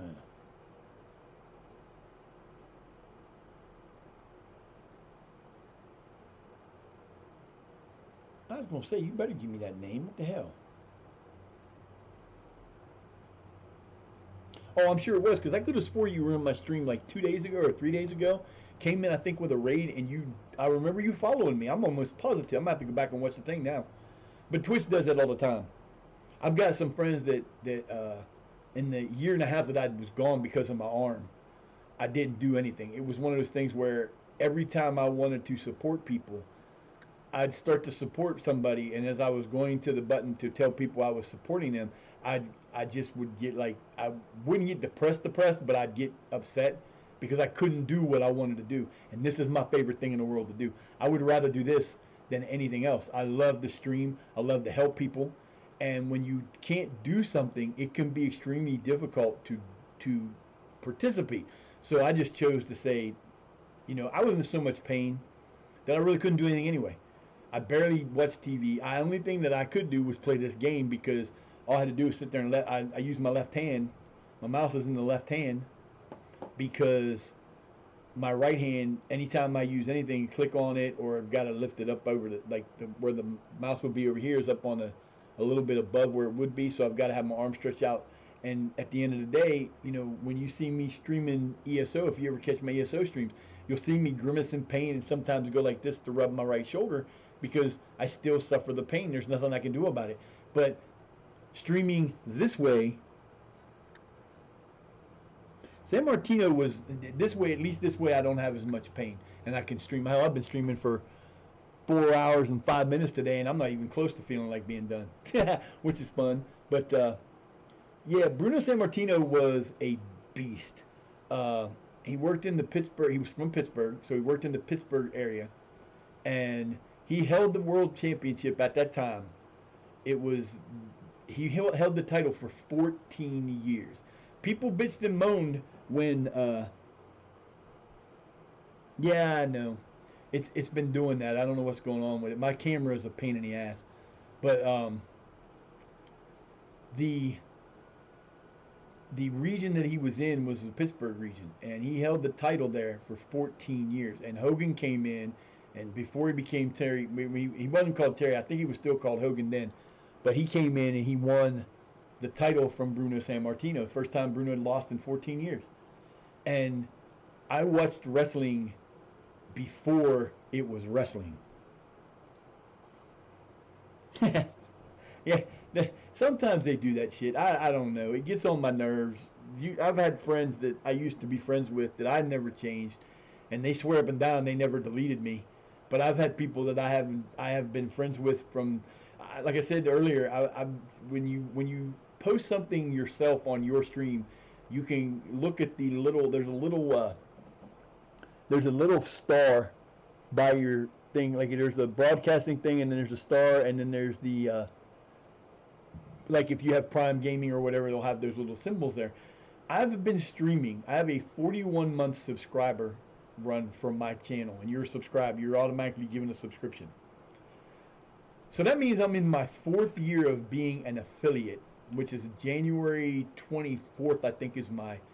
Uh, I think that's my anniversary date for the being an affiliate, which means that I started like in September or October the year before that. So, um, yeah, I was thinking I was getting ready to start my fourth year this coming year. I didn't think I was almost done with my fourth year. I'm sitting there like, geez, it's been a long time. But yeah, I've been watching wrestling for probably since early 70s. So I've been watching wrestling for almost 80 years. Oh, not 80 years. I ain't been alive that long. For like 50, almost 50, 40, yeah, almost 55 years. I've been watching wrestling because I was born in '68, and I've been watching wrestling since I was like 5. So that's 52 years I've been watching wrestling. I watched it all. I watched WWE before it was WWE. I remember watching the 1-2-3 Kid beating the bad guy in his first match, who later became Six. And it was. I remember watching WWE when it first got started, and you had uh, Dr. Yoakum, and if you know the dentist, if you know who that is, that was Kane before he was Kane. Um, I remember watching Mark Calloway, who turned out to be the Undertaker, wrestling in WCW before he went there. Same with Stone Cold Steve Austin was in WCW before he went to WWE, and then he went from WCW to ECW. Then he went to WWE and became probably arguably one of the greatest or WWE champions of all time. I've been watching wrestling forever. I didn't watch them all at the same time. I didn't watch WWE when WCW came around. I started watching it and didn't watch WWE anymore because I was getting tired of WWE at the time. Because at the time, WWE was all TNA. That was all it was about. They didn't care about wrestling really well, and it was a bunch of the women were there, and they did too much of that shit in the game, and it just got boring. And then WCW came along, and when it first started out, it was a lot of fun. It was Flair was there. I was a big Four Horsemen fan. Flair and those guys and Tully and Arn and Ole before when Ole was part of the group. And I grew up watching Sting. I watched Sting's very first match when he was back in TNA before it was TNA. Now it was or NWA actually. I think was the original. I can't remember which way it was, but it was before it was WCW and before it was later what it is now. I watched Sting from the time he started till the time he retired, except for his TNA years because I never watched TNA. Uh, I watched WCW until it quit, and after that, I didn't watch wrestling at all until I can't remember who it was. I started watching it again when Cena and those guys first started, and I watched it up until the time that the Shield broke up. And after the Shield broke up, I stopped watching WWE because I told my son the night that it happened, they gave the title to Dipstick. I told him, I said, dude, I said, WWE is going to be pretty much done 5 to 10 years from now. They're going to ruin it. It's going to be nobody's going to want to watch it anymore. Of course, that didn't come all the way true, but it did become pretty pathetic because for the longest time, up until up till about the time Vince left, maybe a little bit before that, you could watch WWE on the first of the month and you'd see every match that happened for the rest of the month because they would run the same matches over and over and over again. Same matches, same results, everything would be the same over and over and over again. Now, WWE fans are leaving WWE because you get 4 hours of WWE, not counting NXT. You get 4 hours of WWE programming every month or every week, 3, 5, something like that. You get 4. I don't remember if is Raw still 3 hours, but you get 4 to 5 hours every week of Raw programming, and possibly an hour and a half of actual wrestling. Everything else is skits, ads, commercials, crap. I started watching AEW when it came out because I watched the original um, Double or Nothing before there was an actual AEW. When they had the first Double or Nothing, I watched that, and I was thinking, we're going, who does this dude? Who's these guys, man? I never seen the Bucks before, and I had no clue who Kenny Omega was, or Sammy Guevara, or all the guys that came in when they were there. I knew who Chris Jericho was because Jericho, I've always been a fan of Jericho, and I watched it, and I was like, this is going to be awesome. And then my son, who watches everything, he used to. He don't watch WWE anymore, but he used to. He stays up and watches the. We live in Ohio, which is East Coast, so he'll stay up. He'll get up in the middle of the night and watch the New Japan stuff. Uh, he watches all the New Japan stuff. So he was telling me that AEW is going to start and what it was about, and I was like, okay, this sounds cool. And I started watching it, and I've not turned back. But there's some things that I don't like about what they're doing, and I'm afraid they're going to do something that's going to ruin the. Tony Khan is the owner of AEW. Tony Khan is a old school, likes to have wrestling. He's a serious super fan of wrestling. Uh, he is like he's dad owns the Jacksonville Jaguars, and Tony Khan owns, I want to say Newport. I'm probably wrong about that, but the Khan, he owns uh, a I can't remember who it is. He Not Newport. Who is it? He owns an English football club. He's part. His dad owns the Jaguars in the NFL. He owns AEW. He owns it might be, I can't remember who it is, but it might be Newport. I can't remember. He owns an English team. So I support him for all that. But Tony Khan has an issue sometimes with, he doesn't really know how to run the women's division. And if you look at the rosters of all the wrestling federations that are out there right now, only women's wrestling roster that is better than AEW's is Stardom. That's the only one. But then again, Stardom is nothing but women, and it's Japanese, and them women they're not the same. It's not the same vibe. If you like wrestling and you like women's wrestling, look up Stardom online on YouTube, and if you've never seen it before, you're in for a shock, because they don't have they have like everybody's involved in a faction. Like everybody's involved in a faction. There's very few that aren't, and they are not playing. There's a Austrian woman called Tekla, who just left there and came to AEW, and she had her first match uh, last Wednesday. She's gonna have another match this Wednesday coming up, and she's like 5'1". She's really tiny, but the girl can go, and there are some amazing wrestlers.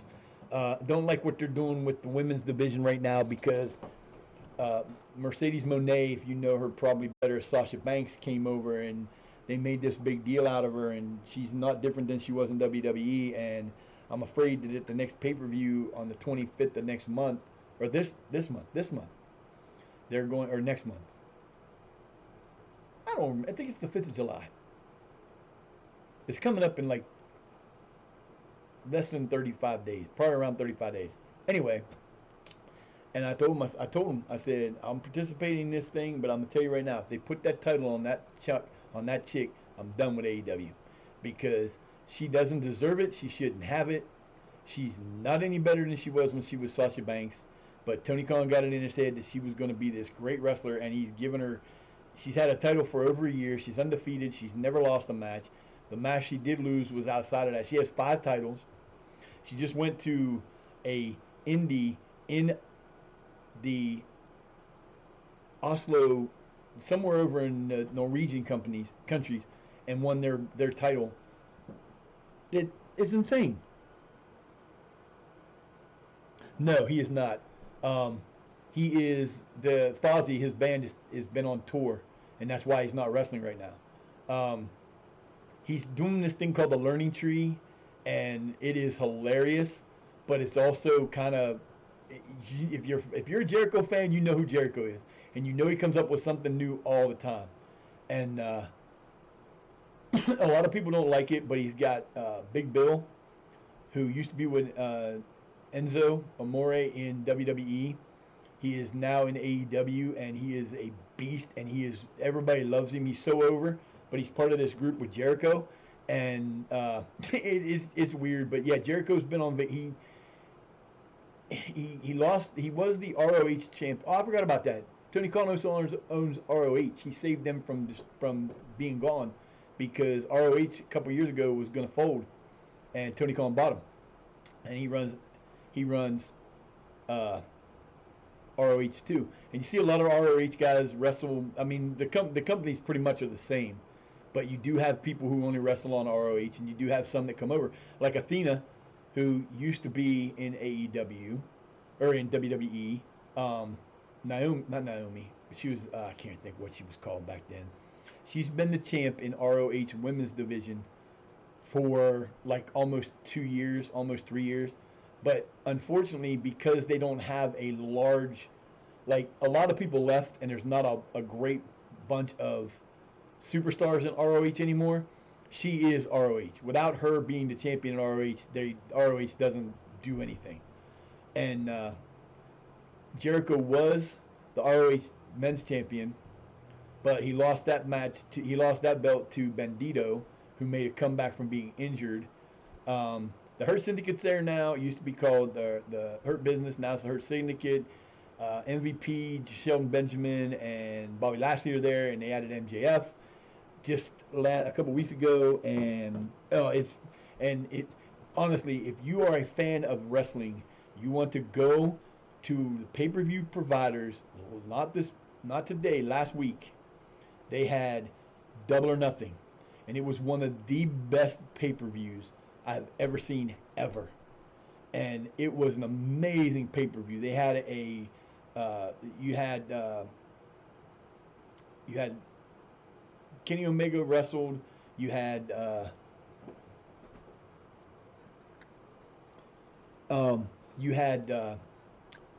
Will Ospreay wrestled against Hangman Adam Page for the chance to fight Moxley for the title at the next pay-per-view All In Texas, and it was one of the best matches of all time. They had an Anarchy in the Arena match between Moxley and his group versus Swerve Strickland and his group, and it was an amazing match. It was crazy. Yep, you're right. I forgot. It's been a while, man. They don't call him that anymore. But yeah, some of my favorite things Jericho did was Y2J was hilarious. I loved it when he came back as Y2J and was interacting with The Rock. That was some great times back then. He's done some good stuff in AEW. The biggest thing is, like Jericho said, he does different interviews and stuff, and he is very much a part of why AEW is where it's at now, because Jericho, people get on him because they don't like his character, they don't like what he's doing, but Jericho has put so many people over in AEW that people would not have known or wouldn't have given a chance to. I don't know how much wrestling you watch, but there's a gentleman called Orange Cassidy, and he's pretty much I don't want to call him a clown, he's kind of like an R-Truth.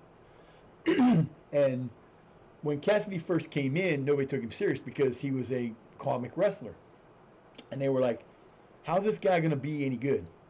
And he wrestled Jericho in a couple matches, and they had a orange mimosa match where they basically had a tub of orange mimosa in a thing beside the ring, and you had to put him in it to win. And Jericho put Orange Cassidy over, and Cassidy is one of the best guys in AEW. He was the international champion like 3 or 4 times. He's never held a world champion, but he probably will never hold a world champion. But he's fun to watch. The crowd gets into him. He will come out and he does this whole thing where he'll come out and, like, instead of doing like super kicks in the middle, he'll just stand there and like tap him on the leg a few times, and then he'll back up like he's going to do a heavy kick, and he'll walk real slow motion, and he'll walk up and kick him one more time, and then they'll try to hit him with a clothesline, and he'll put his hands in his pockets and roll, come up, get back up, bounce off the thing, come across the ring and hit him with a drop kick with his hands in his pockets, in his wrestling jean pockets. He's amazing to watch.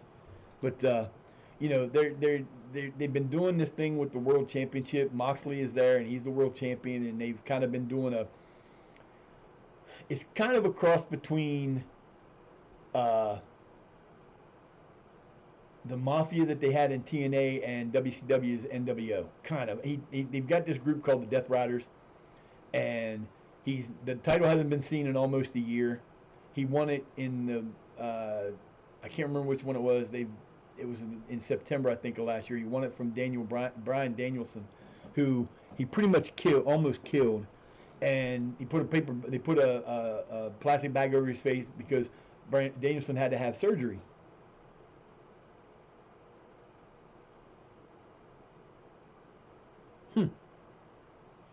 But they're talking about Triple H is leaving WWE, and everybody's like, "Oh, they should bring him over to AEW." And I'm thinking, no, we shouldn't bring him to AEW because he has no reason to be in AEW. And it's like people were talking about this meeting that they had with Shane and Tony Khan had with Shane McMahon, which was well over a year ago. And it was just two guys who were involved in wrestling who one is a fan of the other because he's known him forever and wanted to get some to talk to him.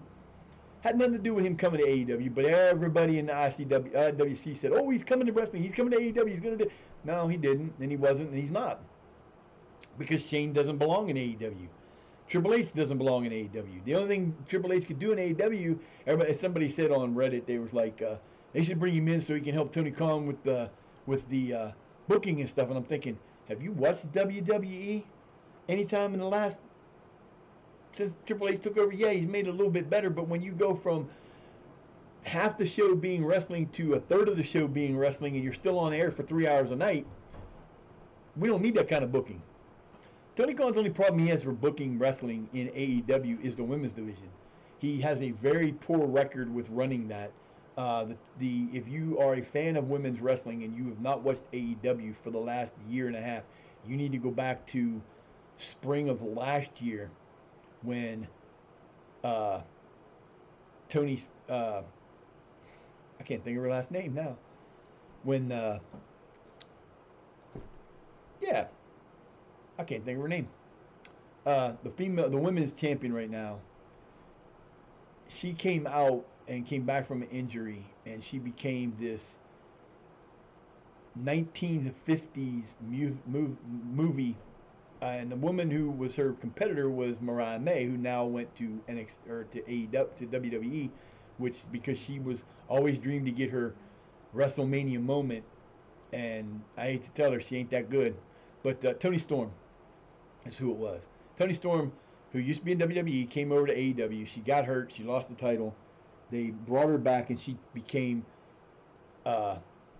timeless Toni Storm, and she's done this whole character as a heyday of Hollywood.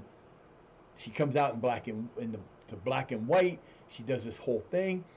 For a year and a half, her and Mariah May went back and forth for this title, and Mariah May started out as her apprentice, or her she was pretty much a fangirl, and she ended up getting involved with this, and they had one of the greatest, arguably, no, it's not even arguably, it was the greatest women's storyline ever done in wrestling, ever, was done with Toni Storm and Mariah May. It lasted for over a year.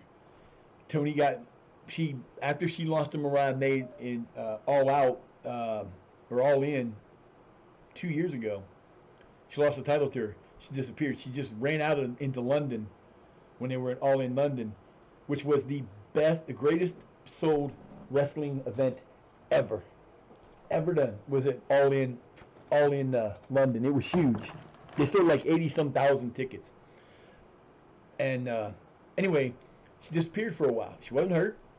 She just took some time off. And she developed this character where she started losing matches. When she did come back, she started losing matches. And then they had this battle for over a year between her and Mariah May that was the best women's storyline that has ever been done in wrestling, ever. If you don't know what it was and you've never seen it, you can look. I'm pretty sure it's going to be on. I know they got a lot, like the WWE has the WWE Network. Last year, in January, didn't think it was this year. Might have been this year. They signed AEW signed a television deal with Max, so you can watch AEW's Dynamite and Collision on Max, while it's simulcast on TNT or TBS. On Wednesday nights it's on TBS. Collision on Saturdays is on TNT. They're putting up shows like they're I don't know what year they're up to now. I know they have like the first 3 years on there, I believe, that you can go back and watch, including the pay-per-views. And, the Lucha Bros came over to WWE, and they're one of the greatest tag teams of all time.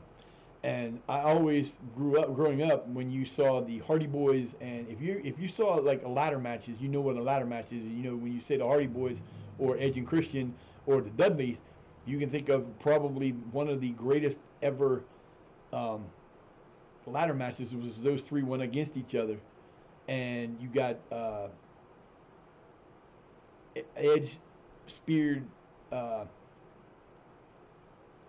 he speared Jeff Hardy off a ladder, hit him in the middle of the ring, and took him to the ground. One of the greatest things ever. But in AEW, the Lucha Bros and the Bucks had arguably two of the greatest ladder matches that have ever been done anywhere. They were amazing. And, you know, everybody's making a big deal because WWE bought a AAA in Mexico, which they had a show the other night, and my son watched it, and he said like the final two matches were great, but the rest of the matches weren't that good. And Rey Mysterio came out and said that this is the real lucha libre, whatever. He said something about how it's a great lucha libre. It's not. WWE has no clue how to run lucha libre. They've never treated lucha guys good. The last person that was a lucha that they actually treated decently was Eddie Guerrero. You know, they don't have they say, well, we're going to change it to NXT Mexico. I said, they're all like, oh, they're going to have a new NXT. Look what they did to NXT Europe. NXT Europe was there for a little while, and it's gone because WWE is clueless. And you know, there's actually now there are fans on the subreddits that are coming over from WWE in waves, not just a few at a time. There are waves of new people coming to AEW asking, what should we watch to see how to get into this? What will you expect? Because literally, AEW does 4 hours a week of shows. They used to have 6 or 7 or 5. Now they do 4. You will get hour and a half in a 2-hour show. You'll get an hour and a half of wrestling, maybe a little less than that on both shows. So you're getting almost 3 hours of the 4 hours of wrestling that is available as wrestling. Yeah, they do vignettes and yeah, they do little stuff, but they don't do massively. There are matches. Pay-per-views. The AEW's pay-per-view on Sunday had like 10 matches on it. They start at 8 o'clock and don't end till after midnight. They just don't. Because Tony Khan, I mean, like the show we had Wednesday night last week, it was called Fighter Fest. It was 2 hours of Dynamite and 2 hours of Collision at the same night because the NHL, some playoffs are going on that takes up the Collision time. So they've moved it to do this, and then this coming Wednesday they're going to have another 4 hours, and then the week after that they're going to the Mexico to have a CMLL event in Mexico, and it's going to be bigger than what they just did when Worlds Collide or whatever it was called that WWE did, and it's going to be huge. And you know, they had 4 hours of shows the other night, and probably of the 4 hours there were at least 3 hours of wrestling or more.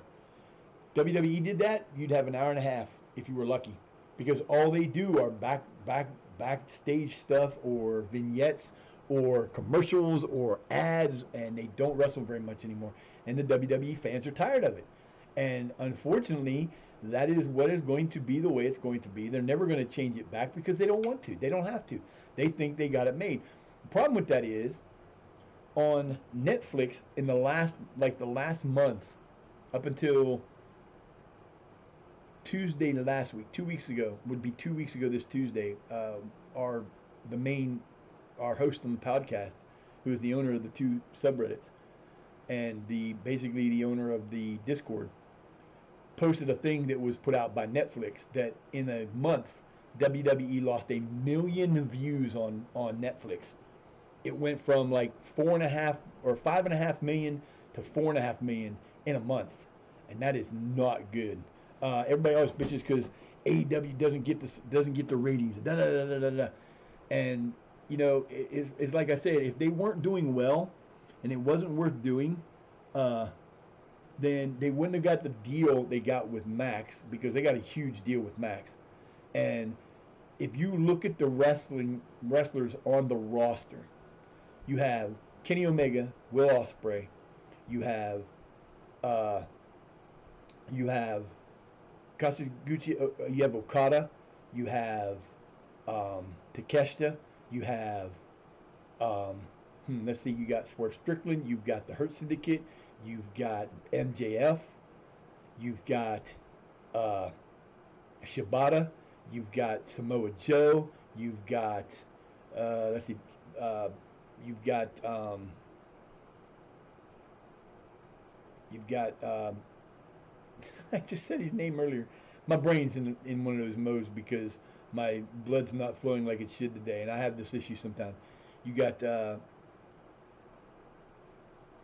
you got you got Adam Cole. You got the now they're called something different. They're not called the same. You've got FTR. You've got all these groups that are in. Jericho still is there. You got all these people. You have by far, very very slightly, arguably, the best men's wrestling roster anywhere in AEW. Same thing to be said for the women because unfortunately for WWE, you have the Charlotte Flair effect, who for years and years and years that was the only person they ever did anything with, especially when McMahon was in charge. He gave her so many titles it's not even funny because he wanted her to be like her dad. She's not even a good wrestler. Um, Sasha Banks came over, and like I keep trying to tell these guys, they're all so excited about Sasha Banks or Mercedes Moné, and I said, guys, she wasn't even the top. She wasn't even the best wrestler in WWE. She was the fourth best wrestler in WWE of the top four. You had Red, and you had Charlotte, and you had Bayley, and you had Sasha. And then you had like others that were in there, but they weren't around enough. They were injured too much. Those were your top four women, if you wanted to say that, you know. But she wasn't even the best wrestler, and she's not any better. She's gotten better. The only thing she's got better at is on the mic, and really that's not completely true either. But if you like the wrestling that went on, if you're old enough to know, like the wrestling that went on when WCW first started, before the New World Order came in, and before Bischoff lost his mind and gave all the power to the wrestlers, if you like that stuff, AEW is the wrestling to watch because you will see some of the most amazing shit you ever saw happen in an AEW ring, and that's just that's from they just do outrageous stuff there, and they are not afraid to, they bleed. I mean, when the Cowboy and Swerve Strickland had their final match in in a steel. It was basically in a steel cage, but it was a death match pretty much. He put Swerve Strickland on a brick. He gave him he dropped his head on a brick, and he was like, "You got to be kidding me! This is some crazy ass shit." Darby Allin just got done climbing Mount Everest. During one of the matches that he was in, he set a man on fire. he set he set Jungle Boy on fire. Jack Perry. They do some crazy shit in there, but it's all has a story to tell, and they may not be the greatest on telling stories and like long term stories, but every match they do has a story. You got Okada versus Kenny Omega for the internet. They're gonna have the Intercontinental and the International. They're not the Intercontinental. The Continental title and the International title or the Continental and the International. They have two titles that are going to be up to grabs at the pay per view. And Kenny Omega, if you don't know who Kenny Omega and Okada are, look up their matches online. You will see some of the greatest matches you have ever seen in your life between those two guys. Unreal shit. But yeah, wrestling is, there's a new kid in town, and it's a lot of fun. I'm going to take a quick break. I'm going to come right back, and we're going to get some stuff done, and then we're going to get out of here, and we're going to go visit somebody. So if anybody got any ideas of who we should rate out to, let me know. I'll be right back.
Hey, we're back.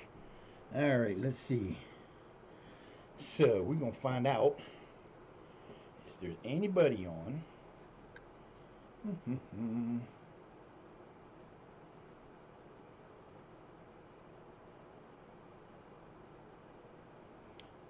Let's see. Oh, we might just have to do that. Come on, man, you are not this slow. Oh, you are that slow. Ooh, I got to be featured. Look at that. That's crazy. How did that? Who is that?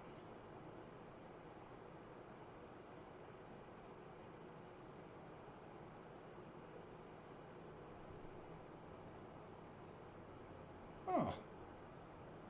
Ah, not live. Not live. Ah. So I did this the other day, and oh, there you go. We are going to go visit Why Is Quack. First off, let me say thank you to everybody that came in, Chrissy and Duchess and Magic and Iswago for the raid. And let's see if I miss anybody. I Heart Putty and Loaf Wolf Crone, and I think that's about everybody. Game Time Official. I almost forgot you were here. I can't remember all the names. And let's see, Magic. I think I already said you. I want to thank you guys all for coming in. I appreciate the raid, Mr. Swago. I appreciate that, my friend. I will give you guys. You are the man. So we're gonna raid out to uh, raid.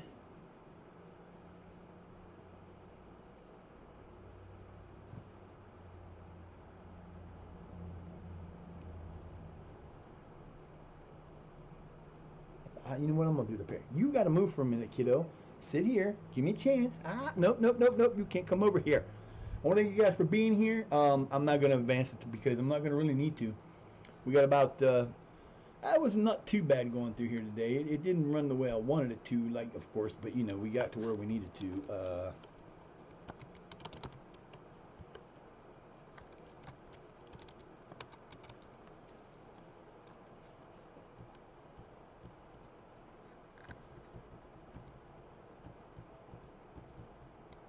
Huh. I don't remember how to do this. I keep forgetting how to do this. It's been a while. I think that's gonna take us to Quack. Yep. We're gonna raid out to the Quackster. I appreciate you guys so much. Thank you so much for the being the featured streamer. I appreciate that. I love you guys to death. I will see you guys around the thing. Let's go play with Mr. Quack before he leaves. Peace.